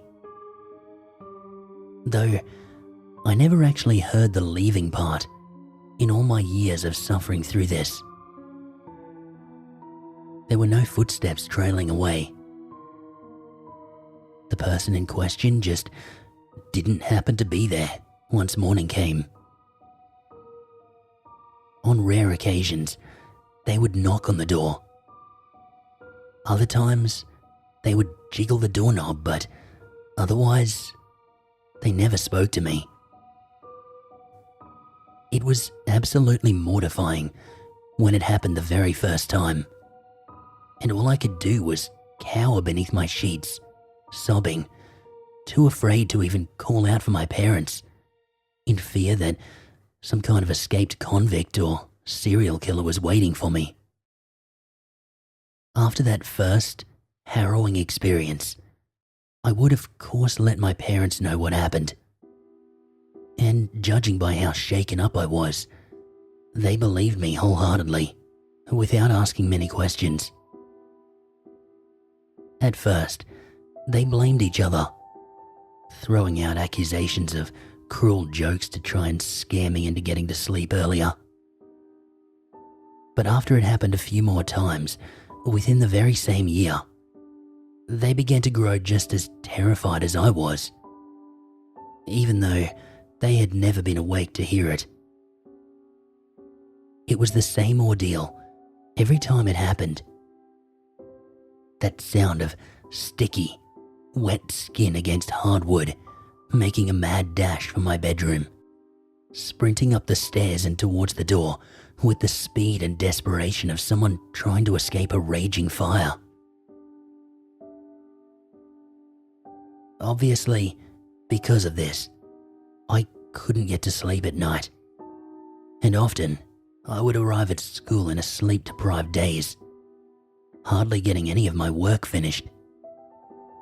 My nights were spent laying awake for hours beneath the covers, my chest tight in anticipation of hearing that awful person rushing towards what should have been my safe haven as a kid. Most nights were silent, but the few nights where this intruder chose to torment me were enough to keep the cycle of sleeplessness alive. Eventually, my parents remedied this by allowing me to sleep in their room, where I felt much safer between them. Two fronts of the sturdiest defenses a child could know lying on either side of me. This arrangement had me sleeping soundly again for about a year, without any incident, and I was finally getting some rest under the direct protection of my parents, even if I had to suffer through my dad flattening me as he rolled around in his sleep. Even my grades and my health began to bounce back to where they were before all this began. The fear had begun to subside, as I believed my parents were the ultimate defense against my tormentor. Until it happened again. I was sandwiched between both my mum and my dad, as usual, both of whom were sound asleep. I was finally drifting off when I heard that all too familiar sound of hurried pounding up the stairs. My heart was caught in my throat, and for a few seconds, I forgot how to breathe. Whoever it was had actually come back after a year of nothing. I was utterly paralyzed with fear all over again. Thankfully, this time, after reaching the top of the staircase, their destination remained the same as always. The footsteps were growing distant, rather than approaching me, as I had been oh so used to, moving towards the bedroom that I had not occupied for some time now. I remember feeling awfully sick as I listened to my bedroom door creak open down the hall. I can't remember if I'd left the door slightly ajar, since I hadn't slept in it for so long, or if whoever it was had simply decided that it was time to enter. But that was the first and the last time that it happened. I thanked my lucky stars that I was down the hall in the safe embrace of my parents. For whatever reason, this stranger had broken their rules that night, and I still shudder to think of what may have happened had I still been sleeping within my old room. Of course, by the time I had shaken my folks awake, everything was silent once again. The whole ordeal lasted no more than 30 seconds. They even got up to check out my room, but of course, nothing was lurking in there. We tried getting help from the police, setting up security cameras, which of course showed nothing. And at one point, they even resorted to hauling me off to a shrink, just in case it was all in my head. But nothing seemed to work. It still happened from time to time, and it never really got any less scary, especially since I was getting too old to stay in my parents' room. When I was, eventually, forced back into my old room, I made sure that my door was locked. Yeah, I finally convinced my dad to put a lock on it, since I wasn't getting any sleep otherwise, and I barricaded it each and every night without fail. Even when I grew into my pre-teens, every time it happened, I still trembled beneath my covers, fearing that, at some point, whoever it was that was so eager to get to my door might eventually try to bust in and hurt me. I did try shouting at the stranger a few times as I got older and bolder over the years, demanding them to state what they wanted from me and why they'd kept this up for so long. But never once did I get an answer. What I was never bold enough to do was open my door and actually check things out, no matter how curious I was, no matter how badly I had to use the bathroom or get a cup of water. I sat my ass in bed until I heard my parents wake up and perform their daily morning routine downstairs. The thing was sneaky though. Sometimes I'd leave the hall light on so I could see the shadows of their feet through the thin crack between the bottom of my door and the floor. They would sometimes stand there for hours on end, even stepping away for a few minutes before returning, trying to trick me. The worst part of the whole thing was that it didn't seem to be exclusive to my house or my room, as I had originally thought. Whoever was doing this seemed to be after me specifically. There were times it had happened during sleepovers at friends' houses, who I insisted keep the door shut at night, hotel stays, at grandma's house, even during summer camp. Nowhere was a safe haven from who I had dubbed the Runner. A childish name, I know, but somehow seemed the most fitting. It only ever struck when everyone else was asleep or away. Not once had anyone else ever heard their thunderous footsteps. I felt truly and utterly alone. Those who used to believe and sympathize with me had either started doubting me or were growing tired of my antics. Even my parents and numerous counselors had distanced themselves from the whole thing. It was during one of these occasions when I was away at a cousin's house for a few nights that I finally caught a glimpse of the thing that had tormented me for over a decade by that time. I was around 16 then, staying in a small guest room that had a door fitted with a large, frosted glass window taking up most of the center, so that one could see the blurry outline of anyone standing on the other side. Odd choice for a bedroom door, I know, but I didn't pick it out. That night, I heard those all too familiar footsteps rush towards the door, originating from somewhere deep within the house. As a side note, I've never actually heard it enter any building. It seemed to just manifest. By this point in my life, I was still very much afraid, but I was hardly surprised when it would show up on the regular. This time around, however, I was super anxious because I knew that I might actually get the chance to see what the runner really looked like without having to risk opening my door. I really wish I hadn't. After working myself up for a minute or so, I dared to take a peek at that glass from the safety of my blankets. I can say with confidence that my heart stopped for a few seconds. It was just barely illuminated by the light I had left on outside out of habit, revealing the blurred outline of the thing that had been torturing me for so long. For some reason, I was surprised that the runner was no man. It was unnaturally tall and skinny, its arms disproportionately short and stubby for its disgustingly lanky frame.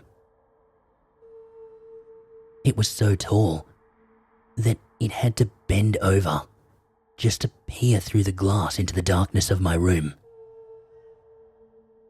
But its face was the worst part. Oh God, its face. It had pressed its face against the glass to peek inside, and what I saw horrified me to no end. It's hard to explain exactly what it looked like, especially since the glass kept everything blurry. But its head was so long that it drooped down to its feet, taking up nearly the whole length of the window, while almost being alarmingly gaunt, just like the rest of its body. It was as if its face was stretched out like a giant wad of chewed up gum, stretched near to the breaking point. The runner's open mouth was just a tiny gaping hole in the very bottom of its face, which I could only make out because it kept on opening and closing it over and over again, much like a dying fish left out of the water. I couldn't make out the thing's eyes, but by how adamant it was to try and find me in the darkness, I'm sure they existed somewhere on that messed up face. What I had originally thought was perhaps some creep or homeless guy that had taken a liking to me turned out to be something far from human. And it only pulled away and left after I'd understandably screamed at the top of my lungs. Besides the horrid thing itself, I remember noticing something else odd. Before my lungs resumed working to allow me to scream, it kept wrenching its head back to look towards the hall behind it. It kept doing this on repeat for that long minute or so that it stared into that room. It was as if it was checking to see if anyone else was coming. Of course, my cousins and aunt, who already knew of this strange story, thought I was just cooking up another chapter to my wild tale. But still, they graciously allowed me to switch rooms for the rest of my stay. I can't say that putting a face to my problem helped me at all. And even now, I feel as if I were 5 again, unable to sleep, and often resorting to medicine so I'm able to calm down enough to catch some sleep. Knowing the horrendous sight those footsteps belonged to had me freaking out every time it made that same mad dash towards my room. I feel like I haven't gotten used to it at all, despite having grown up hearing its footsteps rapidly encroaching on my room in the dark of the night, again and again. I have no idea what the thing's motive behind all of this is, nor if it even has one in the first place. I have no idea what it is. Its routine has hardly changed at all over the years. Yet, it's impossible not to be terrified by the idea that one day this thing might just get tired of waiting at my door and come bursting in. And then what? What if I go to bed one night and I forget to shut my door all the way, or if I end up staying with someone who accidentally leaves it open. What if I wake up one night to see its elongated face dangling over me? I just want it to stop. I don't know what it wants, and I'm certainly not keen on greeting it, because nothing that looks like that could want anything good for me. It doesn't speak, and it doesn't have a schedule. It just runs. I can only assume it's doing all this to taunt me in some sick way, and I haven't the slightest idea as to why it chose me. I'm writing this out now because it happened again last night. It's the first time the runner has shown up in the 2 years since I moved into this place. This has been the longest that it's gone without making an appearance since it began its antics, way back when I was a kid. And I was beginning to believe that perhaps I was finally safe, despite living alone on the second floor. The apartment has an exterior staircase that leads up to my room, along with the floors above me. And since it's been getting colder here, there was a light snowfall from last night up until this morning. It was just another Wednesday, and I was up late studying for my upcoming test when I heard that heavy thumping of feet, slightly muffled due to the snow caking the concrete, rushing up the stairs and towards my door. At first, I had thought that it was simply one of my neighbors returning home. But the sheer speed of its ascent and the fact that it stopped at my floor was all I needed to realize just what was lurking on the other side. My heart began to race, but it skipped a few beats after what I heard next. There was silence for about a minute or two, but then I heard the sound of glass shattering against the concrete just outside my door. And I swear, at that moment, I jumped so high that my head practically touched the ceiling. Needless to say, I stayed up for the rest of the night, frozen in place at my desk, too deep in my utter terror to even think about making a movement. Of course, I didn't manage to get an ounce of sleep or any more studying in. I couldn't do a thing while not knowing if it was still out there, waiting in silence. I only found the courage to investigate when the light of the morning came and cars began pulling out of the small lot. Almost immediately, I found the source of the violent sound of breaking glass from last night.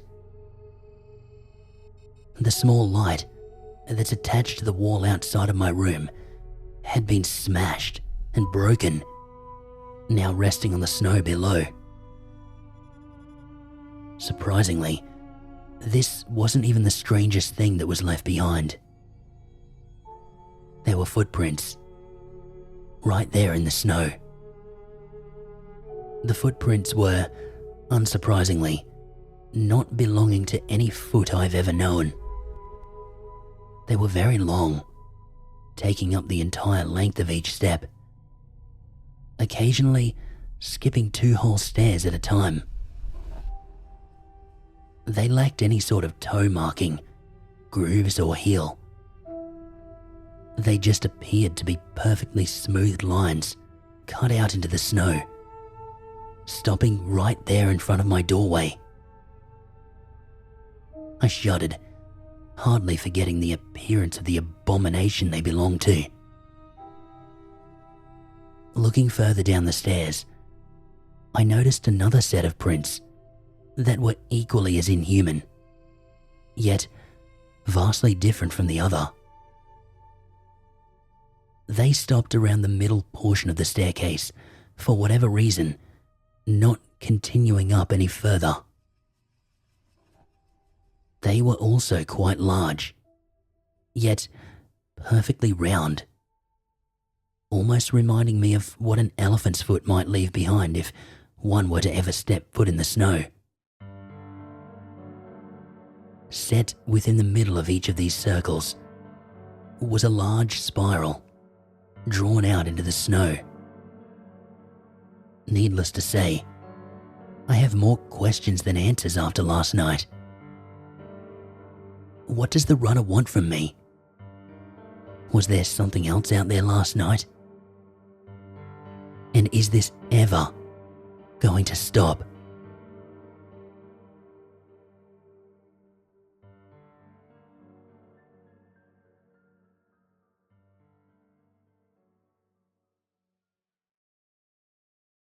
Sliding on in here next is 242 Reads. I've known 42 since the humble beginnings, and she's honestly got to be one of the hardest working, consistent narrators I know in this space. We both got started around the same time during the pandemic, I believe, as a lot of others did back then. During those days, I was known as Aussie Creeps, a year before I rebooted as Creepy Oz. And I won't forget how supportive 42 was of me during that time, sharing my new channel around Twitter and all that, helping me to build an audience back up. This is why I'm so adamant, guys, that this journey is not mine alone. I've had a lot of help from a lot of people along the way. I've always admired 42's narration style, as well as her sheer consistency and dedication to the craft. Again, I'm sure most of you are already subbed, but if not, please make sure you do. I know you'll love what you hear over there. Like my channel, she does a lot of Creepypasta stuff as well as some true scary stories content. As is the theme of tonight's collab, we'll be hearing next one of 42's personal favourite stories. So, the floor is yours, 42. Take it away.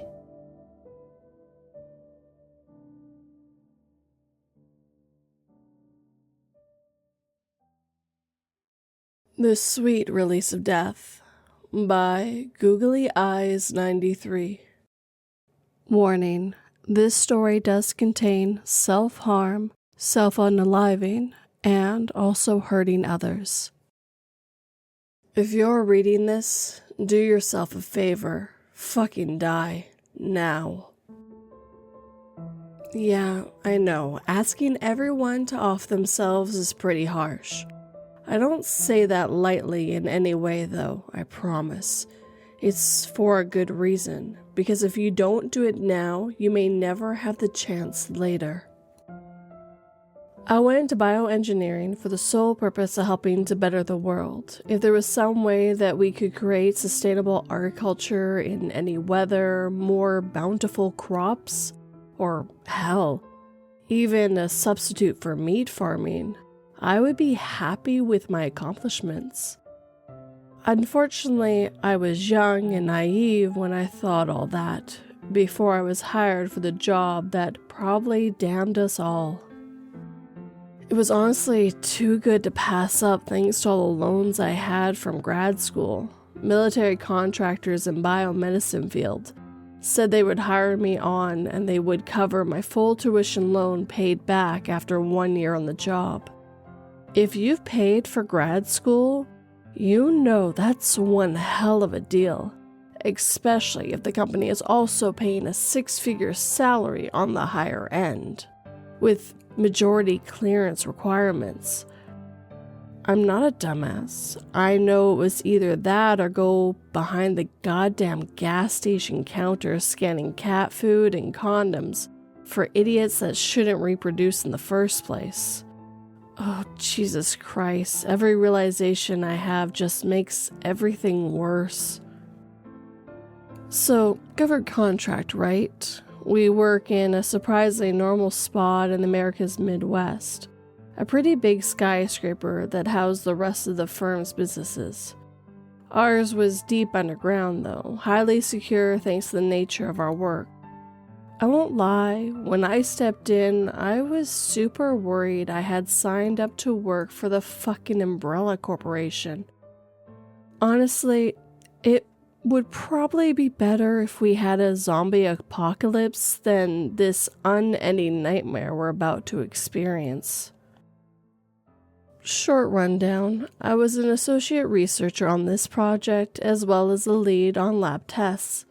They were looking for a miracle drug, something that had a 100% cure rate for anything from cancer to dementia to the common cold. I was in, absolutely behind the goal of the project from the start. Meanwhile, our head scientist, an older woman named Deb, was incredibly stony about everything. Nothing seemed good enough for her. There was no excitement when we hit breakthroughs, just a constant, we need more progress type attitude. We couldn't please her, even with cutting-edge science. Meanwhile, Sam was another associate, her specialty being in genetic engineering. Colton rounded out the team, presiding over specimens, records, and administering samples. It was a small team to try and minimize leaks, because we were going to change the world. It's been 5 years since then, and we've gone through a hell of a lot of attempts. Splicing together DNA to try and create a cure-all isn't easy, and I'm not about to go into the specifics of it, because it's not fucking important right now. As with any drug trials, we had to start testing on animals. Look, my ethics weren't for it either, but we started with the standard lab rats before moving on to the primates. The lab rats had shown good promise finally, with most diseases infected cured within a few weeks with a round of drugs. Even the cancer started going away, cells repairing themselves from the decay. Primate trials went much the same, with the apes even having a more energized effect that made them recover even faster. It was all going so right for everything we were working towards. We should have seen the signs once we started human trials. We didn't take volunteers, but instead were given executed death row prisoners. Some we were kind of lucky about, thanks to either the time it takes the American justice system to do a damn thing, or just due to their own genetic predispositions. Some subjects already had sicknesses to test on. Cancer, one with Alzheimer's, and even a poor soul with unchecked syphilis that was running wild. We had our work cut out for us. It was like a damn miracle when we started the treatments, giving them a 14-day course of injections meant to heal them on a genetic level. It was administered straight to their spinal column, spreading through their nervous system. What we saw as the results were amazing. The cancer patient was better by the 5th day, the tumor shrinking down to non-existence in his brain. Unfortunately, when it finally shrunk, he seemed to have an utter breakdown of what he'd done, murdering his family and neighbors to land on death row. I felt bad for him, in a way, because the guy was just screaming pure rage and grief over the death of his kids and wife. That's when he tried to kill himself in his cell, running his head into the wall constantly. Guards were able to intervene, getting to him before he could do any lasting harm to himself. Recovery for him was normal, though he did have a slight concussion. The treatment continued, with the concussion fading in a few days. The subject was kept on full psych lockdown for the remainder of the test while he received psychological counseling. Eventually, though, they took his request with a very reluctant and honestly uncaring attitude. It was approved. He would continue helping us with the test until the trial was complete, and then he'd be allowed to choose execution if he wanted. The guy was distraught, obviously haunted by what he had done. Other test subjects were proceeding a lot the same, though one began to break down after a short time. According to him, we were injecting him with baby's blood, unlocking his satanic powers. Didn't feel bad for him considering he was executed for the mass amount of things found on hard drives in his house. While administering tests and treatments, we worked in pairs. If there was a subject in the room, there was always one of us paired with one of the 2 guards who worked down here with us. It was me on duty for treatment that day, and the subject was being relatively quiet for the most part. We went in with no issue, the subject cuffed by the guard and set up to administer the drug. Before I knew what was going on, he started ranting again, saying he was going to take down the cabal and help Christ's regime. The typical terrorist bullshit these days. Except this time, he didn't keep to ranting. Instead, he leaned over and sinked his teeth into my arm. He wouldn't let go either, no matter how much the guard tried pulling his jaw open or knocking him in the head. Eventually, he started to draw blood through my scrubs and coat, so the guard took his last resort.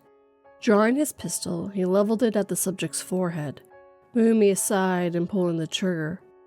I felt his grip on my arm loosen almost instantly, as the gunshot ran through, splattering gray matter on the wall behind us. The others came running within moments, seeing the steadying pooling of blood on the floor. The subject was terminated, a complete fucking waste of a trial. Can't say he didn't deserve it, but he could have followed through on the one good thing he did in his life and finished the tests. Imagine our surprise when we went to pick him up and take him to the incinerator and he still had a pulse. Even with all the blood and guts scattered in the room, he was fucking breathing. That changed everything, because we realized we might be able to finish the trial after all. We threw him on a stretcher and brought him to the lab, using whatever we had to staunch the bleeding and set up a vitals monitor. Looking back, it's obvious why he survived, but we still didn't know at the time. He stayed alive, though in a vegetative state, x-rays showing that most of his brain was scrambled by the bullet, with the guy only being able to drool and moan if he really put his remaining mind to it. Meanwhile, the syphilis that had been running rampant in him was gone. Complete recovery other than what was included in his lost brain matter. Then came the final sign thanks to one of the primate subjects. We were still watching them for long-term effects, making sure that it wouldn't trigger a Planet of the Apes scenario or anything. One day, the 2 got into a fight over food, though it happened overnight, so none of us saw it until the next day on camera footage. Instead, what met us when we entered the lab was the ape enclosure soaked in blood. One of the subjects laying in the dirt, totally disemboweled, yet still trying to crawl towards the glass. It shocked us. This thing had guts hanging from where its stomach was, just dropping out like a fucking piñata. We took him to the lab and did what amounted to a full workup to see what the hell was going on. Half of its organs were eaten by the other ape in an act of dominance. Even still, this thing continued to live, still exhibiting brain waves and a pulse. It was fully aware what was happening around it, though the pain caused it to scream when we weren't pumping it with morphine. Realized after a few days that something bad was happening. The ape still wasn't dead, but the wound it had were just scabbing over. Still brutally deadly, but only causing immense pain instead of expiration. After taking samples, we realized the DNA of the creature was structured differently than before. The treatment seemed to have turned off the ability to die. Of course, once we saw this in the ape subjects, we confirmed it in the human subjects as well. The gunshot wound subject was still going, with a pulse and limited brainwave activity. He's sentient and able to understand basic commands, as well as make sounds with great effort. We decided to give him a test under the guise of mercy. He was given a rudimentary order: blink twice if you want to die, once for no. As soon as he blinked twice, Debbie injected him with a nerve agent that would cause total death within 5 minutes. After about 2 minutes, he began to seize, body erratically jerking around the bed he was on. His mouth began foaming, loud moans of despair coming out as eyes rolled back in his head. His pulse dropped, but never flatlined. His brain activity still going the entire way through. Even after a second dose of nerve agent, he only suffered immense pain, but was unable to die in a conventional form. I took it upon myself to be honest with the other subject, the one who was promised an execution for his sins in service. He was distraught, of course, but went quiet after a few moments. We left him be, or at least attempted to, but before the guard in the room could react, the subject stole the gun straight from his holster. Holding the gun to his temple, the subject flipped the safety off and pulled the trigger, splattering more gore on the freshly painted wall. A look of horror filled his eyes before he started screaming. The pain of what he'd done settled in. The gun never left his temple, and he pulled the trigger 3 more times before falling to the ground. He just lay there twitching, blood pouring for every hole on his face, as his brain swirled inside with lead.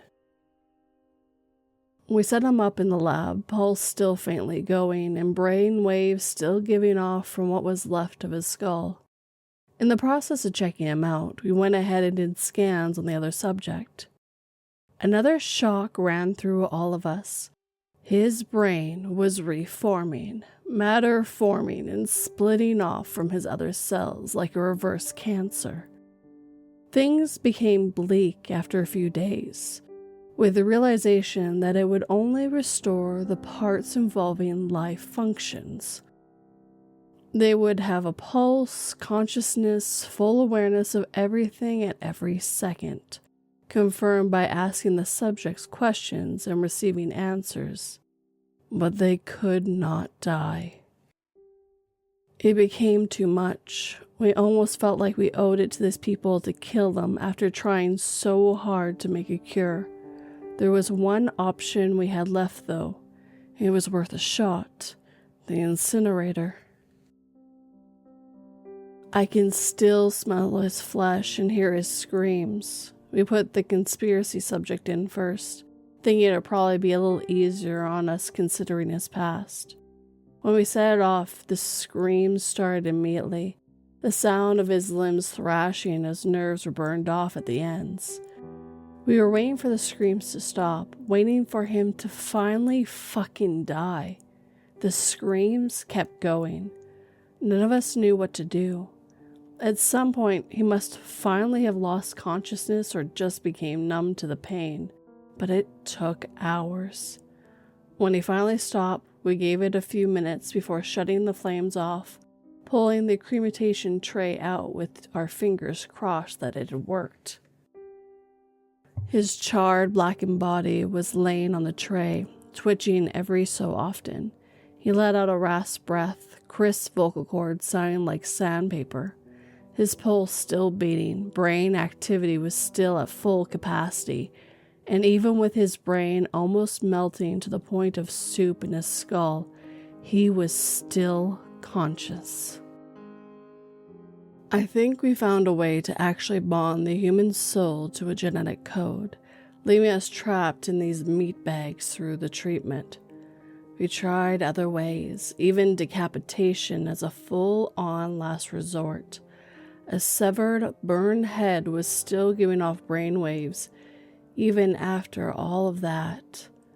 Any amount of pain could happen to the body, any amount of restriction and injury inflicted, but the soul of the person would stay, brain activity never ceasing. They were trapped in their own head, quite literally, even if the rest of them was destroyed.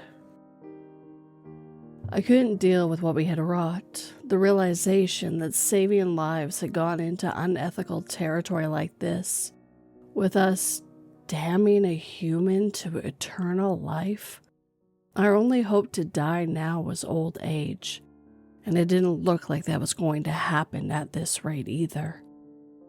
I finally broke down last week in the lab, seeing the near vegetative body of the cancer patient and the still severed, gnawing head of the other.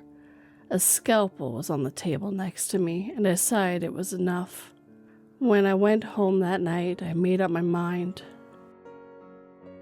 I knew my anatomy, but went into the bathroom to use the mirror just to make sure I was accurate. The scalpel stung as it first cut into my neck, making my hand recoil, but I had to follow through. I swiped it across quickly, slitting my jugular vein and pouring blood into the sink. I didn't realize how much blood I had in me until I saw it on the counter, almost overflowing the sink before the drain could take it all. I choked, unable to breathe as my throat was more concerned with the vein that was my slit. My breath caught, bleeding everywhere. The last thing I remember was falling back into unconsciousness. Though it wasn't complete blackout, I kept having waking nightmares on the floor in the sea of my own blood, unable to move as I laid face down, iron taste on my tongue. By the time I was able to get up, the cut had closed up, healed like a normal wound would. It was 3 days later from when I tried, and all I got was waking up in a pool of my own coagulated blood. I don't know if you flew too close to the sun, or maybe you're part of the experiment. At this point, I believe the strain that caused the loss of death may have gone airborne in the lab, bypassed the ejectable treatment method. I'm giving you this warning so you can do what I can't. It's only a matter of time until this is everywhere, considering we've been free to go in and out of the lab as we please. Find a way to die now before you lose your chance forever.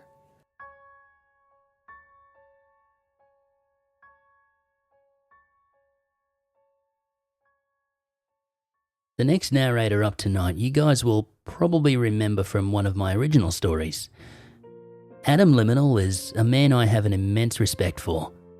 He handled the narration of my no-sleep story, My Trip to Australia, and also joined us for the remake of The Long Ride. But more than that, the guy's a creative powerhouse. As well as running his own Creepypasta channel, he's into professional voice acting, filmmaking, acting, and I think into the music scene a bit too. I don't know, his ventures are hard to keep up with. I met Adam around the start of 2025. At that time I was still struggling with vocal cord damage, which I'll talk a bit more about later. So I was unable to record anything myself. So I was getting a lot more involved with writing just to keep my finger on the pulse in the community a bit, and Adam stepped in to help out with bringing one of my stories to life, and it's easily one of my favourite narrations of my stories that anyone's done. Adam's specifically chosen not to do an intro or anything for his story, nor explain why it resonates with him, why it's personal to him. So of course I'll honour that decision and let the story speak for itself. Alrighty, let's get into it.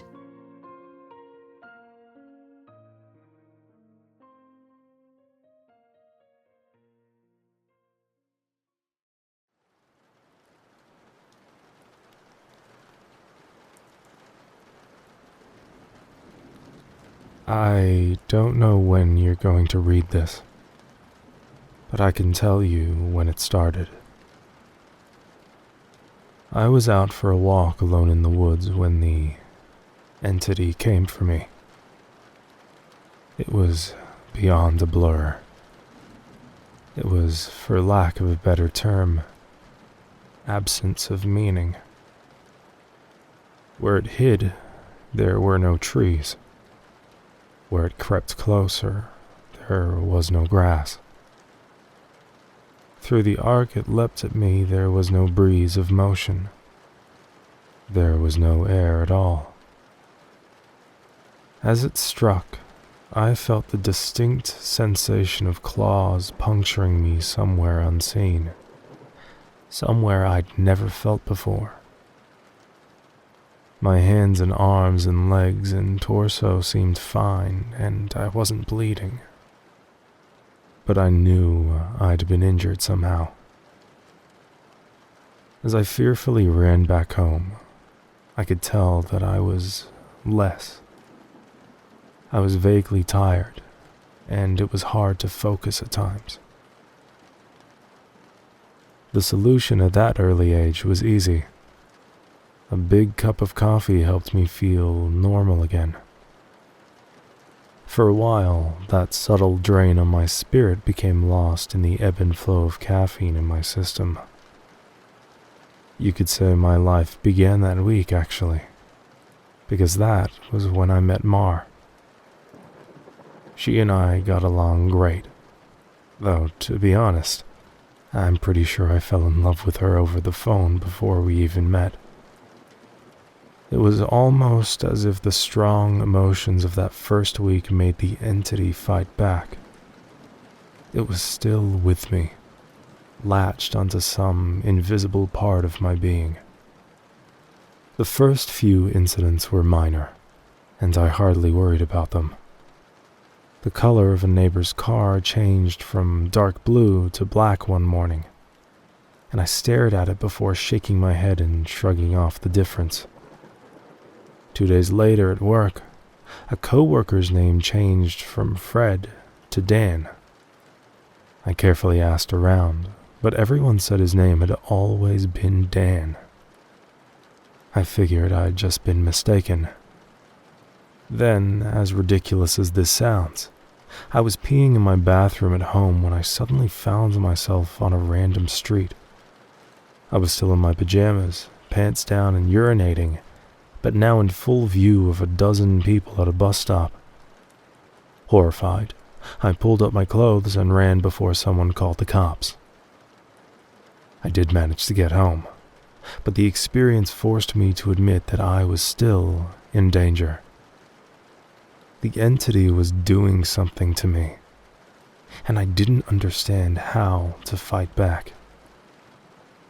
Mar showed up that evening, but she had her own key. "Hey," I asked her with confusion, "how'd you get a key?" She just laughed. "You're cute. Are you sure you're okay with this?" She opened a door and entered a room full of boxes. I know living together is a big step, especially when we've only been dating 3 months. Living together? I'd literally just met her the week before. Thing was, my mother had always called me a smart cookie for a reason. I knew when to shut my yap. Instead of causing a scene, I told her everything was fine, and then I went straight to my room and began investigating. My things were just as I had left them, with no sign of a 3-month gap in habitation, but I did find something out of the ordinary. The date.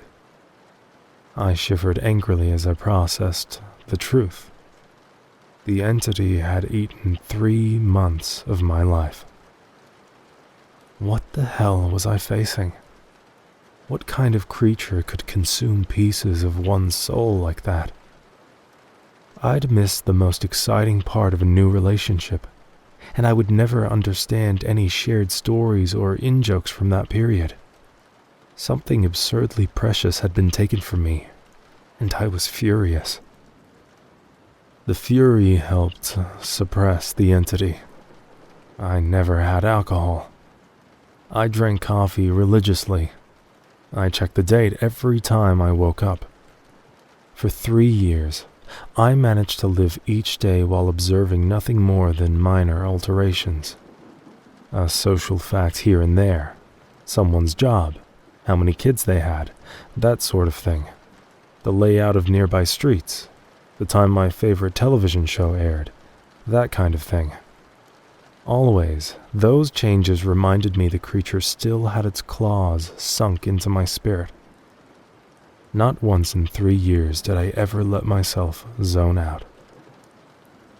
One day, I grew careless. I let myself get really into the season finale of my favorite show. It was gripping, a fantastic story. Right at the height of the action, a young boy came up to my lounger and shook my arm. Surprised, I asked, "Who are you? How did you get in here?" He laughed and smiled brightly. "Silly daddy." My heart sank in my chest. I knew immediately what had happened. After a few masked questions, I discovered he was 2 years old, and that he was my son. The agony and heartache filling my chest was nearly unbearable. Not only had I missed the birth of my son, I would never see or know the first years of his life. Mar and I had obviously gotten married and started a family in the time I'd lost, and I had no idea what joys or pains those years contained. It was snowing outside. Holding my sudden son in my lap, I sat and watched the flakes fall outside. What kind of life was this going to be if slips in concentration could cost me years? I had to get help.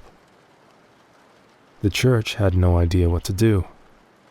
The priests didn't believe me, and told me I had a health issue rather than some sort of possession. The doctors didn't have any clue. Nothing showed up on all their scans and tests, but they happily took my money in return for nothing. By the time I ran out of options, I'd decided to tell Mar. There was no way to know what this all looked like from her side. What was I like when I wasn't there? Did I still take our son to school? Did I still do my job? Clearly I did, because she seemed to be none the wiser.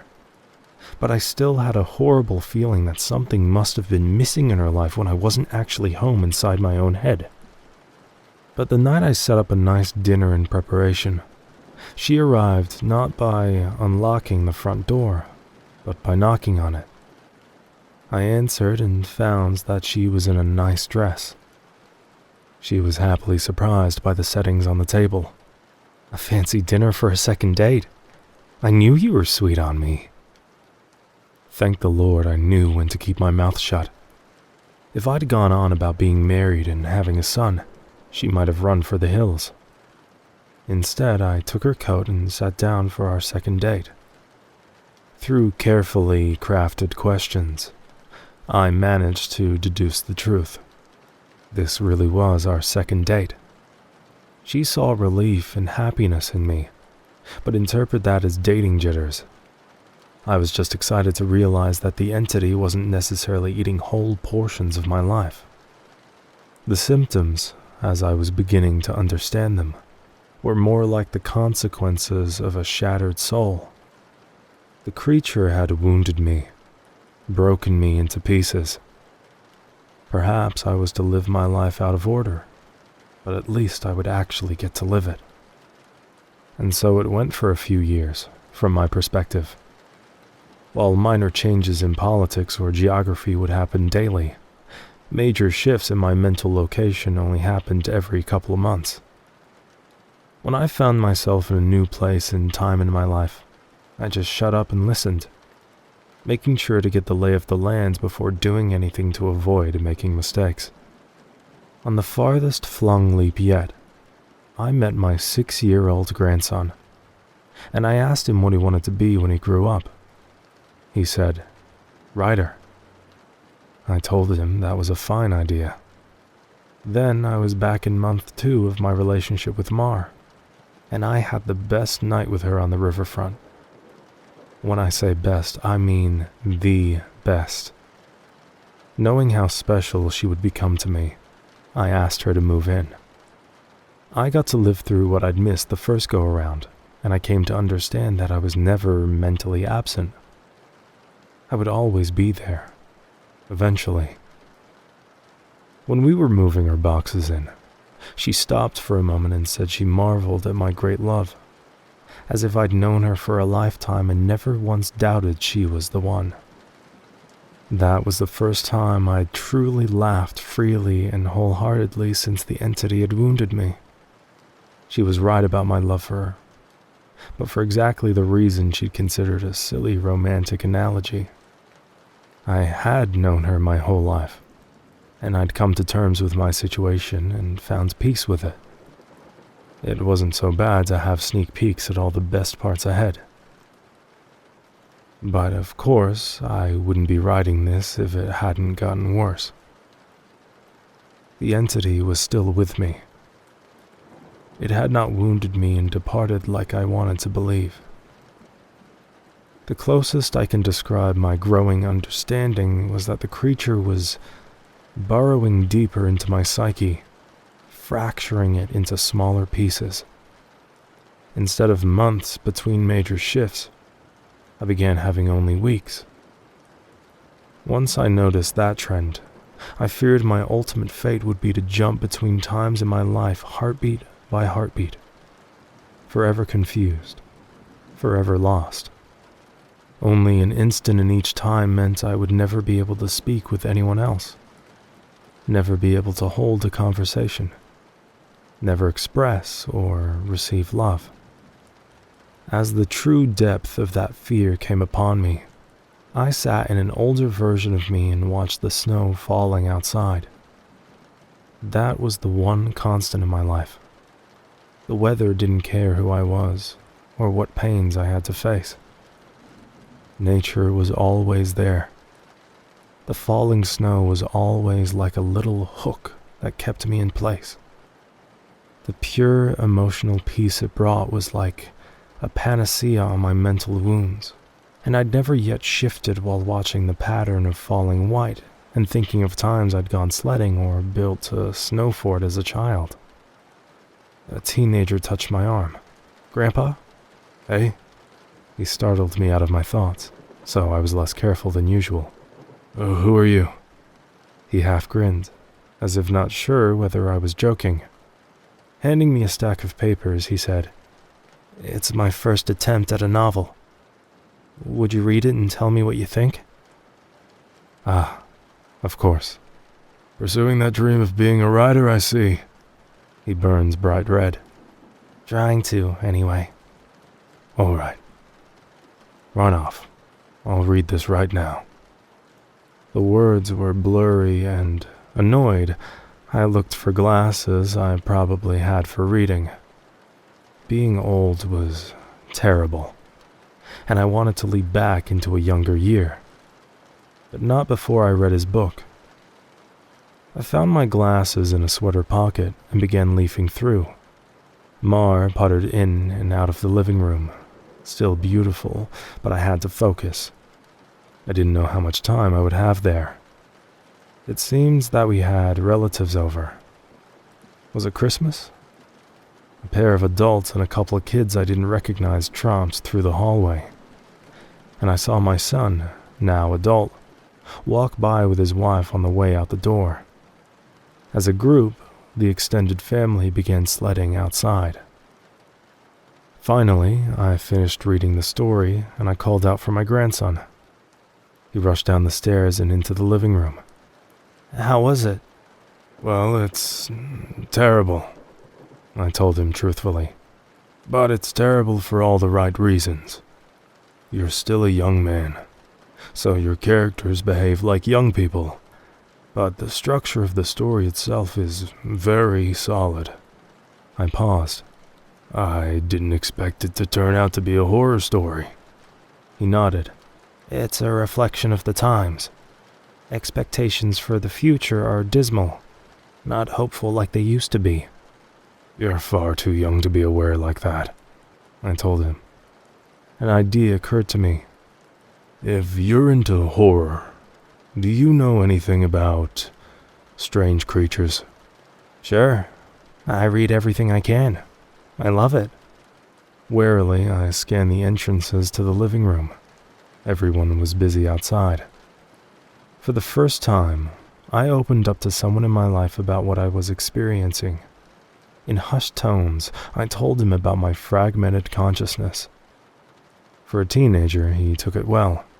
"You're serious?" Yes.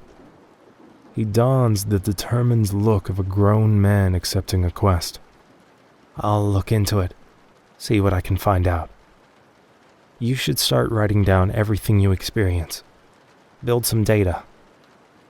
Maybe we can map your psychic wound. Wow.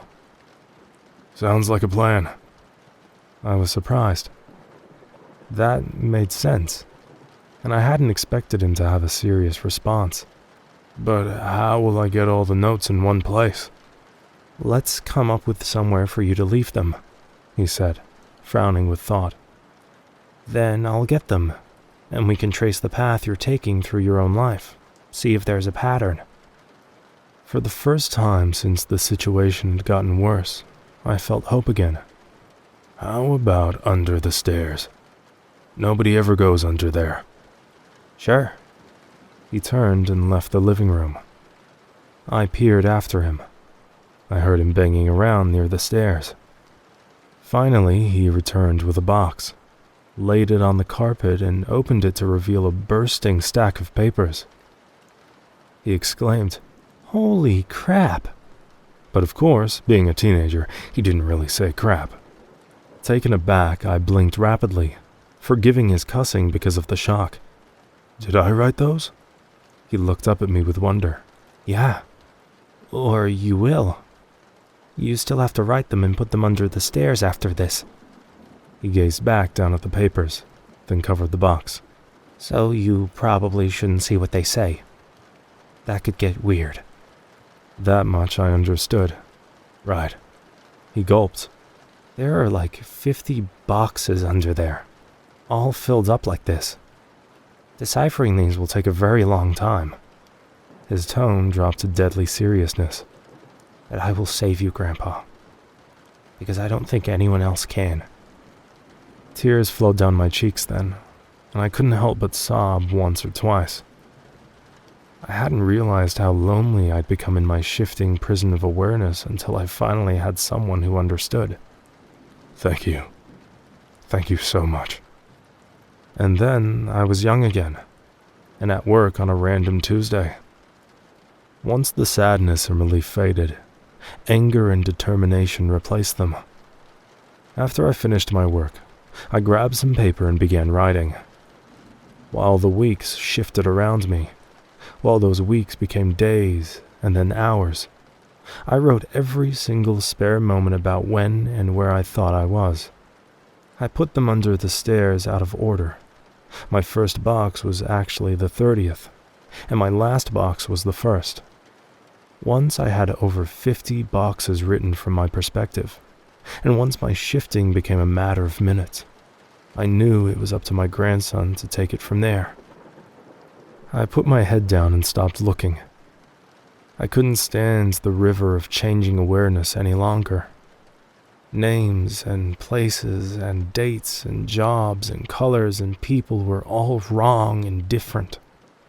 I'd never been older. I sat watching the snow fall.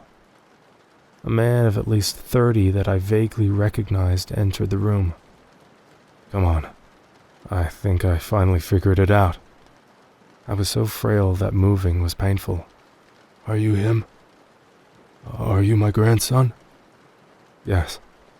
He took me to a room filled with strange equipment and sat me in a rubber chair facing a large mirror twice the height of a man. The pattern finally revealed itself. How long have you worked on this? I asked him aghast. Tell me you didn't miss your life like I'm missing mine. His expression was both stone cold and furiously resolute. It'll be worth it. He brought 2 thin metal rods close to my arm and then nodded at the mirror. Look, this shock is carefully calibrated.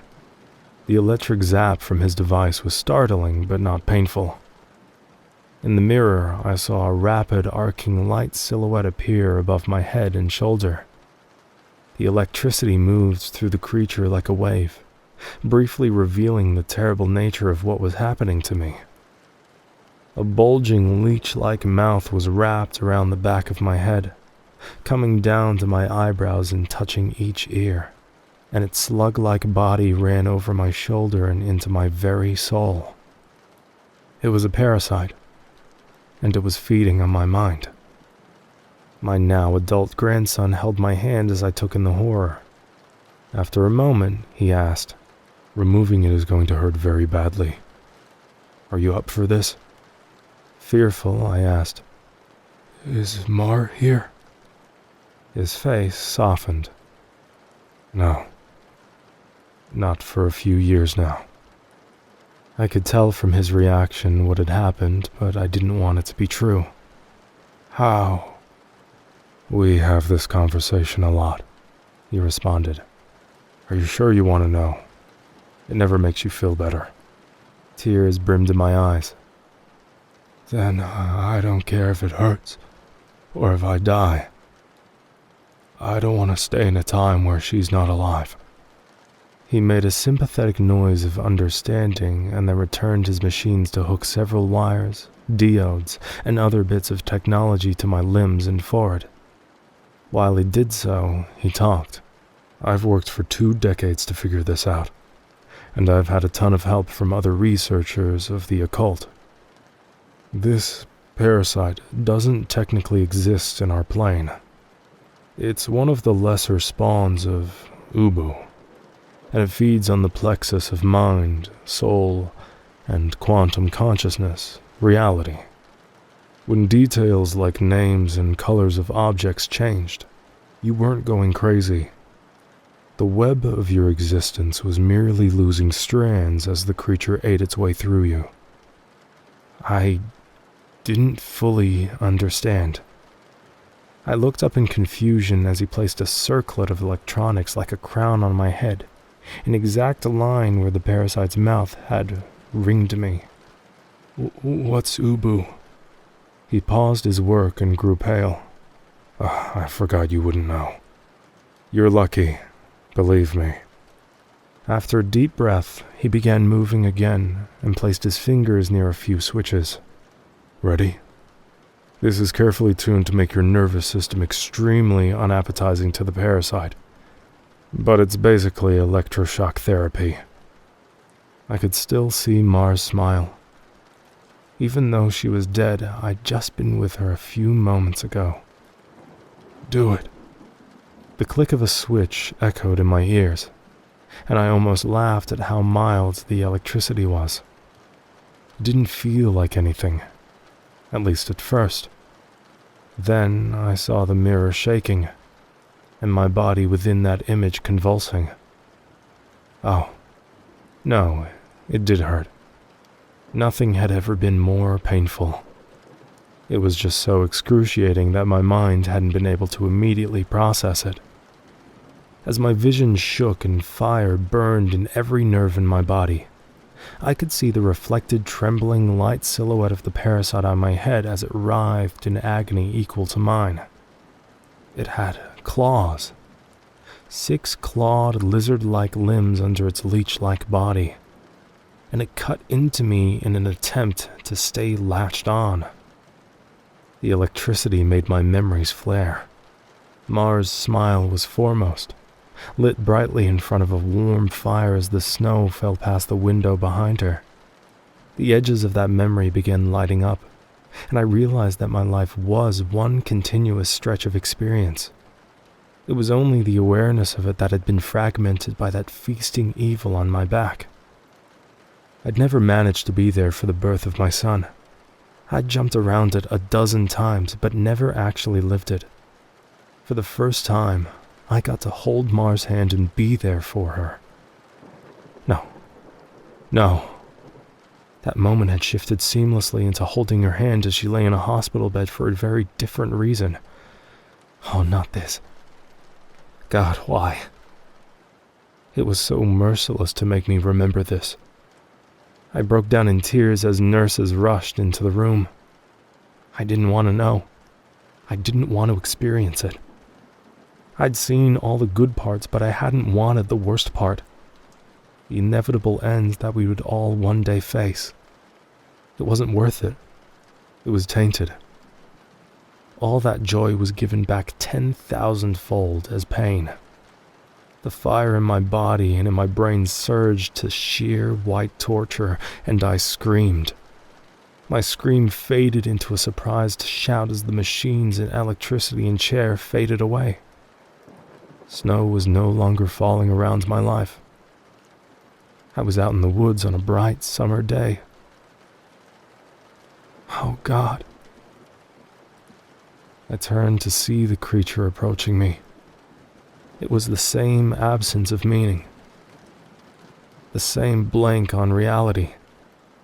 It crept forward, just like before. But this time, it hissed and turned away. I stood, astounded at being young again, freed from the parasite. My grandson had actually done it. He'd made me an unappetizing meal, so the predator of mind and soul had moved on in search of a different snack. I returned home in a daze. And while I was sitting there processing all that had happened, the phone rang. I looked at it in awe and sadness. I knew who it was. It was Marjorie, calling for the first time for some trivial reason she'd admit 30 years later was made up just to talk to me. But all I could see was her, lying in that hospital bed dying. It was going to end in unspeakable pain and loneliness. I would become an old man, left to sit by myself in an empty house, his soulmate gone long before him. At the end of it all, the only thing I would have left, sitting and watching the falling snow. But now, thanks to my grandson, I would also have my memories. It would be a wild ride no matter how it ended. On a sudden impulse, I picked up the phone. With a smile, I asked, "Hey, who's this?" Even though I already knew.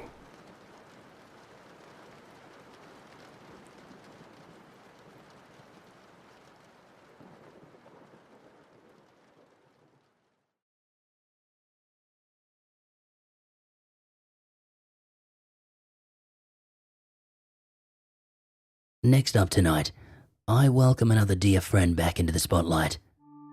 I first met Ponchy back in 2022 and instantly became a fan of her narrations. There's something about her method of storytelling that's equal parts immersive and relaxing, which anyone in this game will tell you is a tough line to walk. Beyond narration though, Ponchy has been an amazing friend to me in the years I've known her, and I'm very grateful for that. She was also instrumental in helping me to bring a few of the Creepypasta stories to life, taking on both guest and lead narration roles in some of those stories. When I asked Ponchy to send in one of her all-time personal favourite stories for this collab, I just knew whatever she chose was going to be a good one. She's got great taste in stories, and she certainly did not disappoint. So, here's Ponchmonster Studios with a reading of I Woke Up in a Wedding Dress.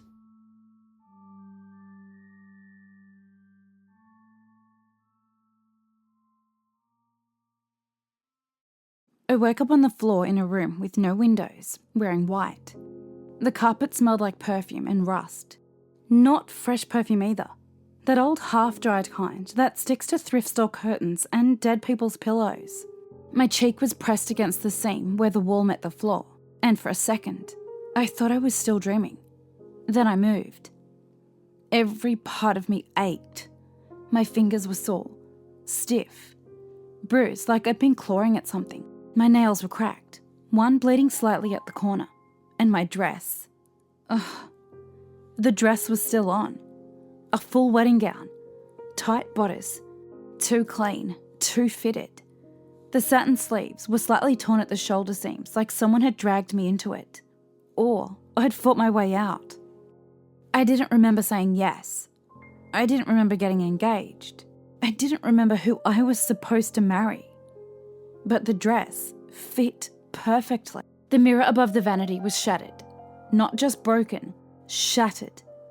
The glass shards curled inward like they'd tried to catch something before it escaped. My reflection was split across a dozen jagged pieces. In one, my left eye looked swollen. In another, my mouth was twisted like I was mid-scream. There was a veil hanging on the back of the vanity chair. It was damp, stained with something dark along the bottom edge. I didn't want to touch it. I didn't want to know what it was. I forced myself to stand. My legs shook underneath the layers of fabric. My left heel was missing. My skin beneath the dress was clammy and cold, and still, I was alone. No phone, no door, just a heavy armoire in the corner, a locked vanity drawer, and a brass light fixture overhead that kept flickering like it was trying to die. I don't know how long I stood there, just breathing, trying not to cry. I don't know where I am, but I'm in white. And I think someone was watching when I woke up. I sat on the edge of the bed, trying not to breathe too loud. The silence was heavy, too heavy for a hotel or guest suite, or whatever this was supposed to be. No humming vents, no cars, no wind, just that buzzing ceiling light and my own heartbeat, ticking behind my ribs like it was counting something down. The dress wasn't comfortable. It should have been. The fit was exact, like it was tailored for me. But the fabric clung in all the wrong ways. There was a strange weight to it, a pressure in the seams, like the gown was remembering every person who'd worn it before me. Or maybe it just wanted to be tighter, tighter and tighter, until I couldn't breathe. I ran my fingers down the bodice looking for a zipper. Nothing. No zipper, no buttons, not even a clasp. The seams were clean, too clean. I grabbed a handful of the skirt and flipped the hem up. That's when I saw them. Names. Tiny cursive letters stitched into the lining, just above the ankle. Pale thread, not printed. Sewn in. I blinked, leaned closer. My hands were shaking. Harold, Mimi, Viv, all lowercase, soft loops and delicate curls, like someone had taken their time. The kind of stitching you'd find on a handkerchief or a gravestone. I didn't recognise a single one. I told myself it was just a list. Maybe the seamstress signed her work. Maybe these were models, friends, a weird designer thing. That's what I wanted to believe. But there was something about the way they were positioned, exactly equidistant, each a name's length apart, that made my stomach turn. And then I saw the bottom edge. One of the threads was twitching. Not wildly, just a faint movement, a gentle sway, like it was reacting to something I couldn't hear. I dropped the hem. My throat felt dry. I don't know who these people are. I don't know why their names are inside my dress. But one of them was already coming undone. The light above me flickered again. I stood up too fast. The skirt of the dress caught on the corner of the vanity and nearly yanked me back down. My ribs hurt. I didn't remember falling before, but my bones were starting to tell a different story. There was no door, no handle, no knob. Just a blank panel beside the mirror with a brass outline like something had been removed. I kicked it once, weakly, but the echo it gave back was wrong, hollow and deep, like a mouth that didn't want to chew. I turned toward the corner. There was a television mounted high on the wall. I hadn't noticed it before. Boxy and curved screen. Maybe early 2000s. The kind they bolted into waiting rooms so you couldn't change the channel. There wasn't a remote, and it wasn't plugged into anything. It turned on, just a soft crackle at first. Then a flash of colour and noise that made me flinch. Static shifted into a local news channel. The screen was slightly green, like something was rotting behind the glass. A woman's voice began to speak. Breaking news. An update on the man found earlier this morning inside his vehicle on Old Road. Authorities have identified him as Harold, 56, a property developer with ties to several wedding venues across the state. My breath caught. I looked down at the hem of my dress. The thread with his name, Harold, was curling, lifting slightly like it was pulling itself loose. The stitching was no longer tight. It was sagging, bleeding, tension. I looked back up. The news anchor kept talking, but the sound was off. like her mouth was half a second ahead of her words. Her smile didn't move.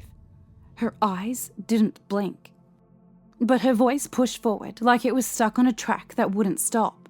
Sources claim the man was found with his hands folded. And get this, a mouth full of white lilies.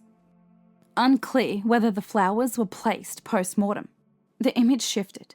A parked car. A blurry figure walking behind it. Bride. Satin sleeves. Veil fluttering in a non-existent wind. The camera tried to refocus. It was me, or someone in the same dress. I stumbled back. My heels scraped the floor, and I didn't blink. I couldn't. I just watched as the figure passed the car window, head slightly tilted. Like she knew she was being watched. Like she was looking into the camera. Like she was looking at me. The broadcast glitched. Harold. Harold. The TV shut off. Black screen. Just my reflection staring back at me now, faint in the glass, still in the dress, still here. I tried not to panic. The TV was still off, but I couldn't stop staring at the black screen. It felt like if I looked away, my reflection would move without me. The hem of the dress tickled against my ankles, and I realised I was shivering. That's when I tried to take it off. At first, it was just instinct, like waking from a nightmare in someone else's skin. I reached for the back, fingers searching for a zipper, a button, a hook, anything. There was nothing. Just smooth, perfect fabric. Not even a seam I could dig my nails into. I spun around toward the mirror, trying to twist my body enough to see. Maybe it was hidden beneath the folds. But the mirror was cracked, and every angle showed a different version of me. One where I was crying, one where I was smiling, one where the dress was bleeding down one side. I grabbed the front of the gown and pulled hard. I heard a rip, a soft one, like paper tearing underwater. But when I looked down, there was no tear. Instead, the neckline had changed. The lace had shifted. It wasn't off the shoulder anymore. It was rising, curling up over my collarbones, inching toward my throat like it was trying to protect something or cover it. I yanked harder. This time, the fabric gave way, but not like fabric should. A zipper unzipped itself down my side, and instead of metal teeth, it was thread. Just thread that immediately began to unravel, pulling itself into thin nothingness the second I touched it. The moment I let go, the dress mended. Not sewed, not patched, mended. Like skin closing over a wound. I screamed. I clawed at the sleeves, at the bodice, at the hem. Buttons unfastened under my fingers, then disappeared. The more I tried to undress, the more the dress changed. The waist tightened. The back flared. The fabric shimmered and shifted, like it was being tailored to my fear. It was adapting. It was wearing me. The harder I tried to undress, the more it changed. Like the dress didn't want to leave me alone. I staggered back to the bed, breathing too fast. My chest rose and fell against the stiff satin. I looked down at the hem. The name Harold was gone. Just loose thread now. The second name, Mimi, was starting to twitch. Then I must have fallen asleep. Or passed out. The bed didn't feel like a bed. Too cold. Too stiff. The mattress didn't give under my weight. And the pillow smelled faintly of bleach. When I opened my eyes again, the TV was already on. No sound. Just a flickering image of fire. It looked like a live stream. Someone's phone camera catching a blaze from across the street. The angle was tilted, like the person filming had stopped running. The captions at the bottom read, "Developing. House fire in Brambleford Way. Unknown cause. 1 confirmed casualty." I sat up slowly. The dress felt tighter than before.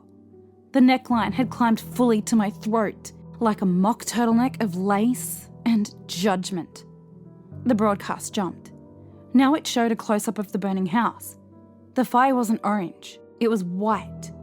Blinding white, like wedding lights short-circuiting in a thunderstorm. And behind the smoke, there was a figure moving through the flames. Veil trailing behind her. Dress untouched by the fire. hands outstretched like she was walking down an aisle no one else could see. The camera zoomed in. I couldn't see her face, just the shape of her body. But I knew the posture. It was mine.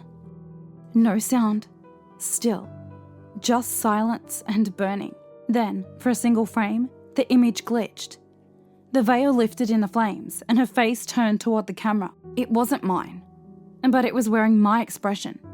The caption updated. Victim identified. Mimi, 24. My breath caught. I looked down at the hem. Mimi was unraveling now. Her name twitched twice, then tore itself loose. The thread curled and slipped into the seam like it was never there. I didn't sleep again. I couldn't.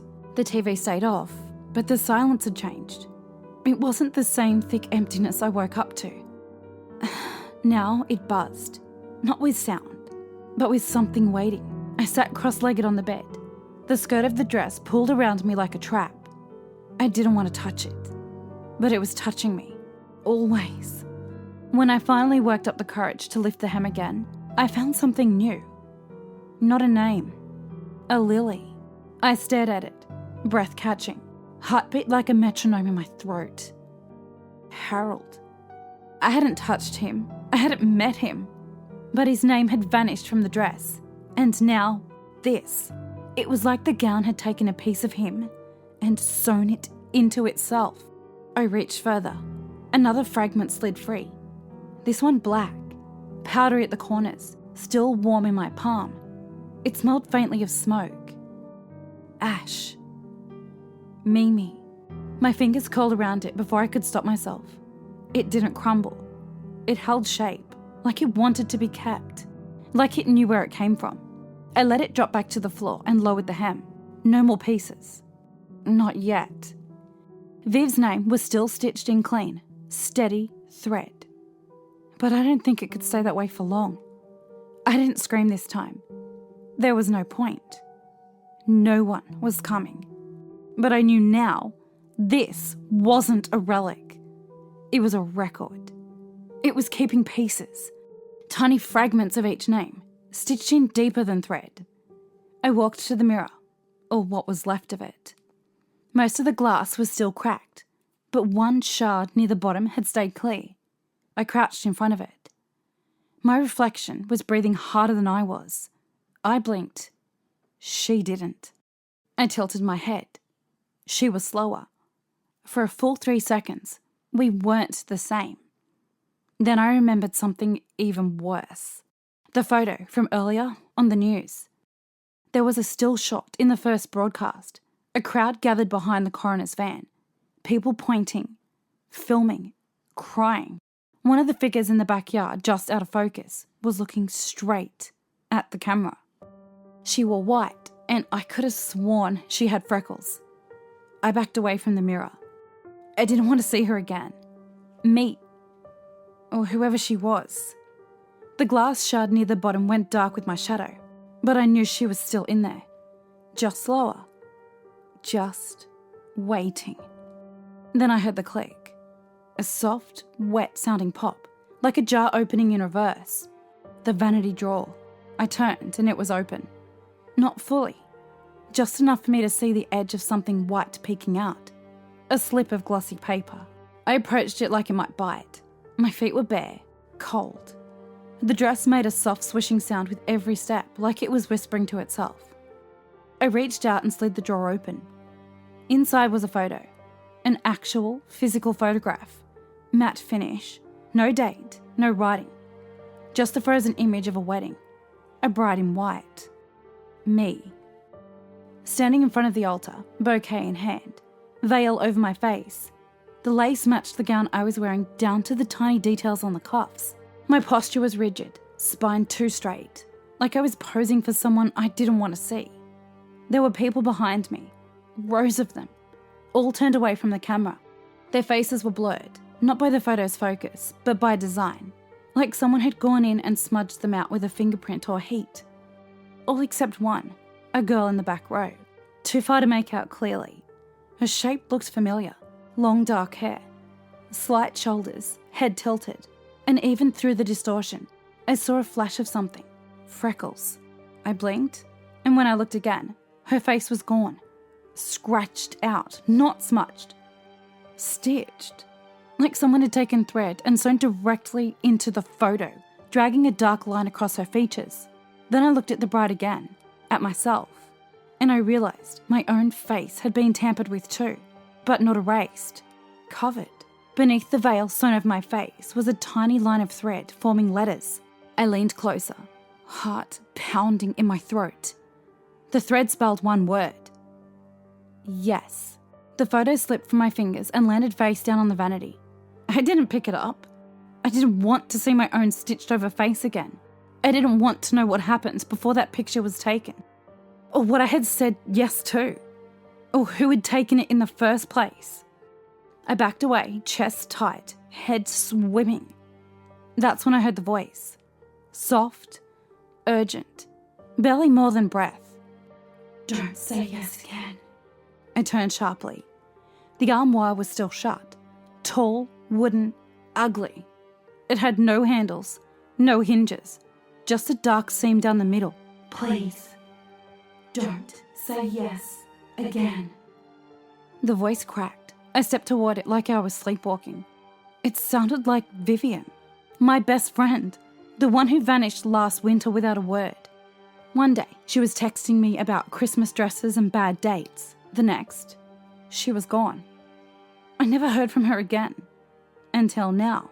I pressed my hand to the armoire door. It opened. No resistance, no creak. Just a soft exhale of stale air. Inside was empty except for a single object resting in the centre. A cell phone. Old model, black, slightly scuffed like it had been dropped. It lit up in my hand. One missed call. Vivian. Before I could breathe, it began ringing again. Incoming call. Vivian. I didn't hesitate. I answered. A rush of static. Then breath. Shaky. Close. And then her voice. Clear. Familiar. Terrified. You're in the wrong dress. The call ended. The screen went black. I stood there staring at the dead phone like it might light up again. Vivian. It was Vivian. My best friend. My Vivian. Not a ghost. Not a hallucination. Not some weird coincidence. I knew that voice. I knew the shape of it. The way it caught on vowels when she was scared. The way she said, don't. Like she meant never again. She was trying to warn me. And then I felt the dress tighten again. High around my ribs this time. Like it didn't like what it had just heard. Like it was correcting me. I looked down, lifted the hem. 3 names had been there when I first checked earlier on. Harold, Mimi, and Viv. I stared at them like they meant nothing. Like they were strangers. I hadn't realised. Not then. But now? Now my stomach flipped. Viv wasn't just a name. It was hers. It was Vivian. The thread began to twitch beneath my fingers. The air in the room felt heavier now. Like it was watching me breathe. I lowered the phone. The screen stayed black. The armoire creaked shut behind me, all on its own. My hands trembled as I looked down. The hem of the dress was moving. Not flaring, not dragging. Tugging. Little rhythmic pulls, like something underneath was stitching from the inside out. I knelt slowly. The lace creaked like it was protesting, like it didn't want to be seen mid-transformation. I lifted the fabric. A new name was appearing. Half-stitched pale thread, still wet. Beatrix. My name. Not a nickname, not the name I told people. The full one, the only one my mother said when she was angry. The one Vivian used to tease me about in high school. Don't be dramatic, Beatrix. No one's ever going to make you wear white. I stared at the new letters, then looked a few inches to the left, where Viv had been. She was gone. The thread was still faintly visible, like someone had tried to pull it out without leaving a mark. But I remembered where it was. I remembered the spacing. This isn't being added. It's being replaced. The dress hadn't made room for me. It had chosen me and was erasing her to do it. The thread burned under my fingers. Beatrix. Half-stitched, but moving faster now, like the dress couldn't wait. like it was excited, like it was hungry. I dropped the hem and stumbled backward. The gown constricted around my waist, tighter and tighter. The bodice dug into my ribs like wire. The neckline shot up my throat. I couldn't breathe. I couldn't scream. All I could do was claw at the seams, at the sleeves, at anything I could tear. Nothing gave. No zipper, no buttons, no way out. I slammed against the armoire, empty again. I pulled at the vanity drawer, locked now. The air was choking me. The lace was climbing. Every inch of the dress was stitching itself tighter, tighter and tighter. My skin tore first. I felt it happen. A split along my collarbone, then my side. I didn't stop. I grabbed the edge of the cracked mirror and ripped a shard free. It cut my palm open. Blood hit the floor with a slap. I turned it into my hand and stabbed downward into the bodice, into the dress, into my own shoulder. The fabric screamed, a high, keening whine that wasn't sound, just pressure, bursting behind my ears like something dying. The dress spasmed. I stabbed it again. The mirror shard caught the lace at my waist and dragged through it like wet paper. Blood slicked my hands. The satin turned dark. My knees buckled, but I kept tearing. The seam gave way. The lining split. I could move again. The room seemed to notice. The TV flicked on. The lights went black. From somewhere deep in the walls, I heard footsteps. I didn't wait. I threw myself at the wall. Not the door. There wasn't one. Just a flat surface near the vanity with a faint brass outline. I hit it with everything I had left. The second time, my shoulder cracked. The third time, it gave. A chunk of drywall shattered inward. Beyond it, a narrow hallway, concrete floor, no lights. I didn't think. I pulled myself through the gap, slicing open my arms, my hip, the skin of my back. The dress caught on the jagged edge. I heard it rip in half behind me. I didn't look back. I ran, barefoot, bleeding. The white gown now soaked red, dragging like a second skin behind me. My name still echoed in my ears. Stitched, claimed. But I was out.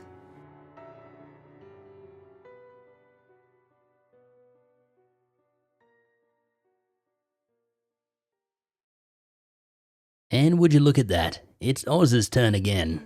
Alright, so we've already heard my picks for 2021, 2022 and 2023. So now the really tough one. 2024 was a heck of a year for Creepy Oz. It was one of my channel's high points for 6 months running, then suddenly one of the lowest lows of my life. See, if you were following me back then, you'll know that I used to narrate in this deep, gravelly voice like this for dramatic effect. Now, that was all well and good for a couple of years, but in 2024, I made the choice to increase my channel's schedule to daily uploads, so for 6 months straight, without much break at all, I was really grinding it out. I'd hook in of a Monday and Tuesday every week, which were my days free at the time, and just record an entire fortnight's worth of daily uploads in one hit. Sadly, this would take its toll on me. Come August of that year, I started to notice a pain in my throat that just wouldn't go away no matter what, and got worse when I would talk. Of course, from the outset I had fears of much worse at the time, but after some visits to the doctor, it turned out I had some pretty serious vocal cord damage, which the doc said would absolutely become permanent if I continued pushing it. This is why I had to take about 6 months off from the channel from August 2024 to around February 2025. It was pretty grim. So, it was very much a double-edged sword of a year. On the one hand, that 6 months of constant grind provided a wealth of stories to choose from, but on the other hand, it's obviously not a year I look back on too fondly. So it was hard to look back and choose a story that stood out to me and was surrounded by good memories. In the end, I narrowed down a list of stories from that year that I felt fascinated me personally, and there was definitely one that stood out. See, I've always been quite morbidly intrigued with the idea of liminal spaces, and stories that lean into that angle definitely leap out at me and grab my attention. So when I saw this particular story on No Sleep, I was very quick to get in touch with the author and see if I could have a go at it. So strap in, guys. We're headed into the pool rooms. This is Why I Stopped Swimming in Indoor Pools. Written by James Worcester.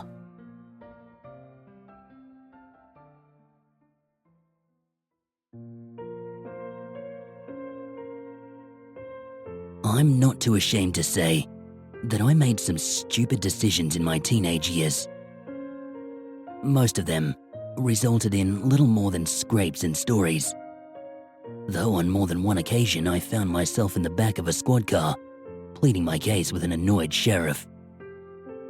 No, me and my buddies would have told you that, for the most part, we were relatively harmless. But one day, early in my senior year, I had an experience that still haunts me. A memory I can't look at directly without a wave of goosebumps sweeping over my skin. Travis was the one who suggested it, of course. Travis, the undisputed king of horrible, awful, and awesome ideas. Travis, who had once suggested tying sleds to the back of his truck while he did burnouts in a snow-covered parking lot. It's been nearly 20 years, but I'm still picking pieces of gravel out of my elbows from that one. But that's not the memory that keeps me up at night. No, I earned those mental scars on a crisp fall afternoon, still a month from the year's first snow.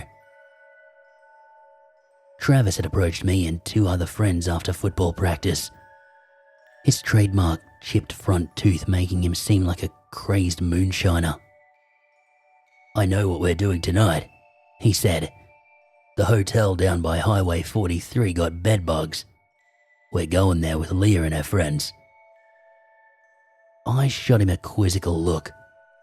"You want to get bed bugs? What are you, stupid?" he asked. "No, they're not gassing the bugs until later this month. In the meantime, the entire place is deserted. We're going to go swim in their indoor pool. My uncle worked on their AC system a few years back, and he said that they never locked the back door to the pool house." My still underdeveloped brain did a quick risk analysis. Not about whether or not we should trespass and risk arrest, but rather whether I'd be able to lie to my old man about our plans for the evening. I figured it was about even odds, so I agreed. Travis swung by my place later that night in his truck. Unfortunately, my dad was out at some church event. If he had been home, maybe he would have stopped me. Maybe I wouldn't have gone in there. I suppose there's no point in going down the long list of what-ifs. I joined my half-dozen friends in the bed of his truck, holding on for dear life as he careened down Main Street. The night was warm for early October, but the wind whipping across the bed of the truck was still nice and cool on my bare legs below my swim trunks. We passed by the house where Leah, Travis's girlfriend, was waiting along with a few more girls and 2 cases of beer. The hotel was dark when we arrived, its faded facade looking even more forlorn and forsaken than usual. Most of the windows had already been covered in the black plastic sheeting to prepare for the bedbug fumigation that would soon occur, cutting out almost all light. Not the pool house, though. No, the interior of the pool house shone with a faint neon green light. We poured out of the truck with our cans of beer, peering through the still locked glass doors and the pool that lay beyond. The mysterious neon green lights were emanating from a few exit signs hanging above the interior doors. Travis shook out his shoulders and ran at the fence, leaping over it with a few confident motions before disappearing behind the pool house. A few seconds later, what sounded like a heavy door opened on the other side of the building. He reappeared inside the pool house, under one of the exit signs, the hazy green washing out the colour of his appearance. He approached the door where we waited, then popped it open with a grin that displayed his half-tooth. I'd like to tell you now that I felt some sense of foreboding, that I was nervous or something, that I had some inkling of what might happen.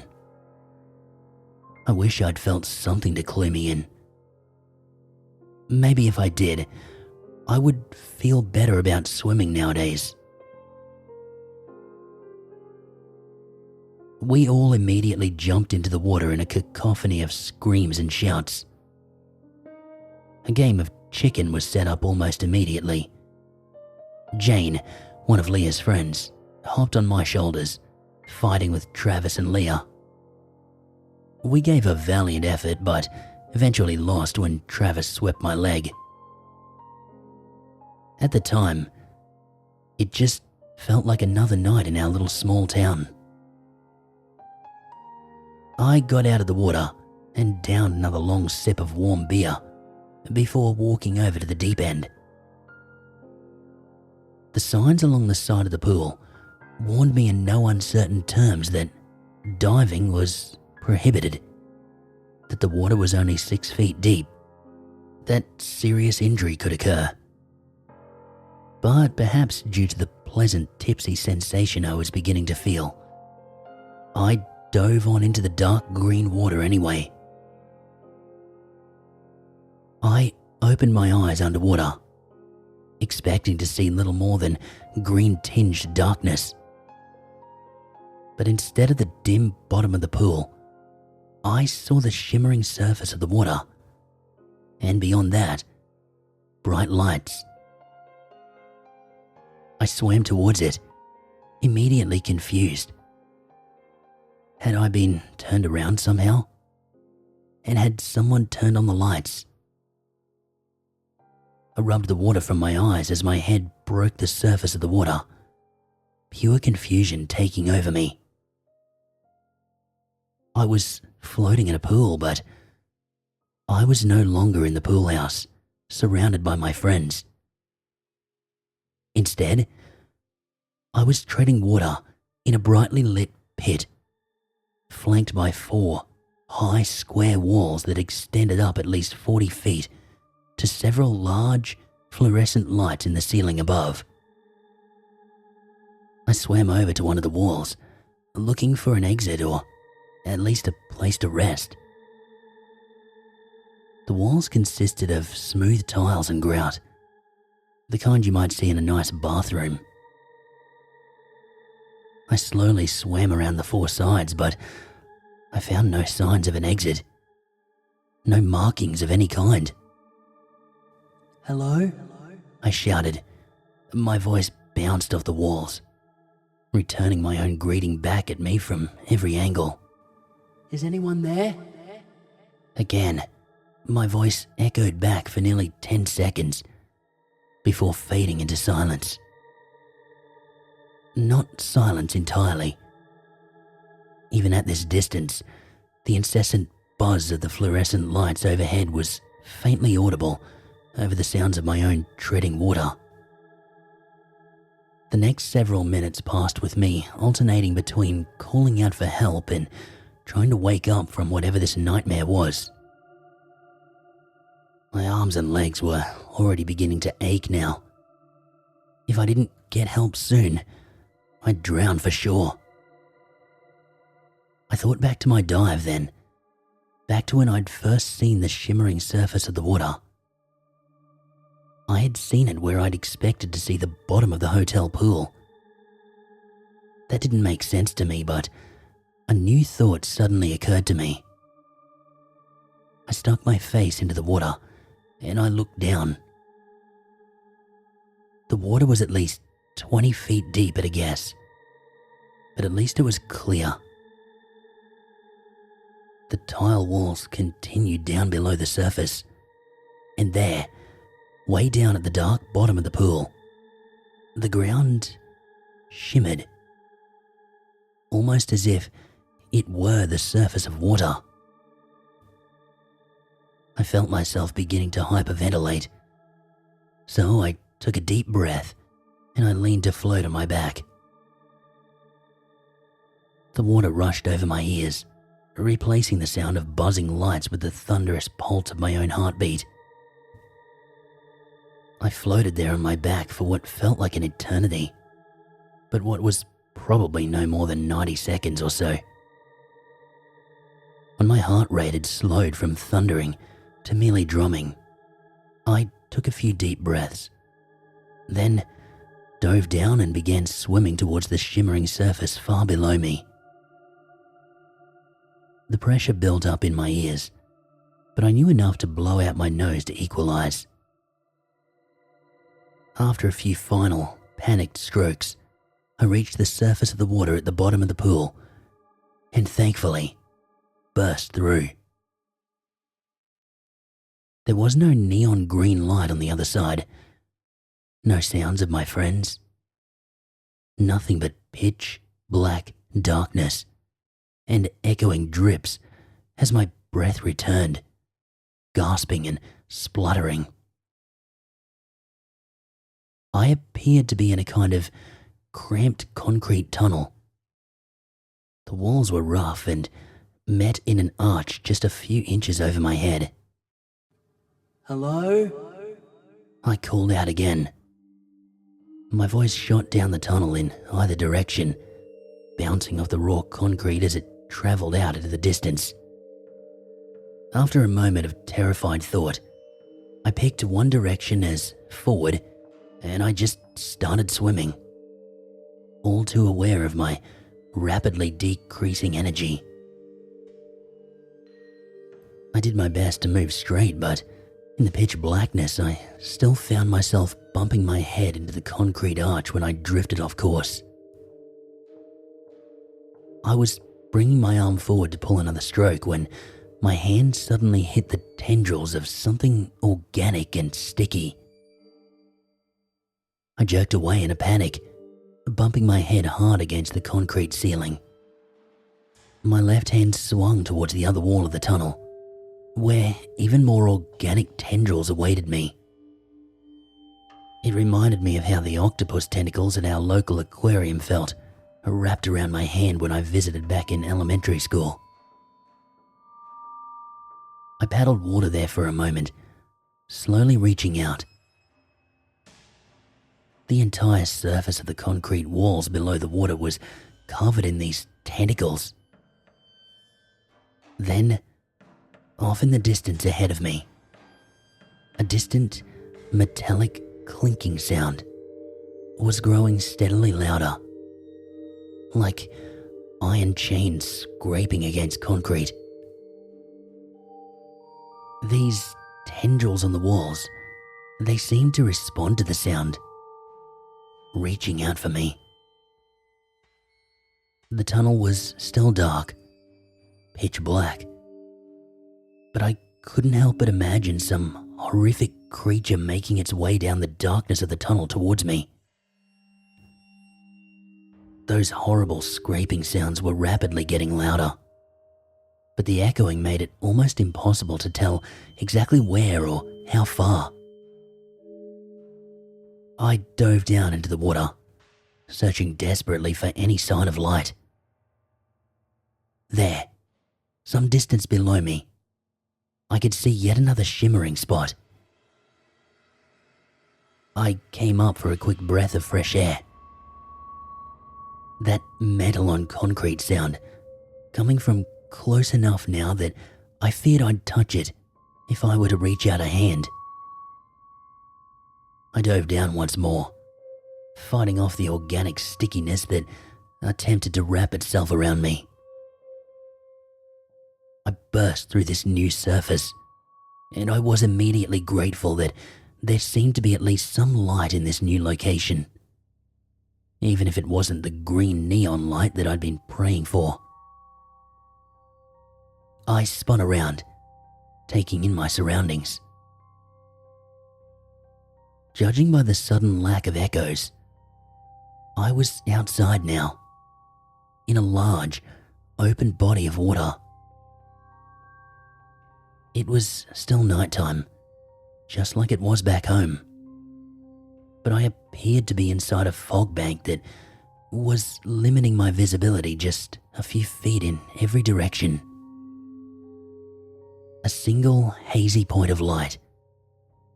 The moon, I assumed, shone through the fog in the distance. My arms, legs, and lungs burned in protest as I slowly treaded water. I paused for a moment, allowing the water to slip over my head. Then I fought back to the surface. I had been treading water for at least 15 minutes without any rest. If I didn't find a place to rest, I would soon drown. That thought surged a shot of adrenaline straight through me. "Help!" I shouted. "Is anyone there?" Despite being outside, my voice still echoed. The words had barely escaped me when the fog bank rolled past, giving me a clear view of my surroundings. I was treading water on the calm surface of a lake. All around me, fog banks were moving across the surface of the water. Off in the distance, I caught sight of a large metal truss bridge, hanging perhaps 20 feet over the surface of the water, between the fog banks. I immediately raced towards it, hope rising in my chest. When I thought I'd be in earshot, I began shouting again, calling out for help. I looked closer as I came to a stop underneath the bridge, staring up at its rusted underside. There were shapes hanging underneath it. Shapes that... Oh God. My blood went cold. The shapes were bodies. At least a dozen bodies were chained, hanging upside down underneath the bridge, swaying in the chill breeze. Most were decayed, but several still had skin. That scraping metal sound, the same sound I'd heard in the dark tunnel. It was coming from above the bridge. I felt my entire body tense up. Then I dove down with only half a lung full of air, half choking on lake water. I didn't know what was making that sound, but I knew if I stayed under that bridge, I would end up just like those poor people. I pulled at the water furiously, diving down towards what I prayed would be my friends. The lake water soon smothered any visibility from the moonlight, leaving me in total pitch black darkness. I continued to swim, to scan ahead of me for any shimmering water. My body rebelled, forcing me to take in a mouthful. I gagged, then turned back for the surface. 3 strokes, and I feared that I'd gotten turned around, that I was moving down, or worse, sideways. But no, on that next stroke, I saw a faint flash of moonlight. I swam like mad, and I burst through the surface, coughing and spluttering. It took me a moment to take notice. He was staring at me from where he hung between the bodies under the bridge. I say he because it was wearing a man's suit coat and slacks, but I don't think it was human. Humans have eyes, not pits. Humans have fingers attached to their hands, not chains. Humans can't smile the way it did. It was hanging from its right hand, chains wrapped around a truss. Then it reached for me. The chains holding it to the bridge slowly uncoiled, lowering him slowly towards the surface. The chains on the other hand spread out, snaking towards me with a supernatural speed. I didn't have a master plan. All I knew was that I would do anything rather than be caught, including drowning. I took a single, sharp gulp of air, then dove down just before those chains reached me. I swam faster and deeper than before, the adrenaline coursing through my veins like fire. 7 strokes, 8, 11, 15, 23. He still hadn't caught me. He was probably waiting for me to re-emerge, but I wasn't going to. I continued to pull, my lungs burning, my already tired arms begging me to stop. I gave an involuntary gulp again, but this time I was ready and I locked my jaw and lips. I was starting to lose consciousness, but I was fairly certain I was still swimming straight down at least.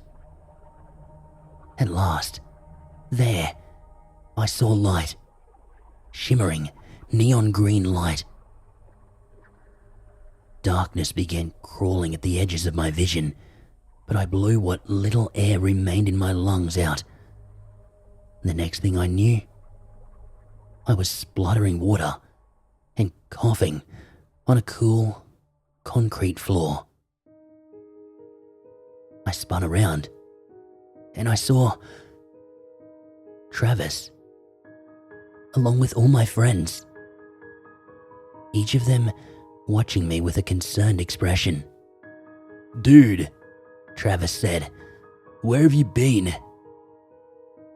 "Don't dive into the water," I said, between retching coughs. "Don't go into the water."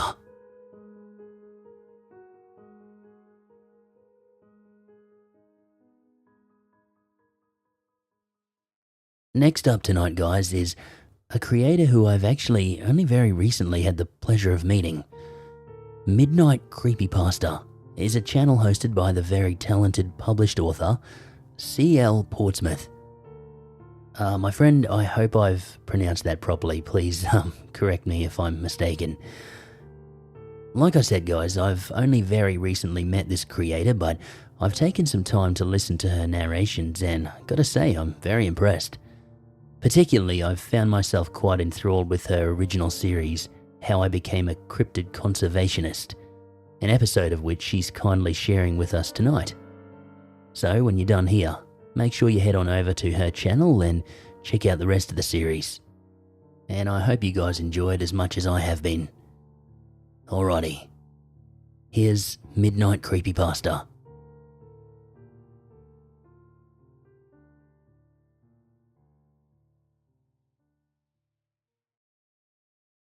I don't see why I'm responsible for the iPhone, Frank. She filmed the Did you start recording? Right. Hi. Remember me? If you guys knew me, I could imagine you'd say, "Hey Claire, what's the hardest case you've ever worked on?" And I would say, "I'm very sorry. I can't tell you. It's confidential." Nah, I'd totally spill. And I'm going to. You're welcome. You'd expect something dramatic. Explosions, blood, violence, chasing something through the woods at night, possibly fire. The truth is, the hardest case I've ever worked on started with a hangover and a text message that should have waited until Monday. I was face down on my sofa, using a cushion as a life support device. One sock on, the other missing.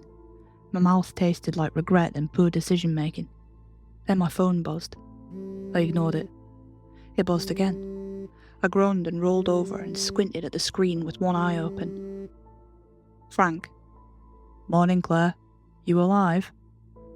Now, in the UK, someone with a dry sense of humour might use "you alive" as a tongue-in-cheek way of saying, "How are you?" But we all know Frank literally meant, "Are you alive?" I'd been deliberately ignoring him since he sent me into a fairy ring to ask to borrow a long stand as an April Fool's joke. I lost 3 days. And I missed my dentist appointment. I typed back without sitting up. Define alive. The reply came immediately. 3 dots. Gone. Then, we've got a situation.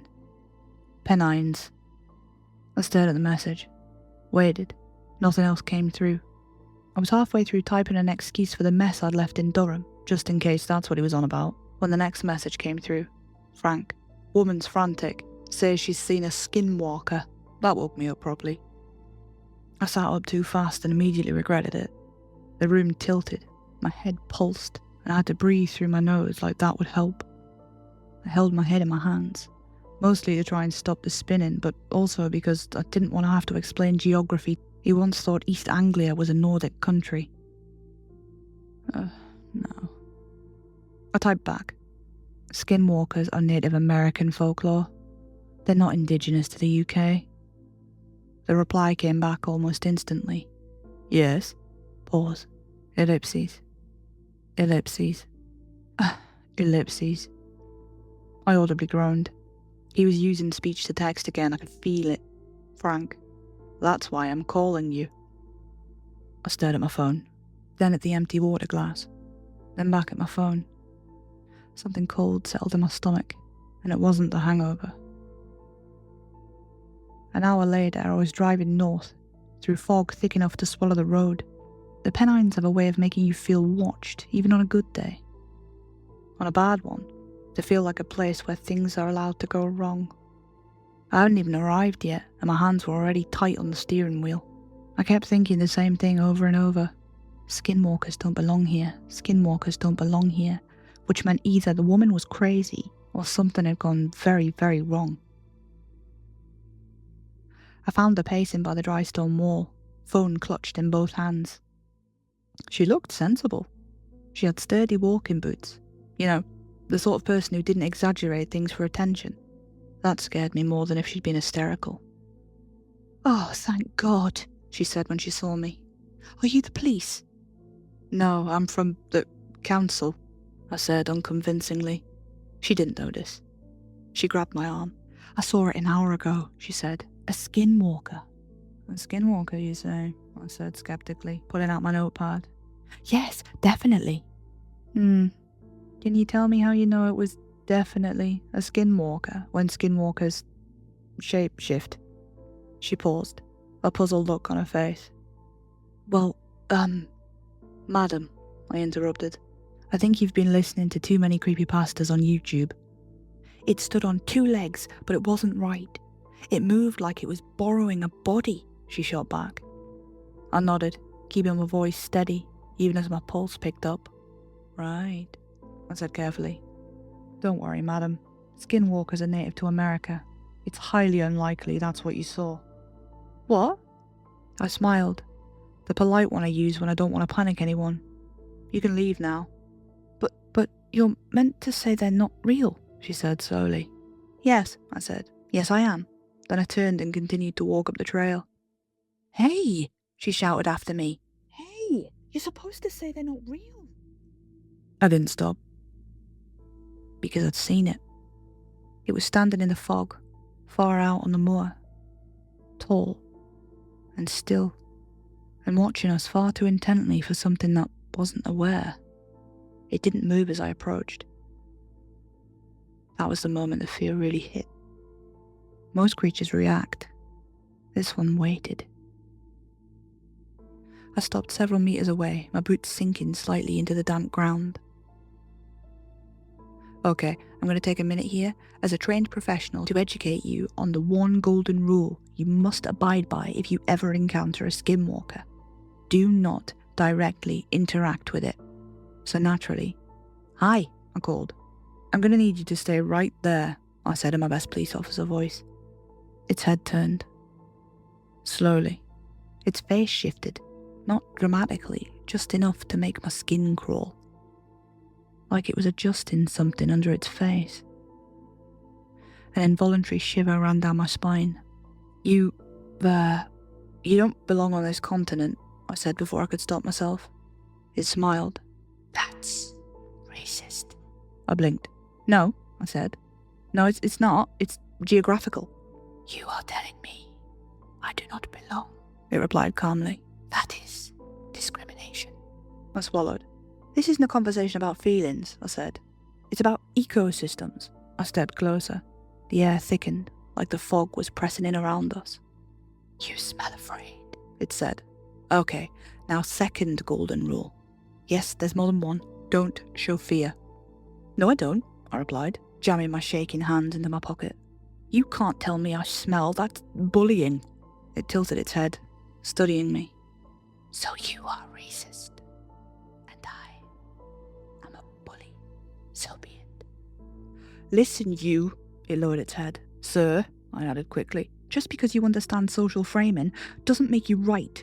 You don't belong here, and frankly, you either leave on your own, or I'll have to make you." My voice trailed off as it took another step forward. It stopped. Not because I'd said something right, but because it decided to. The fog behind it thickened, rolling low across the ground, swallowing the heather until the moor felt suddenly smaller, closer, like the world had leaned in to listen. Then I heard Frank's voice. "Claire?" It came from behind me. Soft, casual, concerned in a way that Frank always sounded when he was pretending not to be worried. "Love, you alright?" My stomach dropped. Every instinct I had screamed at me to turn around. Not because I believed he was there, but because that's what you do when someone says your name like that. Your body answers before your brain gets a say. I felt my shoulders tense.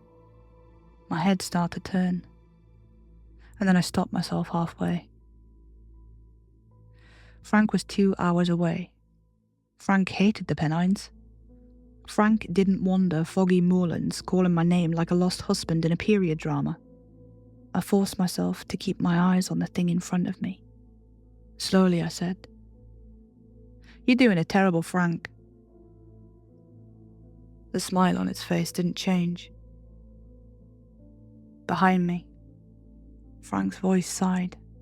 "Oh, love, I knew you'd mess this up. You never could just do things the right way, could you?" My hands went cold. My kryptonite. Criticism. "I always knew you were useless." The voice was right in my ear now. I still didn't turn. "Your intelligence has always been below par." "Frank doesn't use big words," I said through gritted teeth. "And he says lass more," I added. A pause. Then behind me again. "Lass." The skinwalker's eyes never left my face. It was watching me react to the sound behind me, cataloguing every flicker of recognition, every muscle twitch. "You finished?" I stammered. I'm not falling for it, puppet man."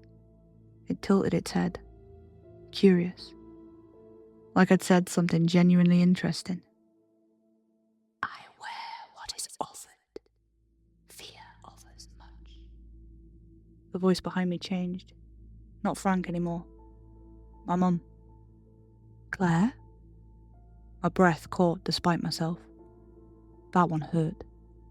That one landed somewhere I hadn't braced for. I clenched my jaw until my teeth ached and shook my head once, sharp and angry. "No," I said, "absolutely not. That's off limits." The fog shifted again. The voice faded. The skinwalker took another step forward. I stepped back without meaning to, my boots sliding slightly in the wet ground. It noticed that too. Every mistake I made felt like it was being written down somewhere. My hands found the first thing in my pocket. A pen. You carry tools, it said. They will not help you. They will because I have paperwork, I said. I pulled the pen out, clicked it, nothing happened. I tried again. The pen snapped clean in half. I stared at it, then at the thing smirking a distorted smirk in front of me. Rude, I muttered. I sighed, reached into my pocket and pulled out another pen. Tools, I said weakly. Plural. Right, I said, clicking this one instantly. What's your name? The thing's smile vanished. It began, then stopped. Oh, nice try. My heart started hammering. It was worth a shot. I have to ask, I said, keeping my voice level, even as my hand shook. It's procedure. If you knew my name, it said, you would strip me bare. Well, that's the idea. Its eyes darkened. And if you fail, stepping closer now, I will peel your flesh from your bones. Okay, I said quietly. We're escalating. I don't like that. It laughed, a sound like breath moving through something hollow. You came alone, it said. That was a mistake. Yes, it was, I said confidently, pretending to scan the document. The woman I'd left behind chose that exact moment to ruin everything. I heard her before I saw her. Footsteps. Fast. Slipping. I've got it on video. I've got it on... Oh, shit. She went down hard, skidding in the mud when she finally saw it properly, not through a screen. I saw it all in my peripheral vision, but I refused to look away from the skinwalker. I thought I told you to go home, I said sharply. Put your phone down or I'll wear you like a coat. The woman screamed. She froze where she was, half on the ground, half trying to get up, phone dangling uselessly in her hand. The skinwalker tilted its head towards her, more interested in her than me now. It was practically salivating, drinking in the fear and attention. Its shoulders rolled, posture changing. The woman scrambled to her feet and bolted down the hill. No, don't do that, I fumbled out, already knowing it was too late. The skinwalker locked on. It took one step, then another, then it ran. I didn't think, I reacted. I lunged forward and managed to jab a tranquilizer dart in its hip just as it surged past me. It paused, looked down at the dart, then back at me. With one easy, dismissive movement, it swiped me off my feet. I hit the ground hard, sliding in the mud, the breath punched clean out of my lungs. Mortal, it said calmly, turning towards me. That will do nothing. Oh, I wheezed, staring up at the grey sky. Not another anti-vaxxer. It stopped. The woman was already halfway down the hill, her screams fading, but the skinwalker's attention snapped back to me like I'd tugged on a lead. You mock, it said, irritation creeping into its voice. Its hands began to change. Fingers thickened, nails split and lengthened, sprouting into razor-sharp claws that clinked softly as they flexed. Your potions, it said, stepping closer, are ineffective. A what? I asked, smirking, still sliding in the mud. It frowned, pulled the dart from its hip. Ineffective, it repeated. It took another step, then stumbled, just slightly. I felt the fear spike, sharp and electric, but I held on to the moment. My potions, I said, forcing myself upright onto one elbow, are encased in white ash-coated needles. Its eyes widened, just a fraction. It took another step, then collapsed. It hit the ground hard, claws digging uselessly into the wet earth as it crawled towards me. Its form flickering, cycling wildly through animals as it tried to hold itself together. A deer, a fox, something with too many legs. Then, finally, a house cat. Small, shaking, furious. I exhaled. Here, kitty kitty, I said, opening my backpack. The fear drained out of me as I scooped the kitten up. I held it at eye level, its little body rigid with fury. ears flat, teeth bared in a way that was frankly impressive for something that now weighed less than my lunch. "I think I'll call you Mittens," I said. It hissed and tried, very unsuccessfully, to swipe my face. I gave it one more dose just to be safe. Then I zipped it carefully into my bag. I don't take chances. I fumbled my way down the hill, legs shaking, adrenaline wearing off in that horrible, hollow way that makes everything feel heavier than it should. I was halfway back to the car when I spotted the woman. She was crouched between two large boulders, arms wrapped around herself.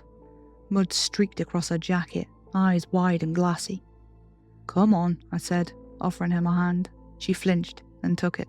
"You're not from the council, are you?" she stammered as I pulled her to her feet. "No," I said, steadying her. "I'm not." I led her to my van, opened the side door and slid my backpack into the specially crafted silver cage bolted to the floor. Again, not taking chances.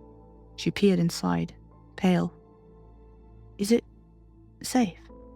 I said, shutting the cage. "Sure." I grabbed a bottle of water from the crate under the seat and unscrewed the lid as I handed it to her. "Drink.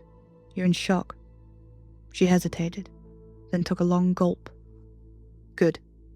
The stuff was colourless, tasteless. Same compound we used in the pub.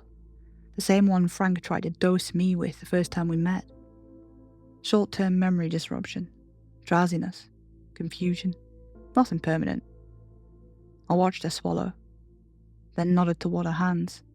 "Hey," I said casually. "Can I see your phone?" "Why?" "Just for a sec," I said. "Keep drinking." She handed it over. I looked at the cracked screen, the paused video, the blurred frame where something wrong filled most of it. Then I dropped the phone onto the gravel and stamped on it. Once, twice. The screen shattered under the heel of my boot. "Hey!" she shouted. "That was expensive!" "Yeah," I said, wincing a little. "Sorry. I can't have you showing anyone." She swayed. I still remember." She slurred. "Yeah," I said quietly. "No, you won't." She slumped sideways before I even finished the sentence. I caught her before she hit the ground. "Don't worry, she's fine." Someone tipped off the police about a woman passed out drunk in the driver's seat of her car in a National Trust car park. They'd find an empty bottle, 4 Polaroids of random wildlife, a headache, and a very confused woman who was most definitely getting points on her license. No monsters, no videos, no questions. I closed the van doors, leaned my forehead briefly against the cold metal and exhaled. I thought about texting Frank, but I thought this deserved a phone call. An actual call. Not a speech to text or a bloody voice note. A phone call. He picked up on the second ring. "It's done," I said. There was a pause on the line, then, softly, "Ah, good lass." I don't know why that hit the way it did, but it did. The praise. The relief. The simple acknowledgement I'd handled it. I leaned back against the van and let myself breathe properly for the first time all day. "I didn't enjoy that one," I added. Frank huffed. "They're not meant to be enjoyed, lass." I didn't mention the woman. Some things didn't need saying, and some paperwork didn't need starting. "What do I do with it?" I asked, glancing back towards the silver cage. "I've got a Navajo medicine man flying first class as we speak," Frank said, like he was telling me he ordered a taxi. "He'll take care of it. You can meet him at the airport." I sighed. "Okay. What's his name?" There was a pause.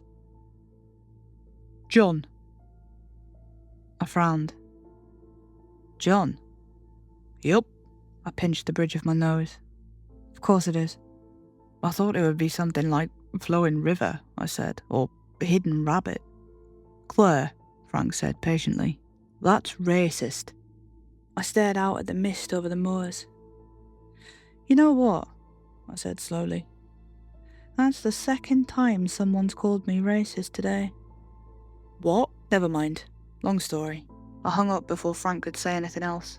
I sat there for a minute longer than I needed to, engine off, listening to the wind move across the moors like nothing unusual had happened at all. Mittens shifted in the cage behind me. I started the van and pointed it south, towards the airport, towards a man named John who absolutely did not sound like he should be responsible for whatever was now asleep in my boot. Another case contained, another incident logged. Another thing that didn't belong moved somewhere it couldn't hurt anyone. Well, where it was meant to be, at least. This is the part people don't understand. It's not about killing monsters. It's not about proving they exist. And it's definitely not about being brave. It's about keeping balance. It's about making sure hikers go home with blurry photos of sheep instead of stories that change their lives forever. It's about making sure the wrong creature doesn't end up in the wrong place at the wrong time with the wrong person filming it. We can live in harmony together. Everything deserves a chance, regardless of what the cryptid hunters tell you. They can all suck my Sorry, I have to get this. I'll update you soon.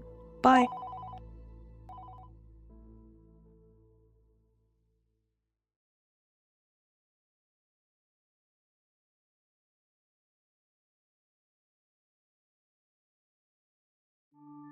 My next guest up tonight breaks the pattern a little bit. Most, if not all, in this collab are narrators first and occasional authors second. I met Tenac as an author years ago when I did narrations of his stories The Scoutmaster's Tale and Treehouse of Terror. And those are still some of my favourite stories I've ever done on the channel. All these years later, Tenac's decided to try his hand at narration, and I gotta say, I'm liking what I've heard from his channel so far. It's called The Hidden Forest, and I think he's mainly uploading readings of his own original stories, but there is some other stuff on there too, like some classic creepypastas and even some Edgar Allan Poe, which is always great.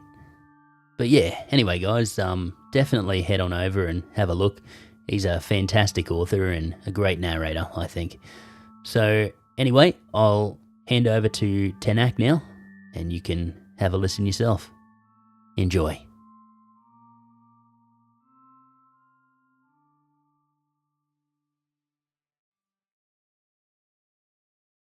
Police report. Detective Richard Miles.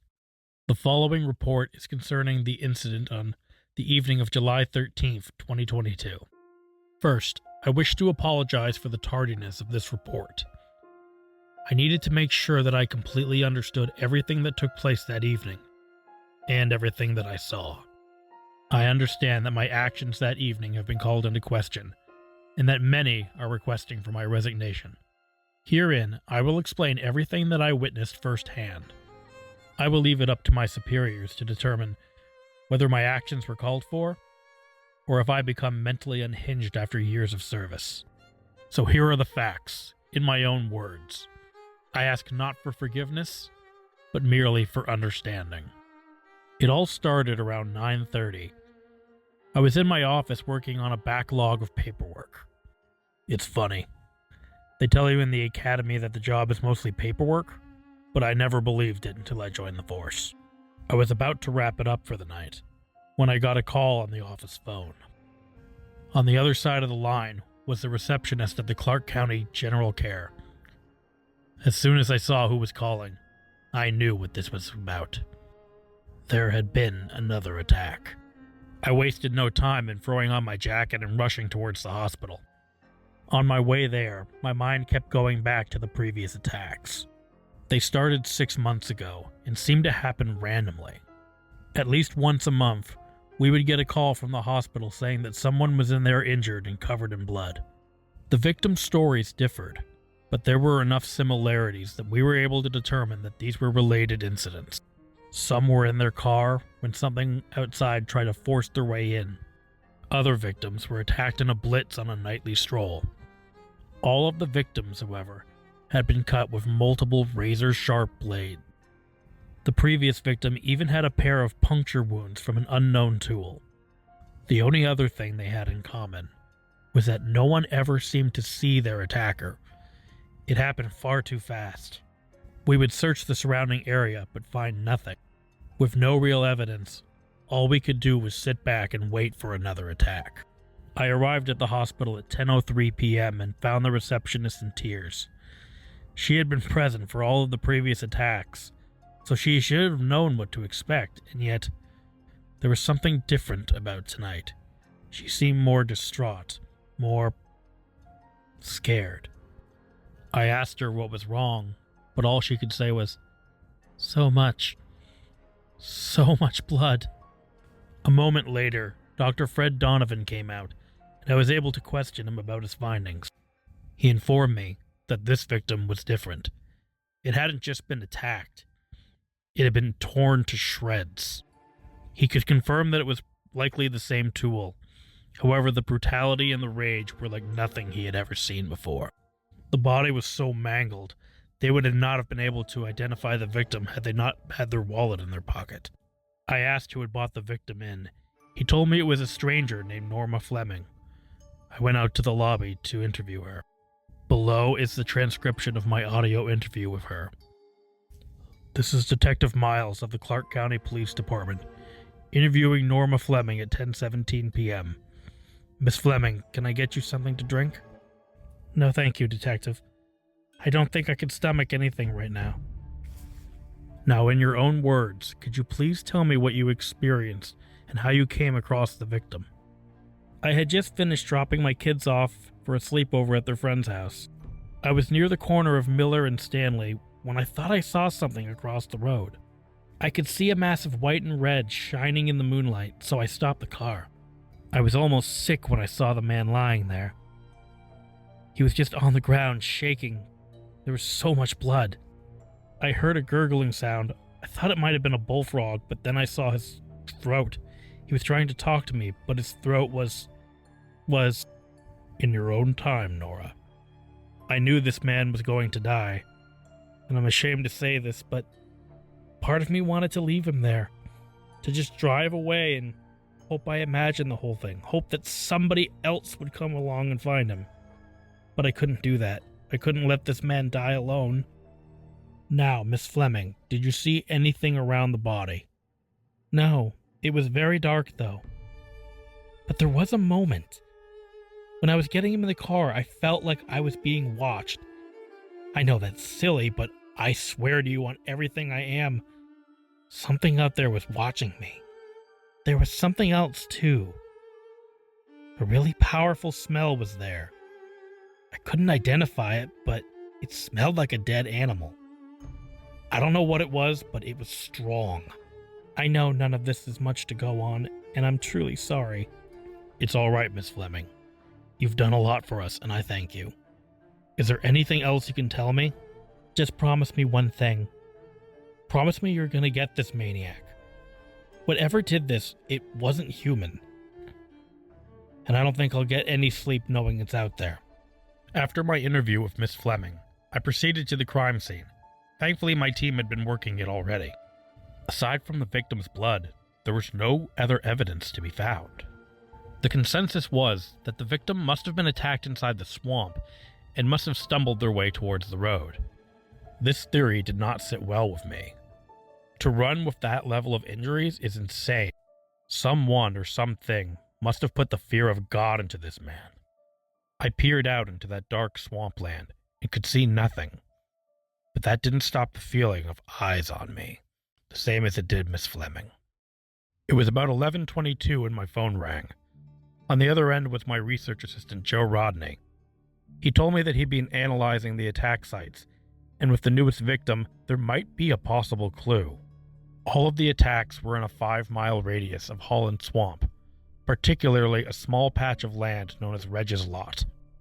I shook my head because I should have figured that out sooner.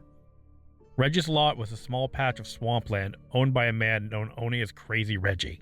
He lived alone in a small shack in the swamp. But apart from some death threats thrown at trespassers, he's never been a problem before. Although the thought scared me to death, I was going to have to enter that swamp to bring in Reggie. I looked at the swampland ahead of me and took a deep breath. I know this may seem odd to a hardened detective, but swamps and woods at night just seem to scare me. I always felt like I was not alone out there. I tried to tell myself that it was logical. Forests can be dangerous at night. You never know where you might step. And swamps were worse. However, I had to do what I had to do. So I took my step in and made my way towards Reg's lot. The forest was very alive tonight.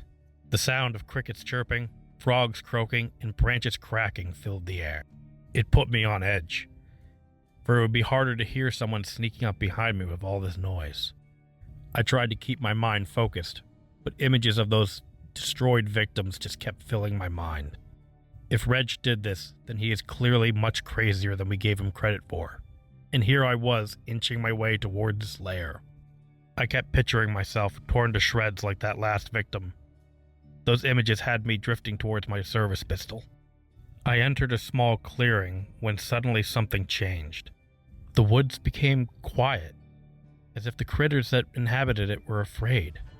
More than that, I felt not just a feeling, but a certainty that eyes were on me, watching my every movement very carefully. I felt my hand drift towards my service pistol again, but I instead opted for my flashlight, shining it into the dark. For the briefest of moments, I thought I saw two glowing red eyes in the dark, but they disappeared instantly. Probably just fireflies, I told myself. After a few more minutes of trudging for the swamp, I finally arrived at the shack. The shack looked almost Osbidian in the light of the moon. I called for Reg to come out, but only silence met me. I gently knocked on the door, and to my surprise, the door swung open. The first thing that hit me was the smell. The aroma wasn't just pungent, it was atrocious. I was reminded of Miss Fleming talking about a terrible odor that she smelled at the crime scene. It smelled like a dead body that had been rotting for a few days. But there was something more. A dark but familiar undertone beneath it all. I was about to give up and leave when I saw something on the wall that made my blood stop cold. On the wall of Reg's shack were pictures of all the victims. There were red X's over most of them, but last month's victim, Victor Cormack, had a big circle around him. There were several pictures of Victor everywhere. They were all candid and recent. I knew I had everything I needed to get a warrant to get his arrest right away. That was when I heard a voice behind me. "What are you doing on my property?" I knew that Reg was right behind me, and a new level of fear entered me. I turned around, and Reg's face went white. I knew that he was just as scared of me as I was of him. "Listen, I know why you're here and how this must look.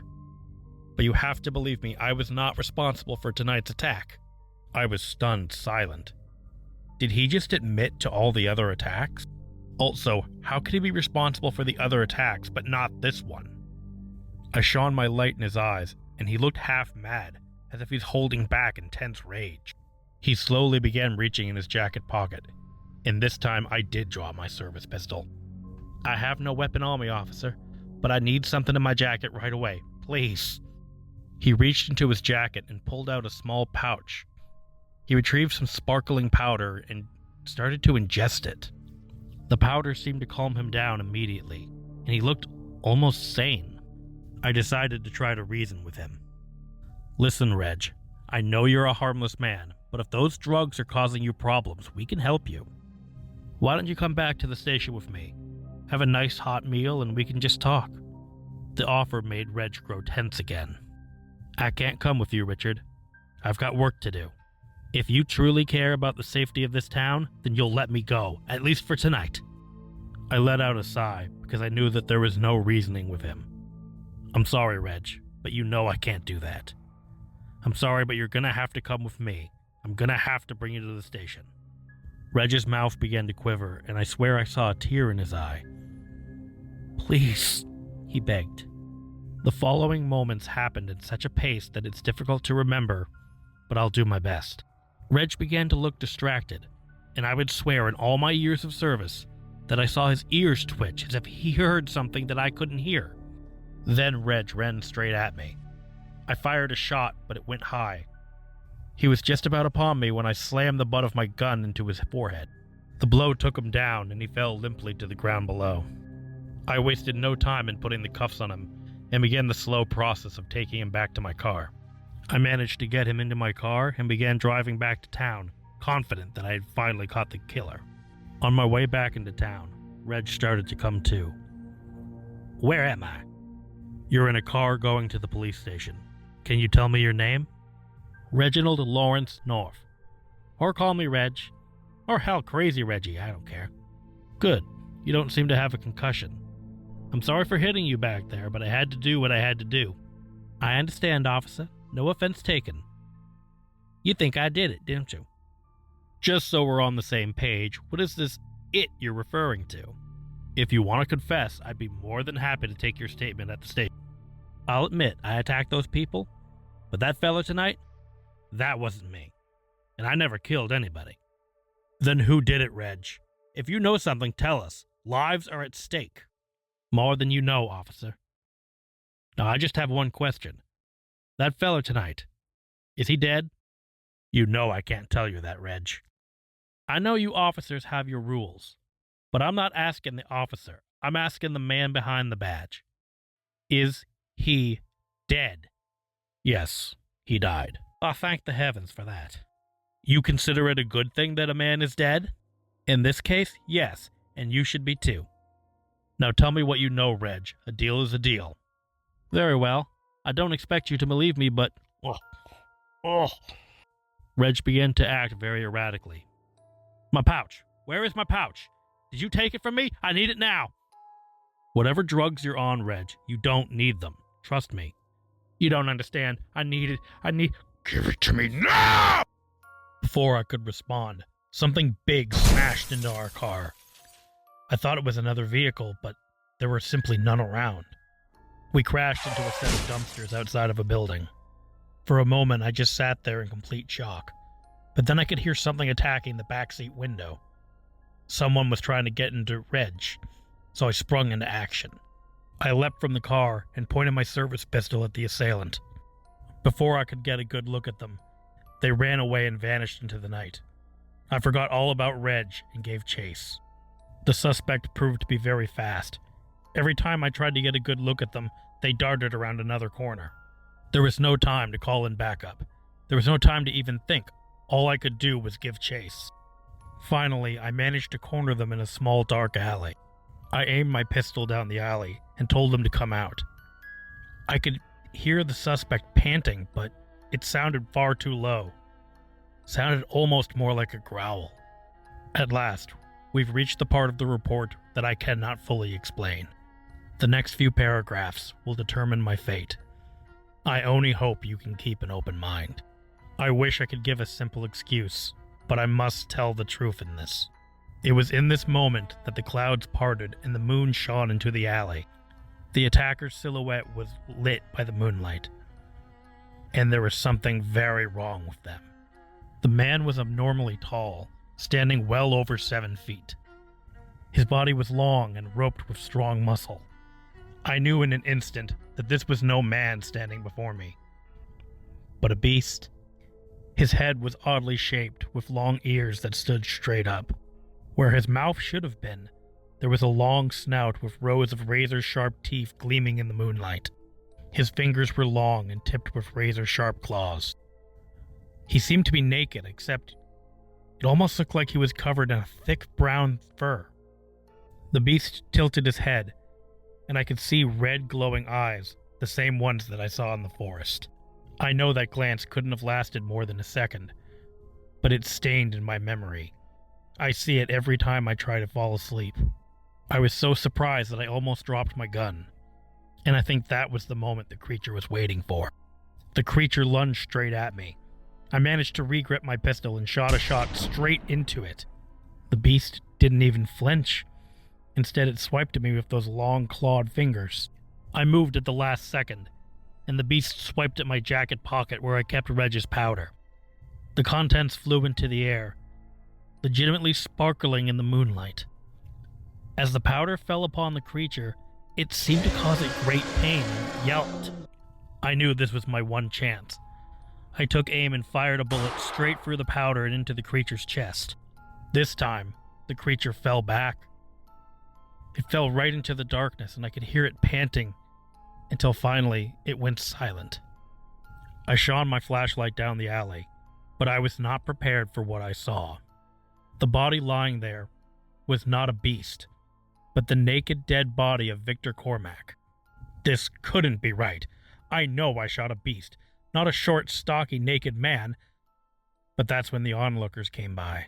They had come to see what all the commotion was about. And when they saw his naked body and my smoking gun, that's when the cell phone cameras came out. And I knew, for better or worse, I was finished. I was about to defend myself when another loud noise rang for the night. The sound of metal tearing, glass breaking, and an inhuman roar echoed down the street, and I realized that I had left Reg alone in that car. I ran back to my vehicle, but I was again stopped dead at what I saw. Bulletproof glass had been broken from the inside, and the back seat was torn to shreds with claws. There was no sign of Reg anywhere. All that was left was a tuft of brown fur in the broken glass. So there you have it. I have said my piece, and I am resigned to the fact that I will no longer likely be working here. Perhaps it is for the best. This experience has made me weary, and I'm not the officer I once was. I still don't know what happened that night. However, 2 pieces of evidence have caused me to have possibly an idea. The first is that the lab came back with the results on Reg's pouch. The contents were pure powdered silver. The second piece is this. All the incidents, including my own, took place on the night of a full moon.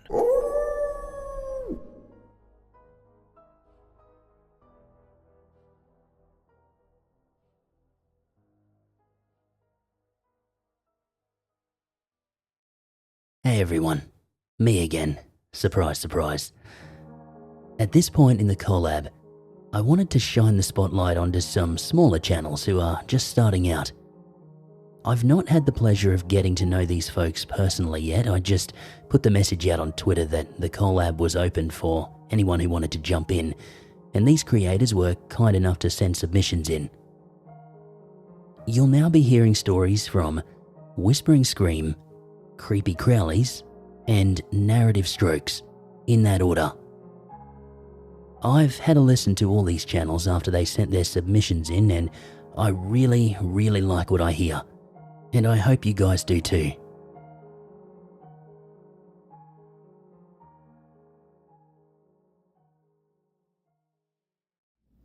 I began my flight around 9 hours ago.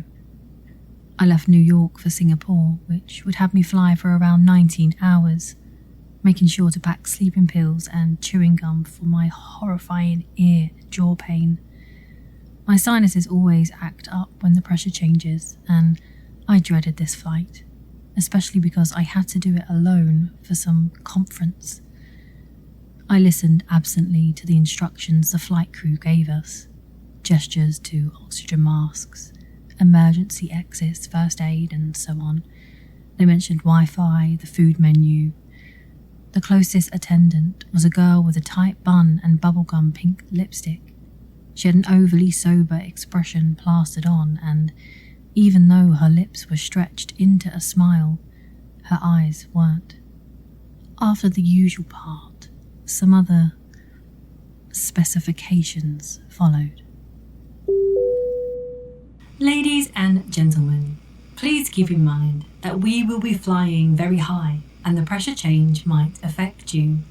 In case you are feeling extremely sick and experience very serious headaches, do not hesitate to notify the crew.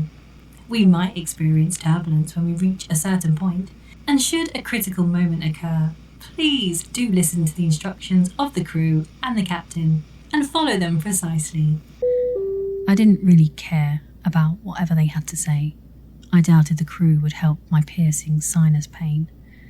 The moment we took off, I swallowed the sleeping pills and dozed off.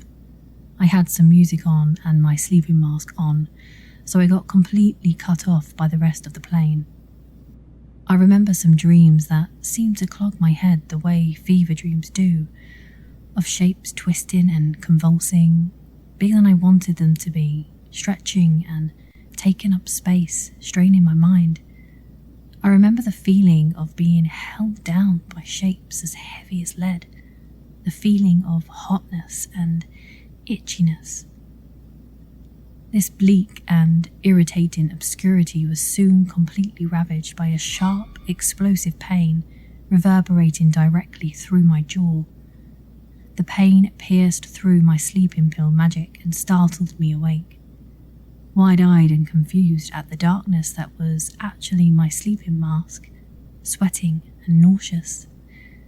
I finally yanked it off, but I couldn't focus my eyes on anything, as the pain just kept exploding like fireworks in my jaw, between my eyes and right between my throat and ear canal. It was like nothing I'd ever felt before. I couldn't even cry or talk. I was just too perplexed, too shaken. I endured the next hours or minutes, praying for it to just end. Hammers were hitting my eye sockets and my temples, and screwdrivers were being jammed into my gums and nostrils. I felt my stomach rise up to my throat, and suddenly a terrible tightness and convulsions took over my neck and chest.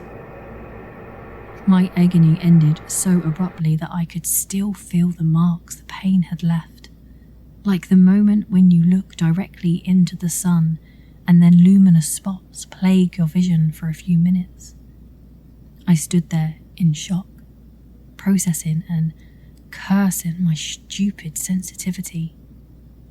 Looking over the seats at other passengers, I could spot a few pale and completely shaken faces that told me they had experienced the same pain. I was exhausted and I just wanted to get out of this steel cage. The seat in front of me was too close to my face, the top too low, almost hitting my head, and the plane window too close. My legs felt stiff and my back hurt. I checked my watch. 7 hours in. For fuck's sake. That's it. I'm going to the restroom. I tapped the two guys sitting next to me and asked them to stand up. They both groaned and moved away. I stumbled to the restroom, overcome by dizziness. I'm gonna puke in the toilet. I opened the door to the plane restroom, but once I was inside, I couldn't figure out how to lock it. As I said, I was puking, so I didn't mind anyone walking over me. I poured out my stomach and then spent another 15 minutes just splashing water over my face. I'm mentioning this detail because I assume the flight attendants didn't know the restroom was occupied, since it looked unlocked and no one had come in for a while. Otherwise, they wouldn't have let me hear the following conversation. Should we do it now? I'm not sure. I wasn't even supposed to take this fucking flight. Calm down. If they panic, it'll only be worse. We just need to be very, very careful. Joe, yeah, sure, and if we crash, we won't crash. We've done this many times. Nothing has happened. Calm down. I just think we should. I unfortunately gagged really loud, and it was truly unexpected, and they heard me and stopped. I proceeded to puke some green juice. I flushed, which sounded like another engine of the plane was right there, in the toilet. Fuck my life. I opened the door and gave them an awkward smile as I hopped to my seat.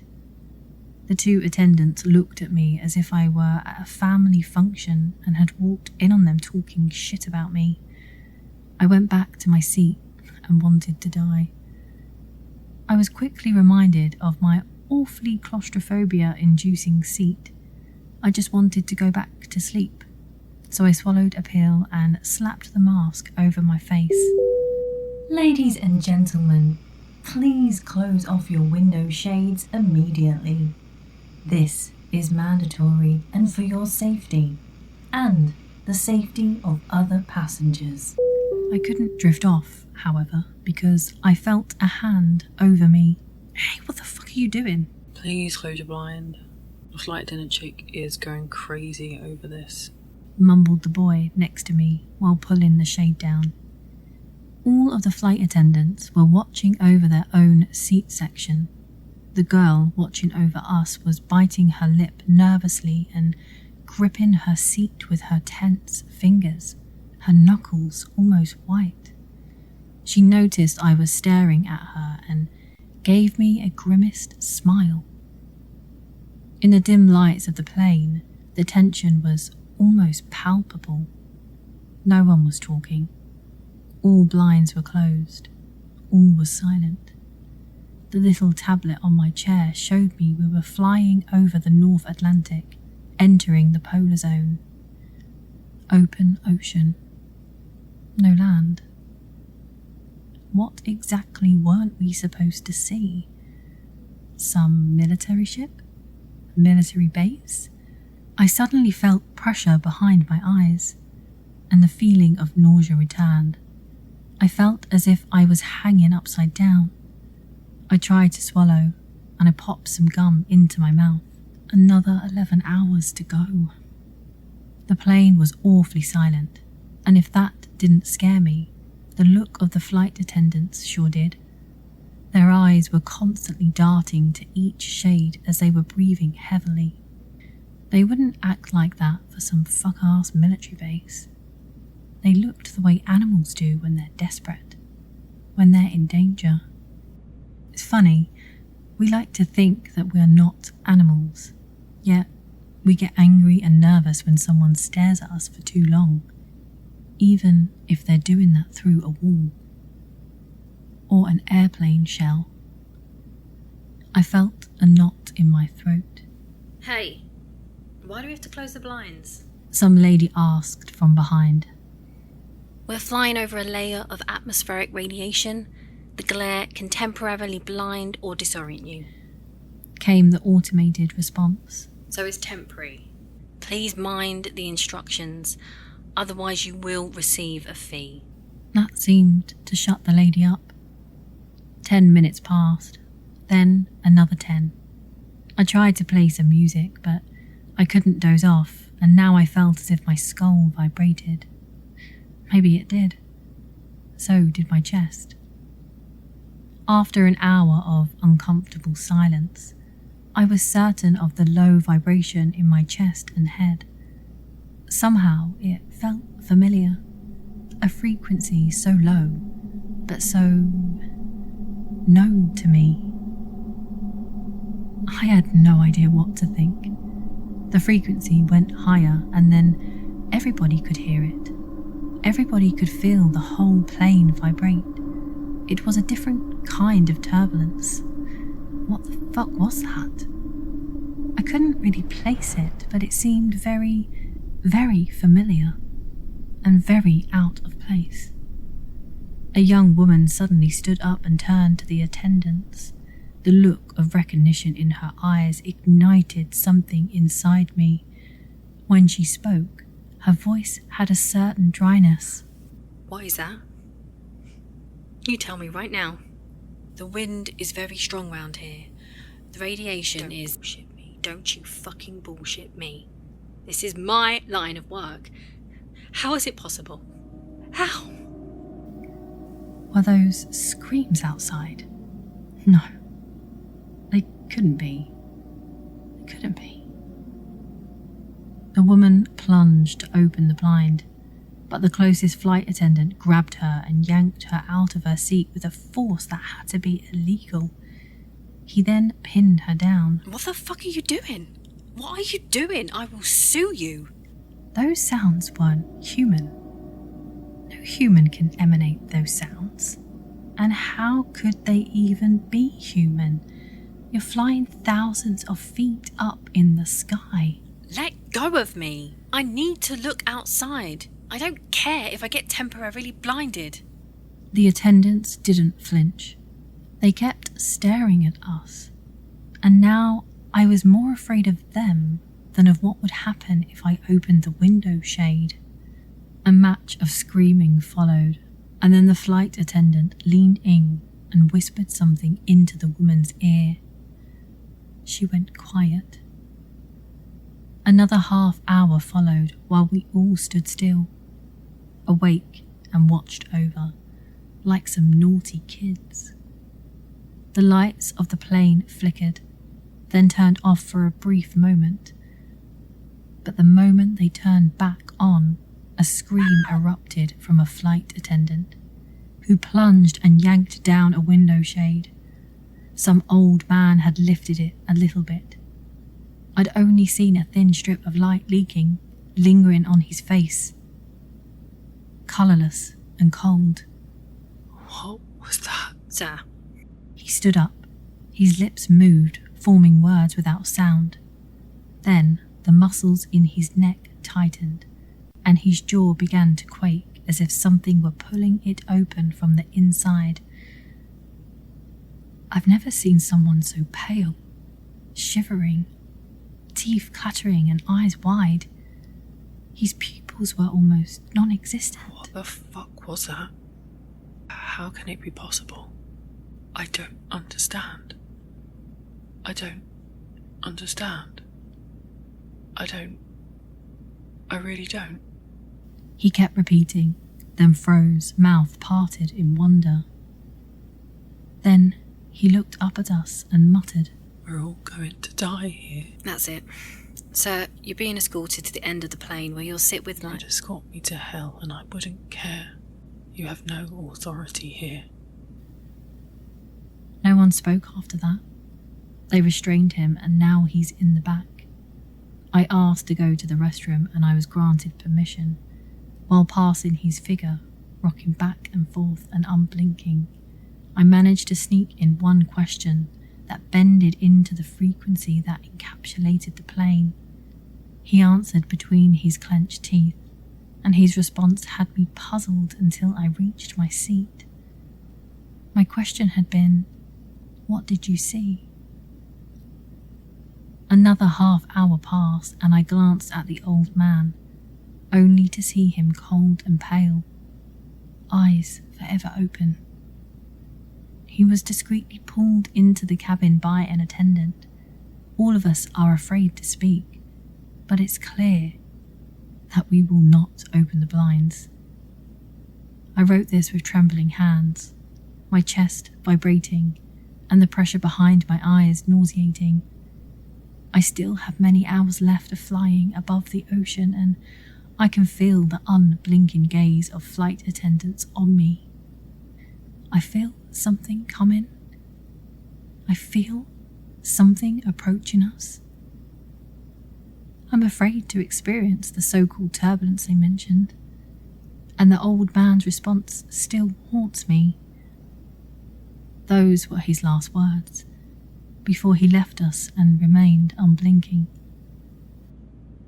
Words spoken with a concerning lucidity.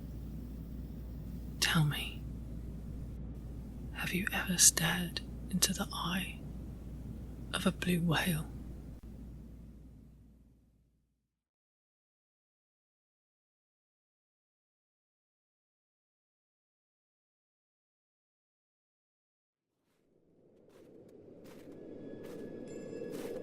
They walked the path because they had always walked the path. This year there were 9 children, swallowed in coats of grey, slogging through drifts of soft, powdered snow as the bald trees stood sentinel. They had come a long way, almost halfway up the mountain. Yet still the path twisted forward into the distance as far as they could see. They weren't permitted to speak, but the same thoughts were stirring in every one of their minds. At least, Michael hoped this was so. He couldn't possibly be the only one with questions about where they were going, and why they needed to be silent, and why a tear had slipped from the corner of his mother's eye as she carefully tied his red scarf tightly around his neck. Those were the forbidden questions. Questions that were met with frantic gestures to be quiet and fearful glances out the window. Those were questions draped in black. But Michael thought them all the same as he walked the path, his footsteps swallowed by the snow. His nose was as red as his scarf, he was sure of it, and his breath came out of his mouth in misty plumes that drifted towards the strangely pale, bleached sky. and dissolved into nothingness. He knew that a group of children walked the path every year on the day of the first snow, and that this had always been so, but not much more than that. The details were shrouded in secrecy just as surely as the path was shrouded in winter. Michael stumbled over an unseen root, falling on his hands and knees. The other children didn't look back. That wasn't permitted either. Michael watched as blotches of scrubby purple spread over his frozen palms like an ink spill, and fear coiled deep in his chest, though he didn't know why. He stood and hurried to catch up with the other children, his feet sinking deep into the drifts of snow, deeper than they should have. The usual sounds of the woods were smothered by the profound chill in the air, leaving nothing but an oddly breathless silence, as if the very earth was waiting for something, someone.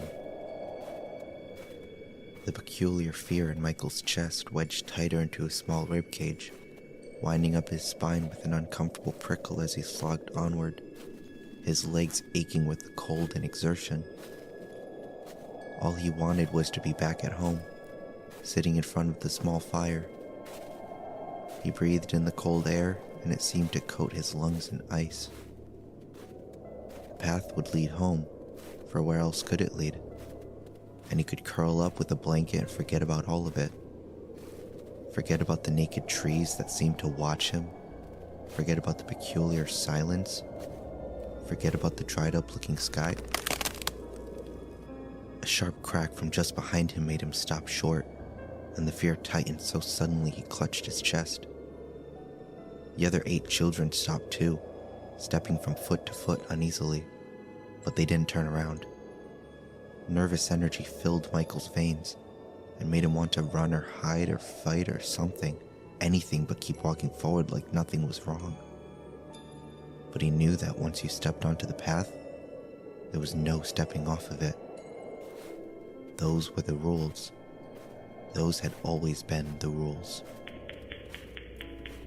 A soft click, click, click echoed oddly in the quiet as the children pressed onward through the snow. Michael was sure it had come from the forest, but he'd been instructed not to take his eyes off the path. The coiled fear lodged in his chest and clawed its way to his throat, and curious hopelessness descended on him like molasses.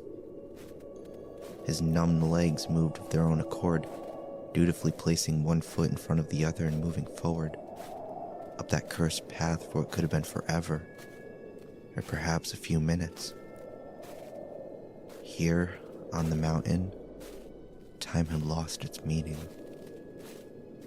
Michael kept his eyes forward, not just because of the rules, but because he was starting to fear what he might see if he didn't. His heart pumped erratically in his little chest, and he was quite sure that one of the trees had moved.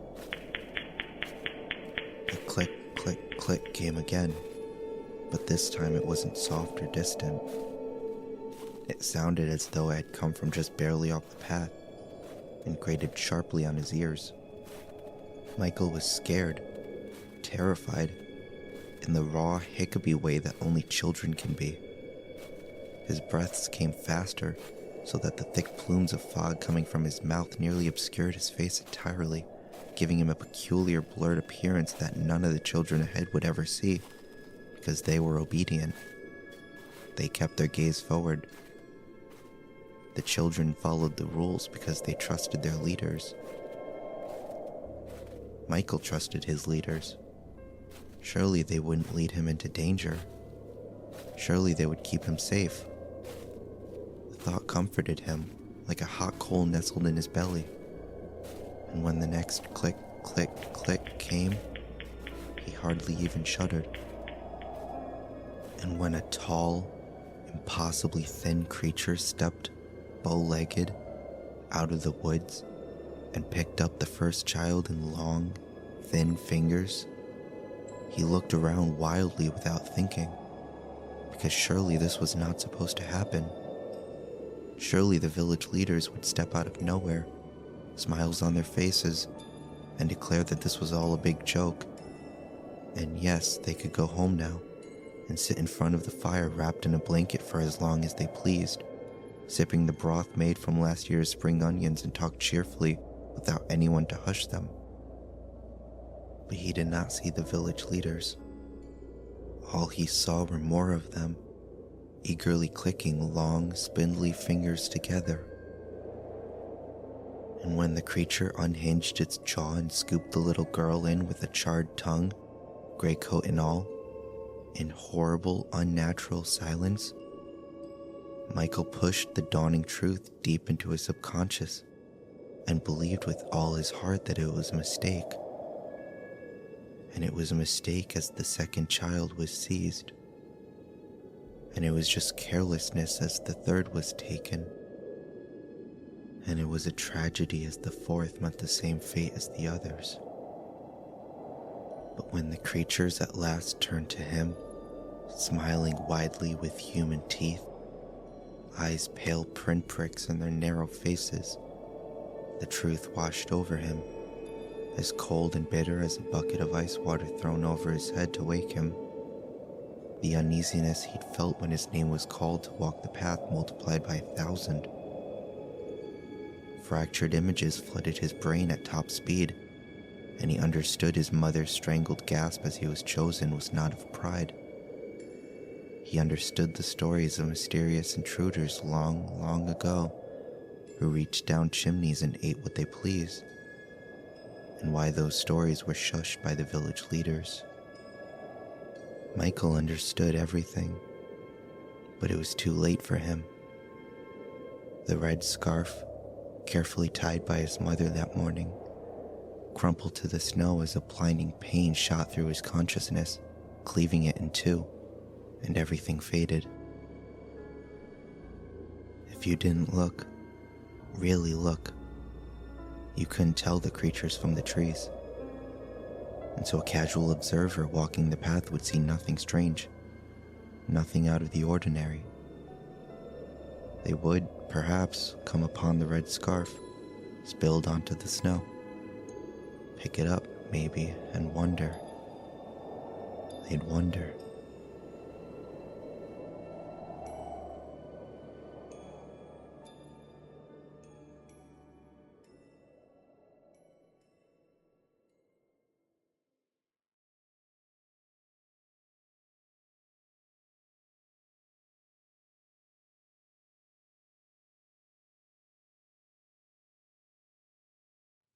This is my final testimony.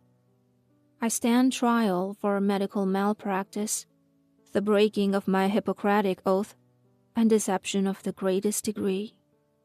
I am not tried in any earthly court, but one of my own making. I am both plaintiff and prosecutor. I am my own judge, jury, and executioner. I already know what my sentence will be. But before I carry it out, I must bear witness against myself. I was a doctor. Before today, I was employed at V Hospital. I was chief of pediatric oncology. The beginning of my end occurred almost 10 years ago, on a cold November night. I had just been appointed to my position as an oncologist and had undergone my first major tragedy. A 6-month-old infant passed away in my care. Leukemia. In my field, the death of a patient is common. However, at this time, it was not yet common to me. This was the first child that had stopped breathing on my watch. Do you know what that's like? To watch a child suffer because its own body has turned traitor. To hear their labored and pained breathing. To smell the stench of decay in a living being as they fight against forces that have turned healthy marrow to poison and filled their blood with mutant offspring of an insidious creation. And you, watching it all, filled with knowledge and learning that brought us as a species off the face of the planet and into the stars, powerless to stop the natural march of the body as it runs itself into the disturbed dirt of an open grave. I am no man of religion, but I have seen the devil in the face of carcinoma. I took the loss of this child hard. My skin was thin, with none of the psychological protection my colleagues had accumulated over the years. Staring at the pale and still body of my patient, I remembered my own son, only a year old at the time. My heart leaked its grief to every extremity. Logic said I had done all I could, but this was a lie coated in sentiment. How could I practice medicine if I were to admit in the face of death that my skill was useless? I left the hospital while the baby's parents still grieved around the body. I walked the streets, trying to lose myself in the never-ending backgrounds of concrete and brick that constituted my city. Soon, I was soaked through with ice-cold rain. My psyche dripped out in clumps through my clutching fingers. Even in my altered state, I knew I had gone too far into despair.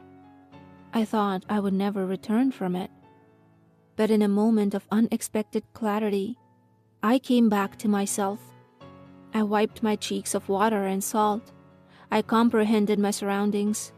Unfamiliar buildings rose up on either side, swallowing me in their deep and angular shadows. I could no longer see the street. I supposed I was in an alley between alleys, a foreign place for my usual and well-trodden haunts. It was quiet here, soundless. As the seconds gathered, I realized I didn't remember how I had arrived there. I saw a figure at the end of a narrow passage. It was a man, and he was unremarkable in every aspect. His form blended into the building he leaned against, and he seemed only a smudge against the brick. His clothes were ragged, his face neither handsome nor excessively ugly. As I tried to place his features, they blurred, melting together, like a liquid veil were being poured over my eyes. I did not want to approach him. If I had not been in such a state of distress, I would have left the moment I saw him, not sparing a second glance. But I allowed myself the indulgence of another look, and it was in the turning of my head that my damnation was sealed. The man stared back at me with coppery pupils. They reflected the meager light like a dog's eyes in the dark. Something within those orbs cut through my shirt and skin. It was as if my exterior were stripped away and the darkest essence of my being were laid bare like a book. Somehow, I knew he read my shame with sympathy. I moved in his direction with slow feet. Once I was close enough to smell him, to hear his breathing above the patter of rain, I spoke. "Who are you?" The man did not answer. He reached into his pocket and pulled out a vial. Inside was a clear substance, slightly viscous like oil. He opened the cap and held his finger over its mouth. He produced a pin in his other hand and pricked the pad of his index finger. A drop of blood spilled over the edge of his fingerprint and into the vial, clouding the liquid in twisted and insinuative patterns. The man shook the mixture, and it congealed into the consistency of pus. He extended it to me. He cleared his throat. Raspy tongues of phlegm blasted away by the inner convulsions of his soft palate. It seemed his throat was more accustomed to smoke and smog than words. But after the cacophony, the words did come. "Anoint, and they will live." I stared at him. I had dismissed God as superstition years ago. Miracles, at best, were unknown principles of the natural world that still hid behind the curtain of ignorance. I was not a believing man, but in that alley, I allowed myself that weakness, entertaining the ramblings of a wet, homeless person who smelled of dog, seemed harmless compared to the insanity that waited at the edge of my subconsciousness. With an empty mind and numb fingers, I reached out to take the vial. But before my fingertips could brush the glass surface, I stopped. How? How does it work? The man coughed again, a spluttering noise like a dying car. A price is paid. A price? What? He met my gaze with his coppery stare. One befitting. My eyes went back to the vial. Years from that moment, lying alone in the gloom of a dark bedroom, I would lie to myself and say I did not know what he meant. That I could not have known. But I did. I knew then, and I know now, that there is only one thing worthy of the priceless gift of life. The rain smacked the ground around us like 1,000 heartbeats. I remembered the flat line of the infant that had died only hours earlier. The sustained wail of the machine reverberated in my skull like a recited prayer. After a moment, I took the vial, cradling it loosely in my fingers. The man's voice became soft. Tell no one, or the debt will fall to you. Not everyone understands the price of miracles. Without a backwards glance, the man turned. He walked down the alley, then vanished around the corner. I stayed still. The rain cooled my fevered skin. I wiped my hand over my face. Something shifted, and in another moment, I was in a familiar street, walking back towards the hospital. I thought I had been subject to a hallucination, a physical manifestation of my mania, but I felt the unblemished glass of the vial in my pocket, and my heart was torn apart with a strange opposition of dread and longing. It was weeks before I used my new gift. There was another child, this one 4 years old. The cancer had gotten into her bones. At night, she woke the entire ward with her screams of pain. We subjected her to surgery, chemo, radiation. We filled her body with poison until it was pressed against the threshold of death. Still, the tumors rose up again one after the other like depraved parodies of Christ. She was nearing the end. It was time to tell the family to say their goodbyes. But before I did, on the last evening of her treatment, I went to see her. I was there making sure that she had received her regular dose of morphine. I saw her small and drawn face. Her bald head was dotted with sweat like dew. Her body, shuddering, draped across the bedspread, was sorrow incarnate. I remembered the vial. I wish I could confess that I fought to convince myself that I had to go over some ethical grocery list before I took the vial out of my pocket. But there was no moral struggle. Her face, her pallid and bruised and starving form, with collarbones jutting out from her skin like axe blades. Such an image was an all-consuming counter-argument. I took the vial and unstopped it. The room filled with a cloying smell, like berries rotting in milk. I spilled one drop of its substance onto her forehead. The fluid sank into her skin like a gas. Her face relaxed. For the first time in 2 years, she slept without the aid of opiates. The next day, she woke with bright eyes and greeted her parents by leaping from the bed and running to embrace them. They wept at the miracle, confused, terrified, but altogether grateful. They celebrated. As I watched the scene of joy, I contemplated other things. I pondered how in another room of the hospital that night, an old man had died suddenly of heart failure. I read the report myself.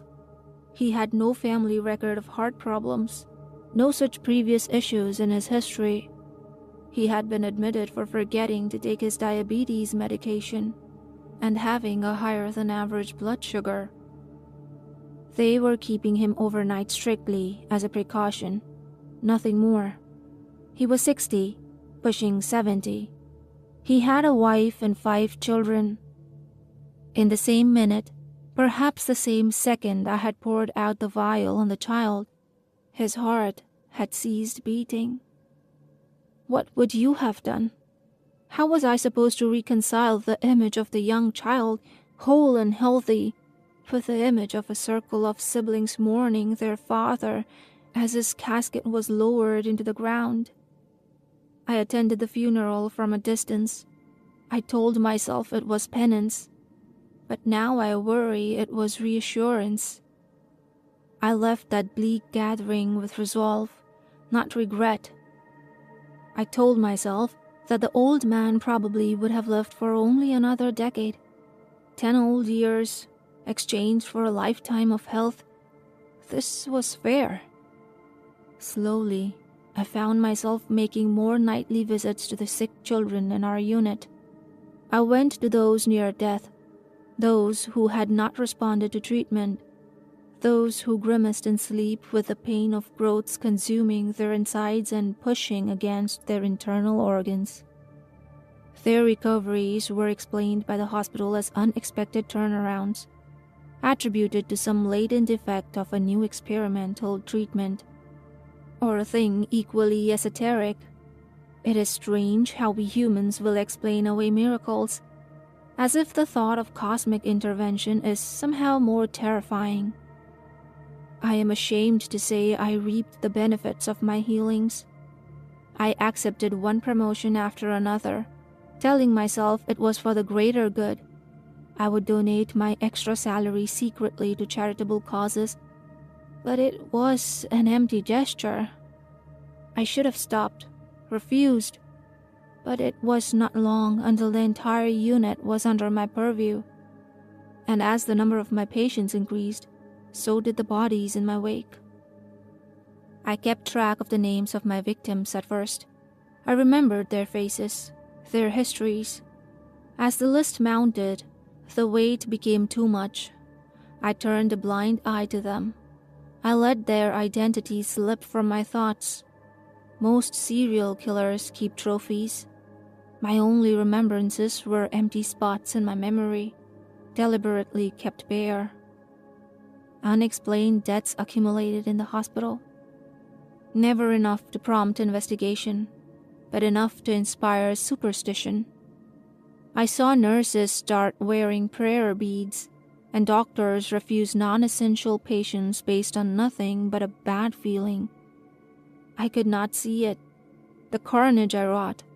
All I could see were the faces of the children who now lived and breathed free of sickness and torture. When I could not sleep for guilt, it was their faces that allowed me to rest. Yes, the children lived, but I was still a murderer. It is strange how life moves on, even in the presence of evil. In the shadow of the hospital, my family grew. I watched my son mature, and my wife and I welcomed another boy into the world. I loved my children equally, but the complicated reality remains that even the best parents have favorites. My older son was mine. He shared my intellect, my interest in medicine. At first, it manifested in a simple curiosity of my stethoscope.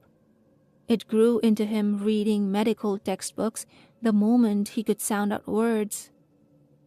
It was all unintelligible to him.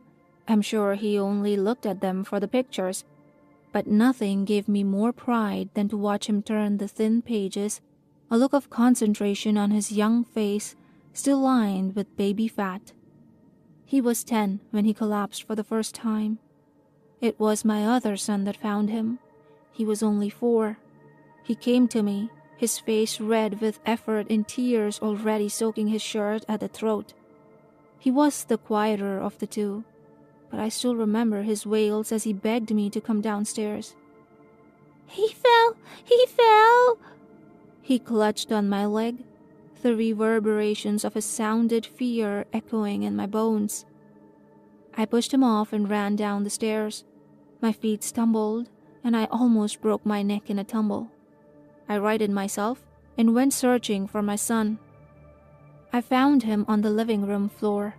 He was face down on the carpet, his arms twisted. He wasn't moving.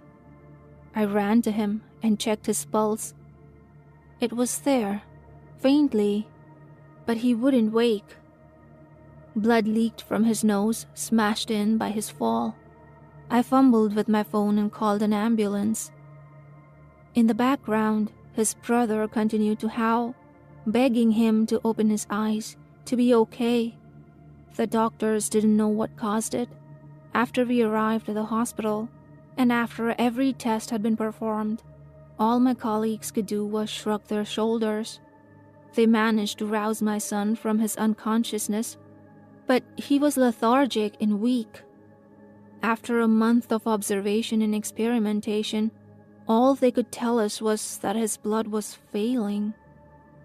The red cells were tearing apart at the seams, keeping oxygen from getting to his brain. They didn't know what to do.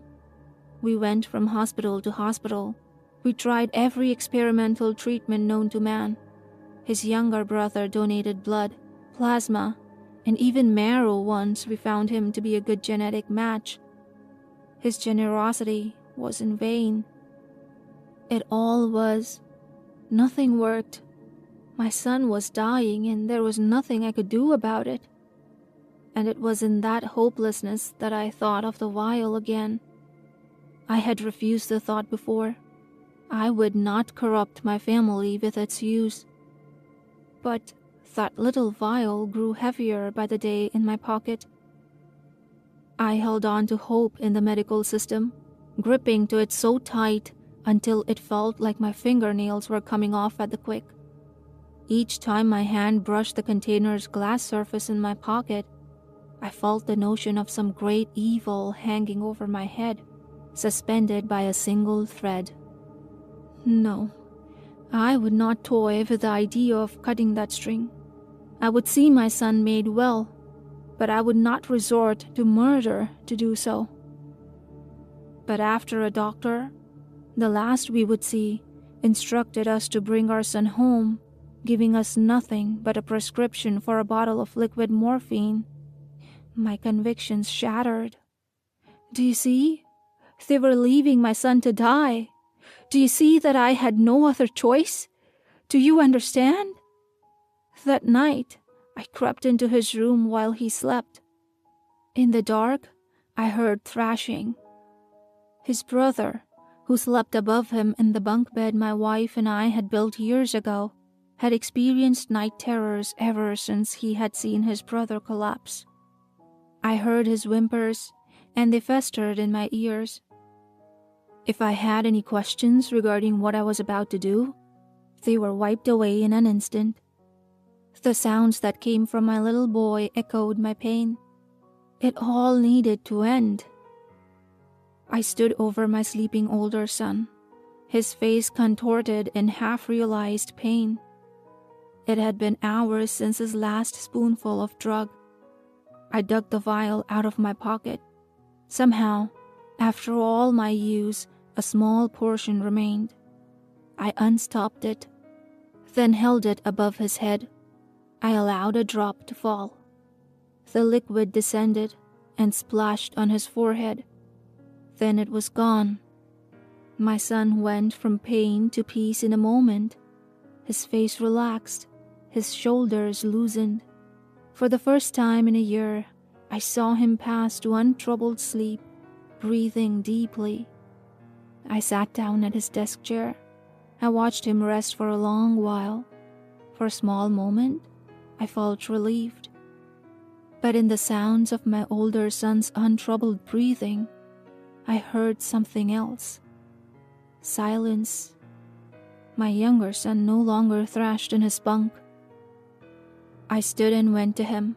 He was so still. I touched him and he was cold. I reached for his neck, grasping for his pulse. I pressed deep into the soft flesh, but there was no beating underneath my fingertips. I cannot remember the hours that followed. For those, I must rely on the account of others. My son told me he woke to me screaming, the sound somewhere between the void of death and the inferno of agony. He thought I was dying. My wife had been dealing with medical bills in the kitchen. She heard my pain as well. She told me she rushed into our boy's room and saw me cradling the lifeless body of our youngest, begging for him to wake up. Paramedics arrived and declared him dead at the scene. The autopsy revealed it was a freak brain aneurysm. The funeral came and went. It was only at the reception, when I was shaking limp hands and hearing whispered condolences, that my mind began to point the finger of blame. The investigation was short, with only one true suspect.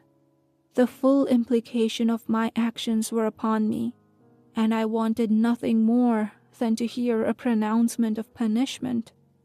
And because no earthly court will give me my just dues, I have taken this duty upon myself. I have destroyed the vial. I expected something so powerful to put up more of a fight. Instead, all it took was a hammer. I poured the liquid and glass into a trash fire in an alley. Perhaps it was the same alley where I met the man, though I cannot say for sure. Watching it burn, I feared that I would press my hand against my pocket and feel its oblong shape whole once again. But the cloth remained smooth and the space empty. I will be dead soon. The doctors will claim an unexpected thrombosis or embolism, a small twitch of muscle or leak of blood that will put a stop to my beating heart. But in truth, it is my honesty that will have killed me. The man in the alley warned me that if I confessed, I would pay the same price as my victims. He was telling the truth about the vial. I can only hope he was honest about this too. Thank you, dear reader, for your help. In your curiosity, you have seen justice done. In receiving my confession, you have allowed the axe to fall. Do not let it weigh on your soul. I am guilty. You have done the world a service. To my son, if you find this, I am sorry. I am sorry for what I have held you party to. This is not your fault. My soul is stained, trading your brother's life for your own. But your soul is whole. Remember this. I beg of you. Please do not follow me to where I go. I don't know what awaits me, but I know there will be no forgiveness.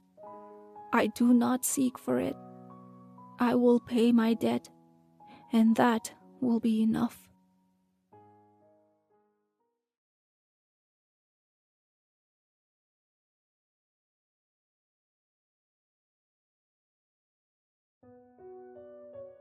And just like that, we're back to Creepy Oz again for the final story of the night.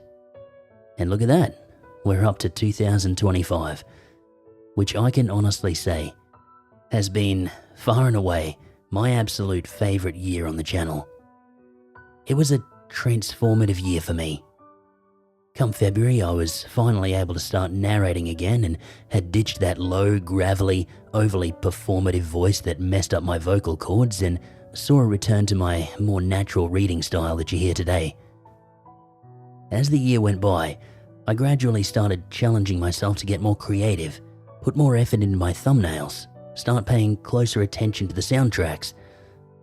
The arc, if you want to call it that, became clear as the months went by.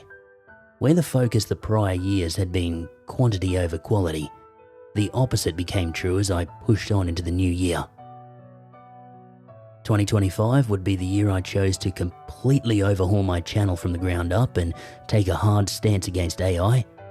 It was the year I started throwing myself into writing original stories, one of which became a published novella. It was the year I chose to throw away the kangaroo mask and show you guys the real face behind the stories. It was also the first year in my channel's 5-year run that I managed to stay entirely consistent from beginning to end, which for me was a massive achievement, as I've traditionally been someone who kind of tends to run really hot for a few months and then burn out for a couple of months. being able to just stick with it month in, month out, it was a really great feeling come the end of the year. Now, choosing a favourite story from the past year, one that really represented everything that made the year so meaningful to me, was an almost impossible task. Most of my biggest, most memorable uploads that year were huge series releases like The Long Ride and The Collector, so that's a bit long to throw into a mega collab. But looking back, I think there was a definitive turning point for me right at the beginning of 2025 where my focus first began to shift into the direction that would lead the channel into what it is today. So I felt like choosing a story from that particular point in time would be most fitting. Once I zeroed in on that kind of era, one story really stood out from the rest, I think, and it's from an author I've worked with quite a bit over the years.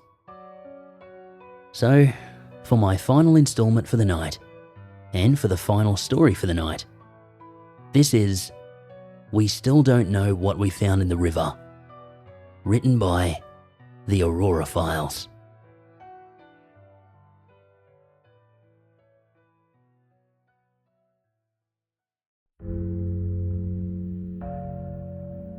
I don't do a lot of camping. My friend Jack is the complete opposite though. He's the adventurous type. Mountain climbing, camping, rowing, you name it, the guy's done it. He likes to be close to nature, and I don't know anybody who could blame him. It's beautiful when you're out there. I just would rather do anything else than go out in nature. I live a bit of a sheltered life. I've got a nice house in a protected suburb, a cushy job as an assistant manager, and my favourite hobby is falling asleep by the pool listening to 80s hits. The only real stress I have in my life comes from my family. Almost every day I get a call from one asking for a lift or money or to borrow something of mine I know they won't return. And if they do, it won't be in one piece. I wouldn't mind so much if they were the kind of family that actually respected me and showed appreciation. But they almost always demanded that I do something and insulted me when I failed to deliver. But it was family and it became a routine for me. I only bring this up because I need you to understand my frame of mind before I went with Jack. I work with this clunky software where if you mess anything up, it screws the whole project. It's also slow as hell. So it was already a rough day.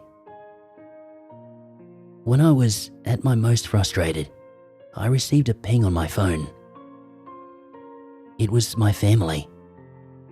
More specifically, my aunt, who was giving me hell for some bullshit her son did. The incredible mental gymnastics she had to do to end up blaming me was just that. Incredible. By the end of the day, I was toasted. My brain was this swirling grey mass of mushroom soup. I was driving home thinking about how I had to go through it again the next day when the Bluetooth car phone started ringing. Jack was calling. Hey man, I sighed over the phone. I just got second-hand depression from that sigh, Jack told me. What the hell happened? I went on to a little rant. I kept it brief because I didn't want to bore him with my problems. The summary was enough anyway. You know what you need? A vacation, Jack said. Yeah, well, the weekend's almost here. I'll chill out then. I mean a real vacation. An escape from an arsehole family and work that you've hated since day one. You're not going to get any less stressed by staring at a television or wandering through the same concrete neighborhoods. Your pep makes me want to hug the corner of that building with my car. I'm serious. You got vacation days. Use them. Escape, man. I know just the place. And 5 minutes later, Jack convinced me to go camping with him. I called my boss to inform him that I was taking a couple of vacation days, and I set myself up for a 4-day weekend in the forest.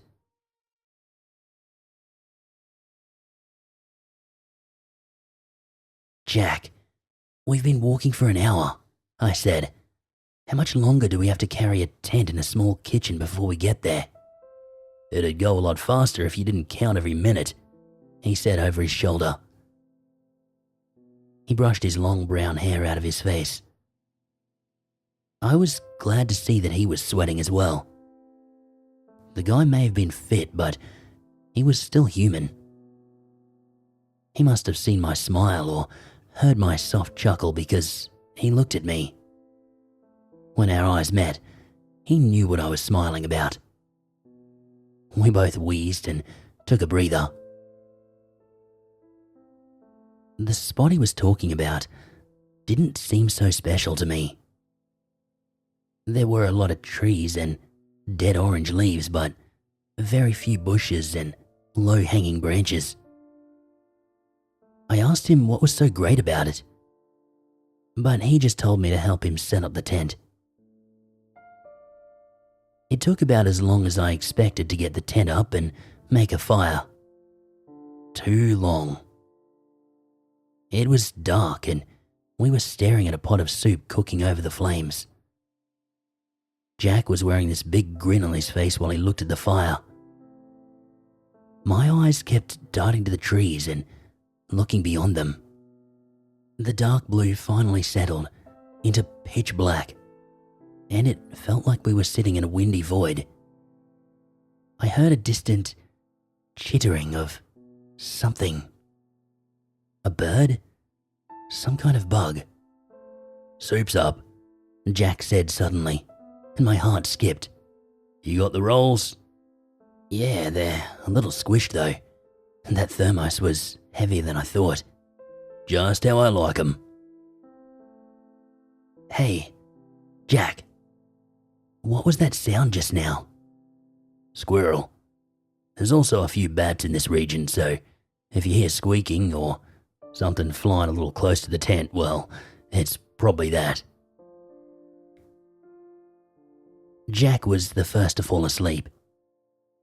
I stayed up, despite my best efforts, trying to gauge how far away certain sounds were and what they belonged to. I wasn't scared per se, but it was a different experience for me. I don't know. Some things you linger on more than others when recalling memories, and those sounds were one of them. In the morning, I woke up to the smell of bacon and eggs. When I did fall asleep, I slept like a rock. Looking at my phone, I saw it was almost 8 a.m. Warm light poured into the tent, and when I stepped out, my breath was taken away. The orange of the leaves that covered the forest floor had turned into a golden carpet in the morning light. Even the shadows had this rich, warm orange to them. Holy shit, I whispered. I looked over at Jack. He was stirring a pan of scrambled eggs with a wooden spoon. He didn't look anywhere near as happy as me, which, on a trip designed for him, seemed unusual. I dropped my smile. What's up with you? This is amazing, right? I said, gesturing to the forest. It is, but I don't hear anything. Well, you can hear me. I mean, I don't hear any birds, insects, animals, nothing. Well, maybe they finally went to sleep, I grumbled. At least the birds should be up. They go crazy in the mornings. So what are you worried about? What does that mean? Jack just shrugged and looked at me. It was like he was trying to find the right words to say. but I knew that look better than most. It was usually the look my family gave me when delivering bad news. But this time, it seemed genuine. "There might be a predator in the area," he said. I looked all around. The spot had another plus. You could see farther without the hills and bushes. I didn't see anything, but I kept looking while I spoke to him. "So, what's the plan?" I asked. "Pack up and make our way back to the car, or do we run for it?" "Neither. It's probably just passing through the area. We'll know when we hear the birds again. Just keep your eyes open for now and eat your breakfast." I trusted him enough to take what he said as fact. Also, I was hungry enough to not care about a predator. So, I enjoyed my food. We ate in silence and just spent our time watching all around. It was only after I had eaten that I noticed how loud the silence really was. I couldn't hear more than a few creaks of bending trees. It was in that silence that my imagination had all the tools it needed to construct all kinds of possibilities. Bears, wolves, maybe a wild cat like a mountain lion. Those things blended in well. I knew that from the posters in the camping store.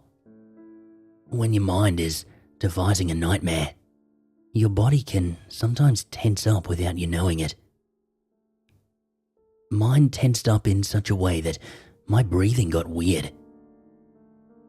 I looked at Jack.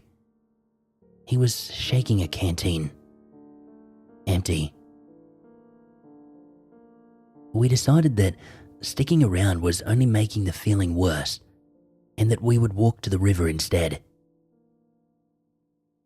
Even with my fear in my heart, or perhaps because of it, I was keen to get the hell out of that area. Whatever it was, could rip our tent and stuff to pieces. I didn't care. As long as I wasn't in the sleeping bag that it shredded, I was happy. "Don't we need to filter this water?" I asked, dipping my hand into the ice-cold river. "It's moving mountain water," Jack said. "Isn't much in it that can harm you, and the filter built into the cap will take care of that for you." "I was wondering why this bottle you made me buy was so damn expensive," I said.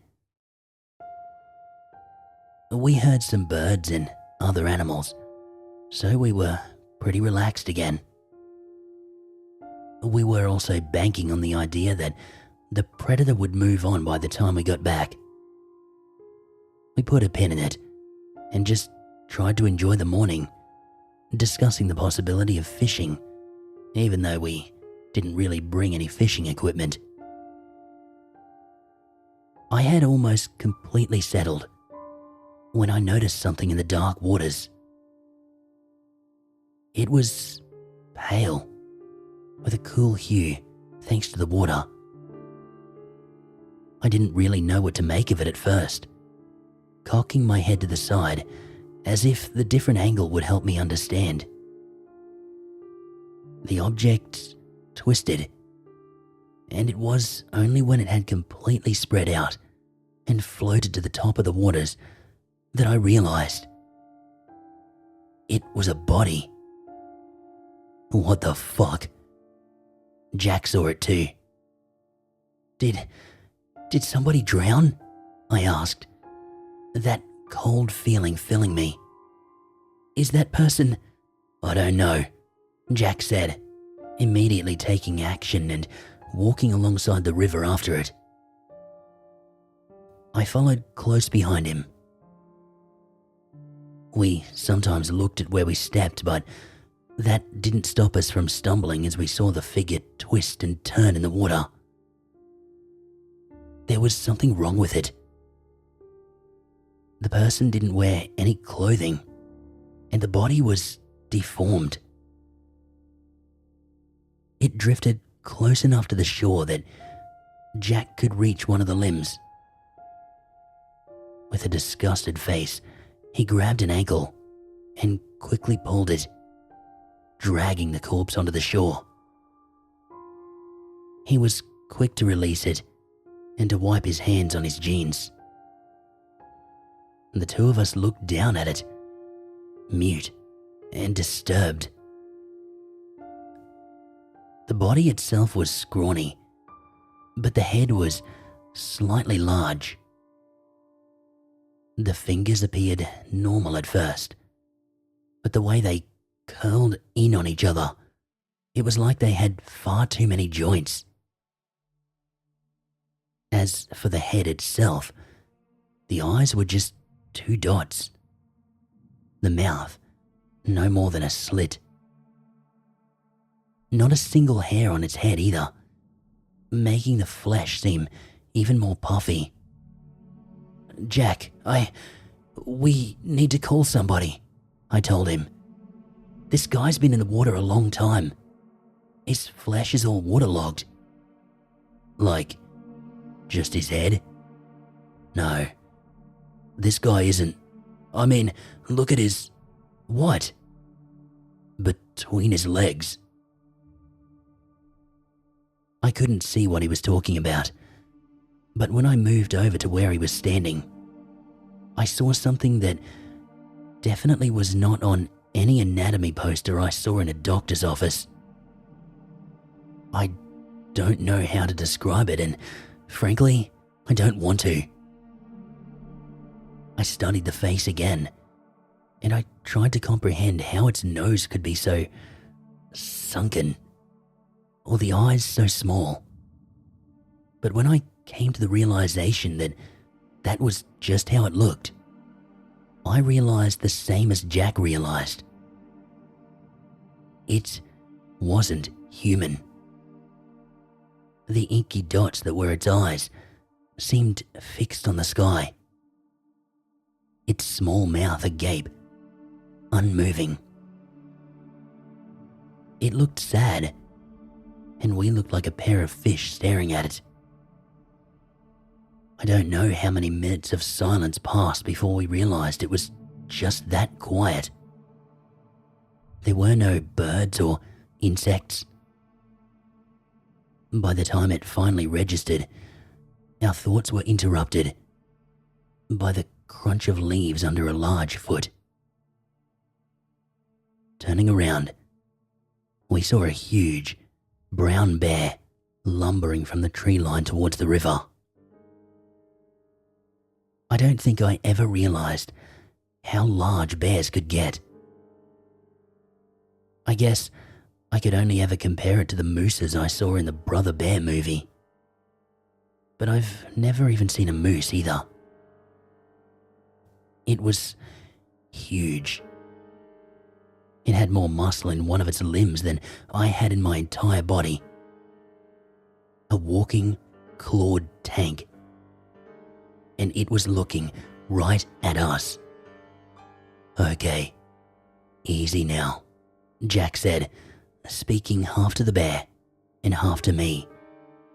"Don't look it in the eyes. Do exactly as I say, and we will be fine, okay?"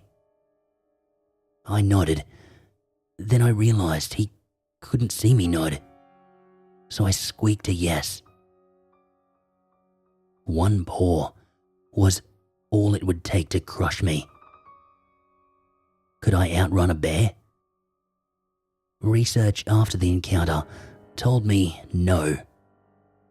But at the time, it was definitely on my mind. Back away, slowly. "Don't turn your back on it," Jack said in a calming tone. "Say something, man. Talk to it, calmly." "I don't want to speak to it," I said, trying to match his tone.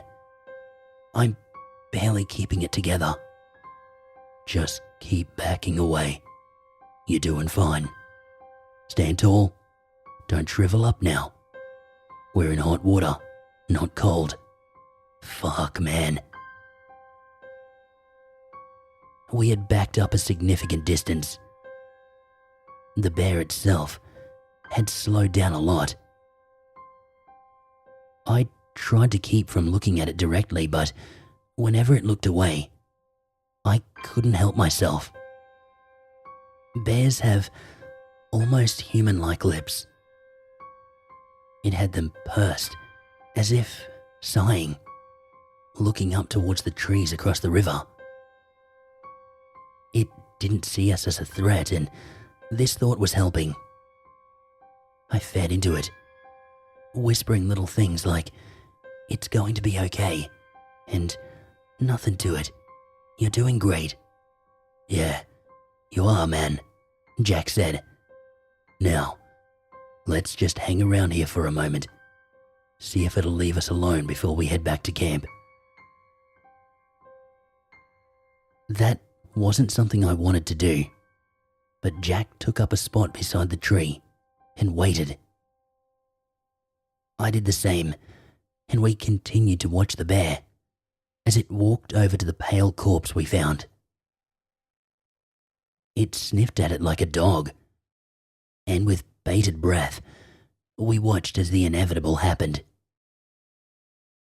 The bear leaned down and bit into the side of the thing. We saw the teeth dig into the skin. We saw inky blood. It was horrific. But it got so much worse when that thing started to yell and writhe in the bear's maw. It had this broken yell, much like a chirrup or buzzing insect. Its legs kicked out and its hands flailed. But the bear didn't stop. It placed its maw on the creature's head, pinning it to the ground, and it pulled. The flesh snapped like rubber when it was torn apart. The head was completely removed. The scream had ceased, yet the body continued to squirm. It clutched the bear's head, trying to pull open the jaw, but the bear continued. I felt sick to my stomach. Even when torn to pieces, parts of the creature still lived and acted as if they were still part of the one whole. The head itself was half pressed into the ground.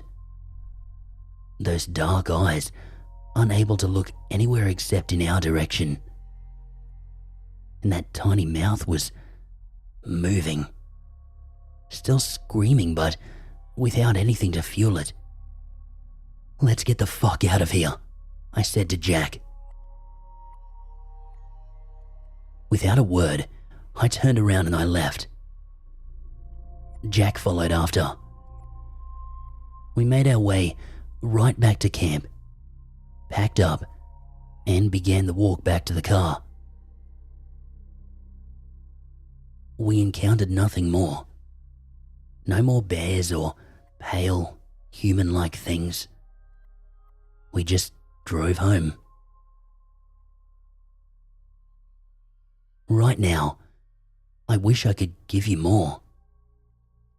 But at the same time, I'm glad I don't have any more to share.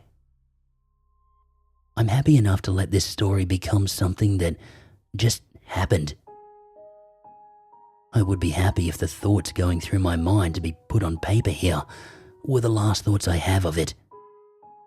Although, I know that's never going to happen. The last thing Jack ever said about it was that it could have been a lot worse. It was lucky that we didn't get hurt, yet seeing that deathless mauling, it fucked me up for months. My thoughts, my sleep, everything. It's one of those images that are burned into your eyes. So every time you blink, you see a flash of it. I see its face. I see its hand grabbing and releasing the dirt, as if that would save it. I know it's messed with Jack too. I don't think he's gone camping in a long time. I know I never will. But for him, it's something far more important. To change his life like that, yeah, it's got to him. And after some half-hearted attempts to learn more, to this day, we still don't know what we found in the river.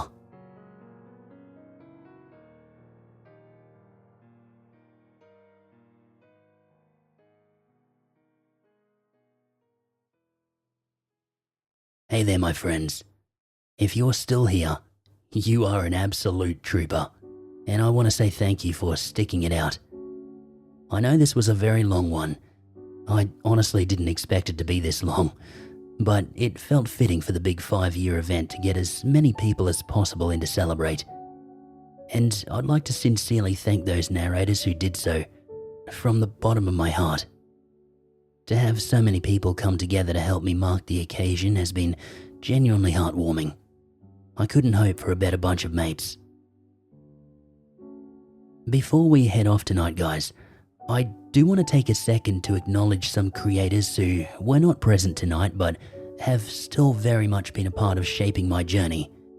These are, in no particular order, Booze and Booze, Derek Weber, Lone Wolf, One More Nightmare, The Darkest Hour, The Sandman, Phoenix Fire, aka Back to Ashes, Papa Scare, Miss Creepy Tales, Danny Dreadful, who now goes by Danny Gets Dark, Duchess of Darkness, and I did mention him earlier, but I want to once again shout out my good friend Depth Zero, who no longer does YouTube but was absolutely instrumental in the humble beginnings of my journey, and who I still to this day consider a good friend. Look, there's probably so many more, and I may be forgetting some folks, and if I have, I truly apologize, but please know I am grateful to each and every one of you who have either worked with me, supported me, or just been a good friend to me over the years. A big thank you needs to go to my Patreon supporters and channel members, present and past, and these wonderful people are Alleycat80, Cerise Death, Bob Condrick, Musical Haru, Sprinkles, Brandy Montgomery, Incubus Jules, TJ, Lena, Miranoxis, K-Worm, Jacqueline Vrooman, Brian Ashmore, Sarah D, Math Bowers, Endos, King Jim 97, Penny Studio, Scion of the Emperor, Red Lady. If I've forgotten anybody, please let me know down in the comments. Unfortunately, YouTube doesn't give me a readout of all channel members the way Patreon does, so I am so very sorry if you've been missed there and I've not mentioned you. Please know you are immensely appreciated, guys. And lastly, thank you, all of you, the listeners, the folks who have, and this still blows my mind, given me a platform to do what I do. I know I'm not the biggest channel out there, but I still feel so blessed to have people who actually tune in and listen to me tell stories. I never take it for granted, guys, and I really do appreciate every moment you've spent choosing my narrations during your downtime. It means the absolute world to me. To anyone and everyone who's been a part of this journey so far, thank you for 5 years, and here's to the next 5. I hope you've had a great night with us tonight, my friends. Take care, and I'll see you in the next one. Much love, guys. Creepy Oz.